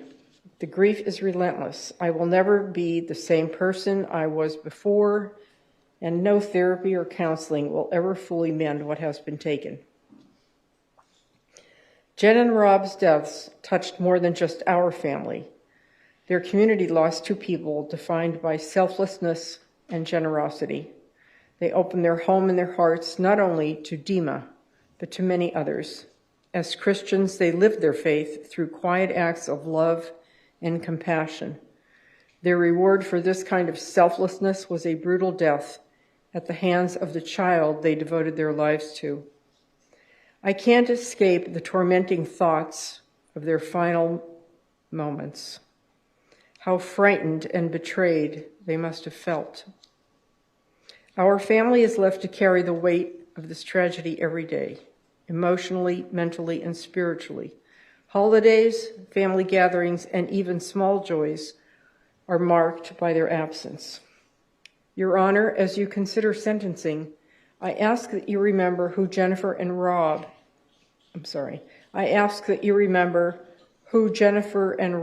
were. Decent, selfless people who dedicated themselves to giving a vulnerable child a better life. They believed in second chances and in the power of love. Their lives were taken in a horrific way, and the hole left in our hearts will never be filled. Since their deaths, I have tried to understand how Dima could have committed such a crime. I am not an expert, but I have learned about psychopathy and antisocial personality disorder. I do not know whether he was born this way or shaped by trauma. In many ways, the situation is a tragedy for everyone, including him. I believe my sister would have forgiven him.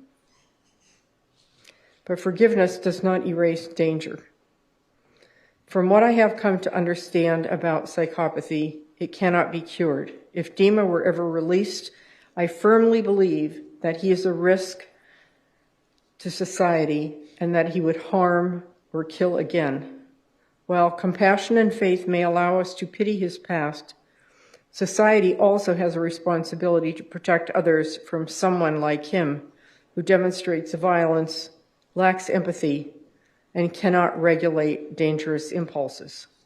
For the safety of the public and in honor of Jennifer and Rob, I ask that you impose a sentence that ensures no other family will face the pain we endure every day. Thank you, Your Honor. Where is Laura in? And well said.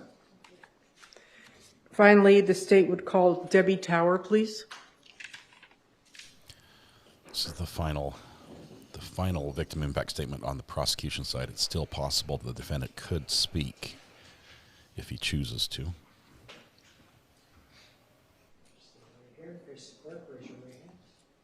you solemnly swear or affirm the testimony you're about to give will be the truth, the truth, and nothing but the truth?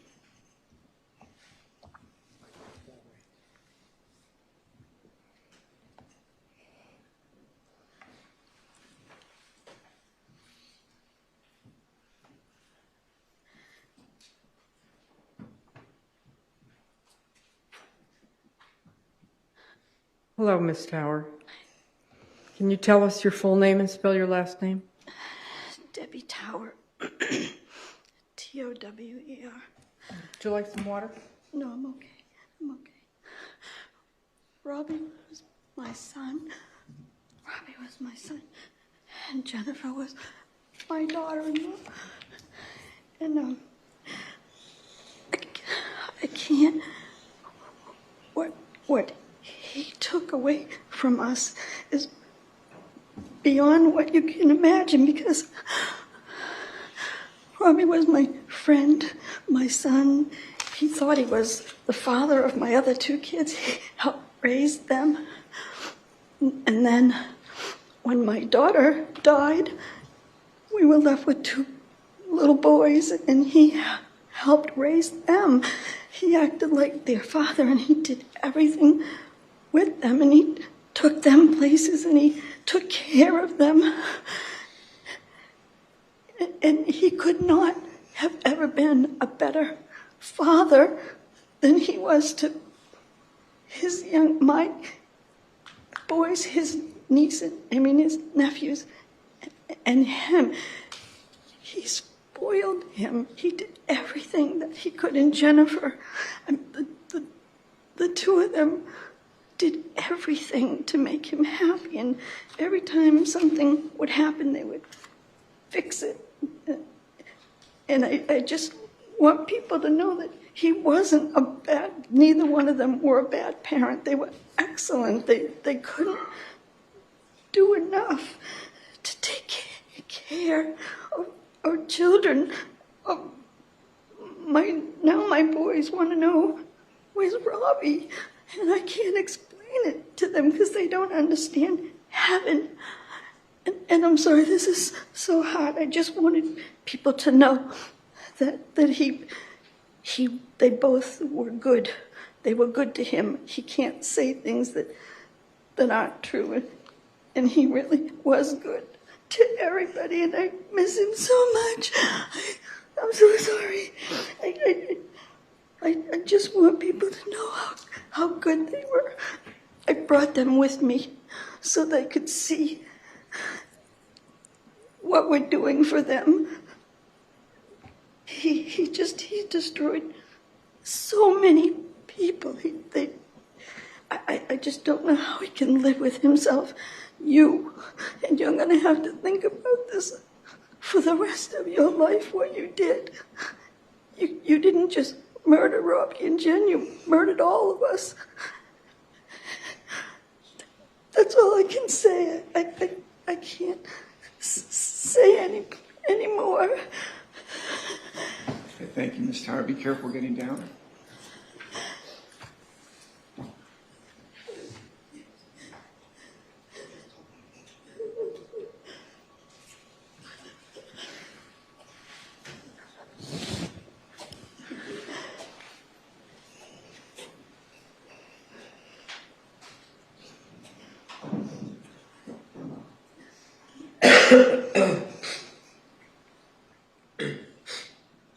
There are no further statements, Your Honor. Thank you. Okay. Can we put up do we have a second podium in here? You don't need to plug it in, but can you bring one in? Mr. Gilman, do you have anybody that wishes to speak from the defense? The defendant would like to address the court. Okay. Here we go. Does he want to take the witness stand and speak? I don't mind. Okay, wait, I'm sorry? I don't mind taking the witness stand. Okay. Let me just make sure you understand. I'm not going to allow any disparaging comments related to Robbie and Jennifer Tower. Do you understand that? What do you mean? I don't want a single negative comment or disparaging, meanful, harmful contact. There will be no such words. Okay. There will be only the story. Mr. Gilman, have you spoken to him at all about what he wishes to say? The judge is worried. No, Your Honor. Okay. Can you please explain to him what I just ordered? I will not permit Robbie and Jennifer to be disparaged in any way in this courtroom. I understood what you said. I will only tell our story. I will be rational. I will be making sense. I'm not going to be speaking meaningless words that have no reason to say. This is an opportunity for you to show remorse, if you have any, to apologize if you wish to, and it's sincere, and to express your gratitude for the opportunity that Robbie and Jennifer gave you, if you wish, to apologize to the family and the community for which you tore apart and destroyed. This is that opportunity. Do you understand that, Mr. Tower? I understand. And the opportunity is limited to that. Do you understand? I understand. He's going to be cut off. Okay. All right, let's have the defendant take the witness stand, please.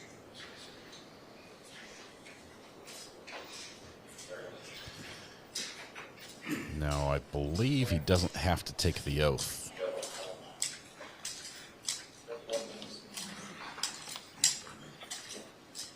I believe he has a right to speak.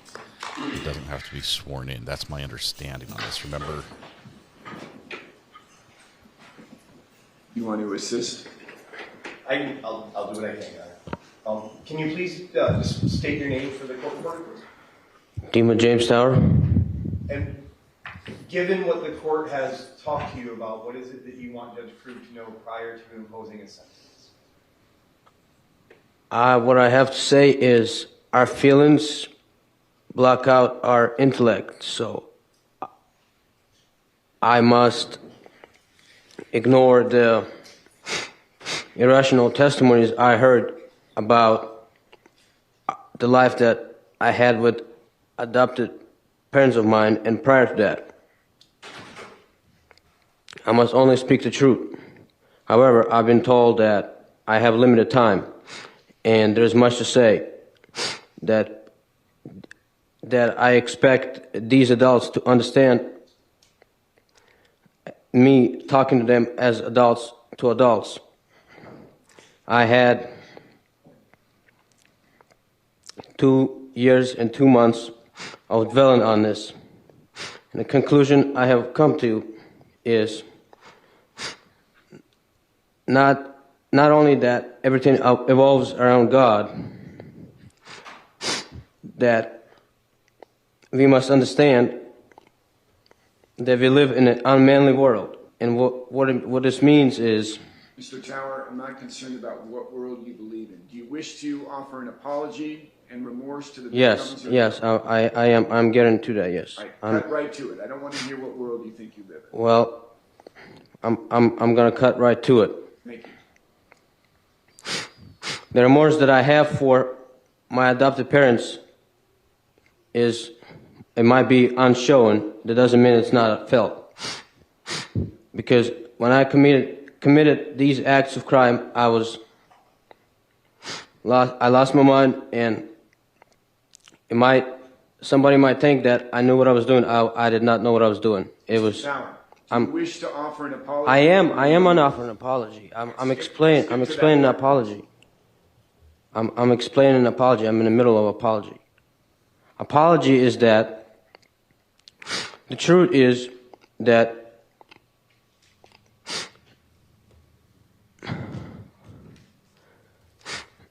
there are a lot of fatherless children out there, and my apology in this is that nobody want to be held accountable for their actions, and I'm being held accountable for the actions of grown men. So my apology is that I have to be responsible for what Oscar did to his children and what Phil did to his children. And how can I apologize for the mistreatment that Oscar, as a stepfather... All right, I'm going to have the defendant removed from the stand. He's choosing not to give an apology. I'm sorry to the family in the courtroom. I wanted to give an opportunity for you to hear from the defendant, to perhaps hear an apology and remorse. I think that is not forthcoming, as we all saw. Mr. Gilman, anything else from the defense? Nothing. Okay, let's hear from the state what you're seeking and want. Thank you, Your Honor. As to count one, the state is seeking the statutorily mandated sentence of life in prison without the possibility of parole. As to count two, the state is seeking a consecutive, mandatorily, well, that's not mandatory, consecutive life without parole sentence for the death of Jennifer Tower, as well as the death of Robbie Tower. And as to count three, 5 years in the Department of Corrections, concurrent with count two. Thank you. Mr. Gilman, anything you wanted to add? No, Your Honor, I don't disagree with the state that the sentence is statutorily mandated. I would just ask the court to impose the sentences on counts 1 and 2 concurrent rather than consecutive. All right, thank you, counselors. You can be seated. All right, to the family, I know law enforcement is here who worked hard on this case. I want to thank you for your courtesy throughout the trial. I know it can be very hard to sit in a long trial where you have loved ones that were viciously and brutally murdered, as your loved ones were in this case. You respected the process, you respected the role of the judge, the jury, the witnesses, and you allowed for the trial to go through properly, efficiently, lawfully, which is our roles in the judicial system. You know, we serve a function and we need to make sure that happens. And so I appreciate your role in that. As the judge, I don't know the folks that are murdered or injured in cases. You realize I come into the story much later at a trial often or at a sentencing hearing.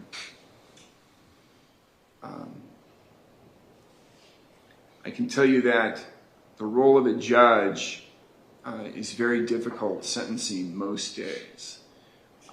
I anguish over sentencing decisions I have to make. I do it on a daily basis, 5 days a week, handling all types of different cases and have to make decisions as to whether someone goes to jail or not, or goes to prison or not, and if so, how long.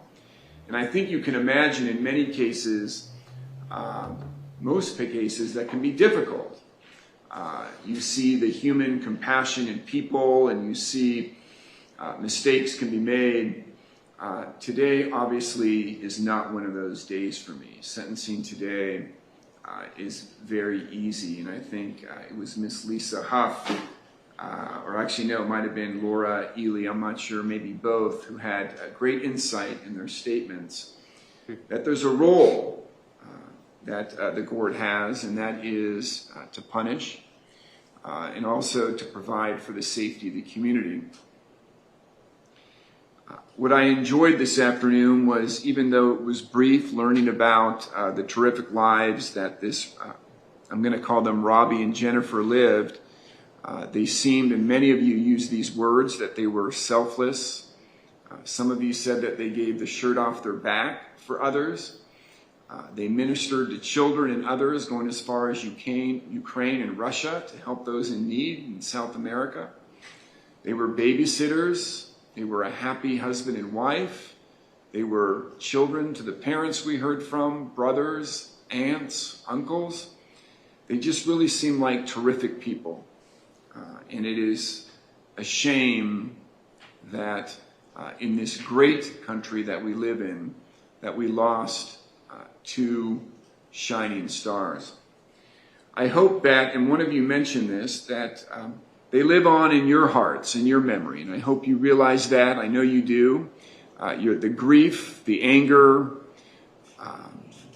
will continue for time, but I hope you cherish, and I know you will, those memories and lean on each other and the love and support of your family, and celebrate what seems to be amazing lives of two great people, and they can be beacons for how you teach your children and how you continue to move on.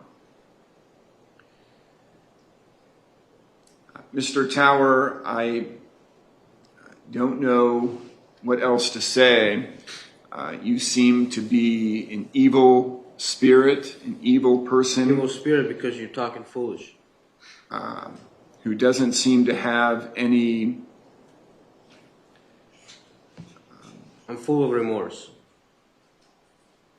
I'm not showing it because... I will at this time, Mr. Tower, sentence you as to count 1.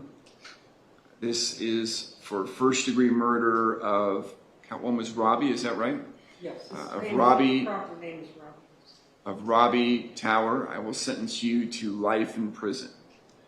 You will serve the rest of your life in prison without the possibility of parole. Count 2, and often I do run them concurrent. I know that the defense requested that. We have a unique and clearly a special life in Jennifer Tower as well. And I spoke about that earlier. I'm going to adjudicate you guilty of count 2, first-degree premeditated murder on Jennifer Tower. I will run this sentence consecutive to count one.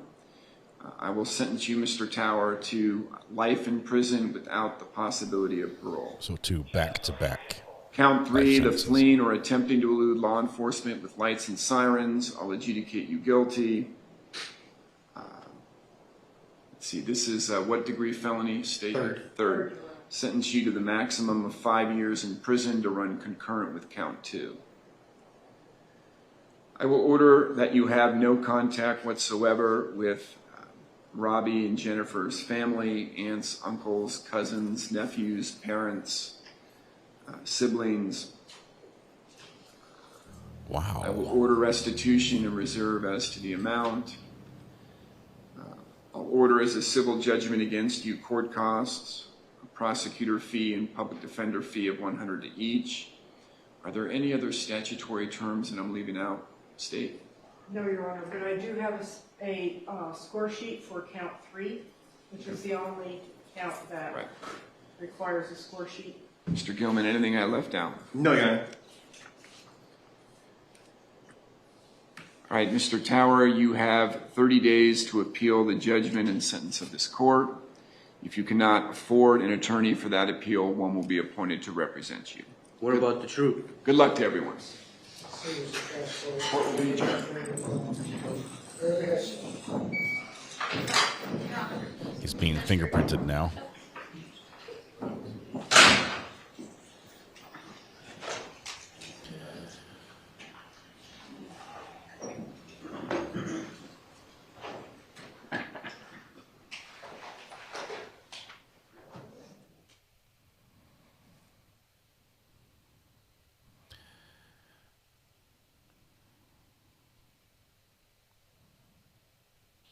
And he begins 2 back-to-back life sentences.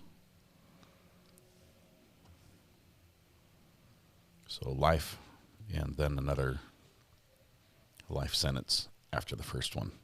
The first one doesn't end until he dies. He will never be getting out of prison barring a change of law or some intervention from a governor that has the authority to commute sentences.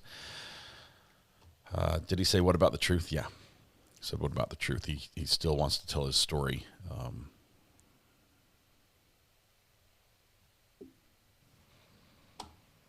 I do see that there are some things that I think the defense lawyer should have done that he did not do during this segment, but any failure of the defense post verdict, I think is moot. Because the sentence is mandatory. It's mandated.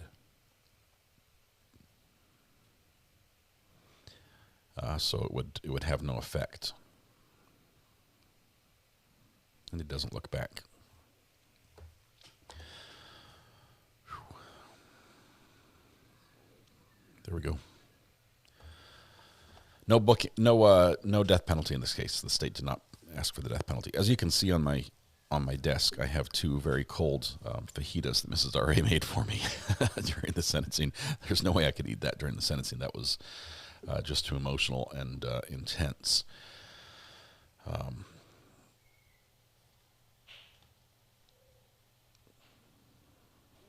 I don't know how you can say I'm full of remorse at the same time you say that that I'm being punished for somebody else's actions. I think he was full on playing the court to get what he wanted to say into the court, and calling it an apology. It was not. It was not. And I think the judge may have been too strict on the rules that they stated to him. I think there should be a little more leeway offered to the defendant. But he was definitely right. It was not offering an apology and did cut him off. So we are going to wrap that up as well. The jury solved this one in 1 hour and 34 minutes of deliberation after listening to roughly 3 days of testimony. And it's a tough one. It has us asking some hard questions. But that being said, I do agree with the verdict. I think the the right outcome was reached. We're well past lunchtime, so it's a late lunch. I honestly don't know if they will have something to come back to. I haven't built a portal yet, so you know it's a crapshoot. Please like and subscribe to the stream channel.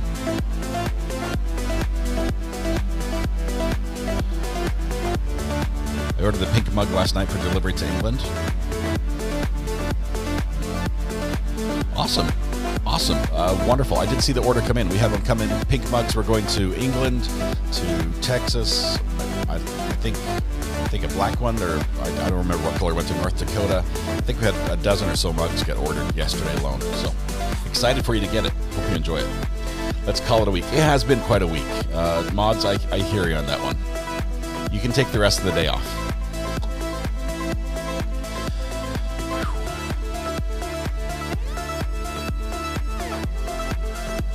There's a lot of strong feelings. I appreciate you guys sharing them respectfully in chat and being kind to each other.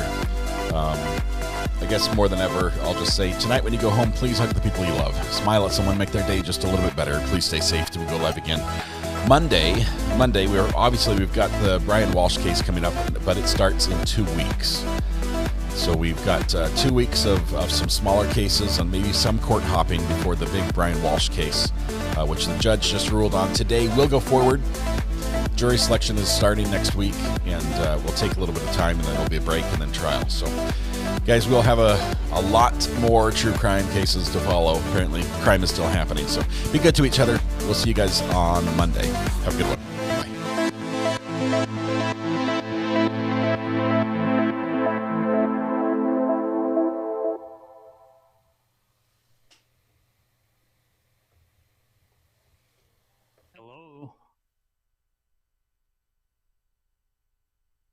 There's nothing in the order that restrains you from talking to cats. Thank you. Wait, I forgot. Ian Runkle has his live stream this weekend. Hello. Join us. I might pop in and spend some time with Ian this Hello. weekend. So, thank you, guys. See you guys. Bye. Thank you, sir. You're my new best friend.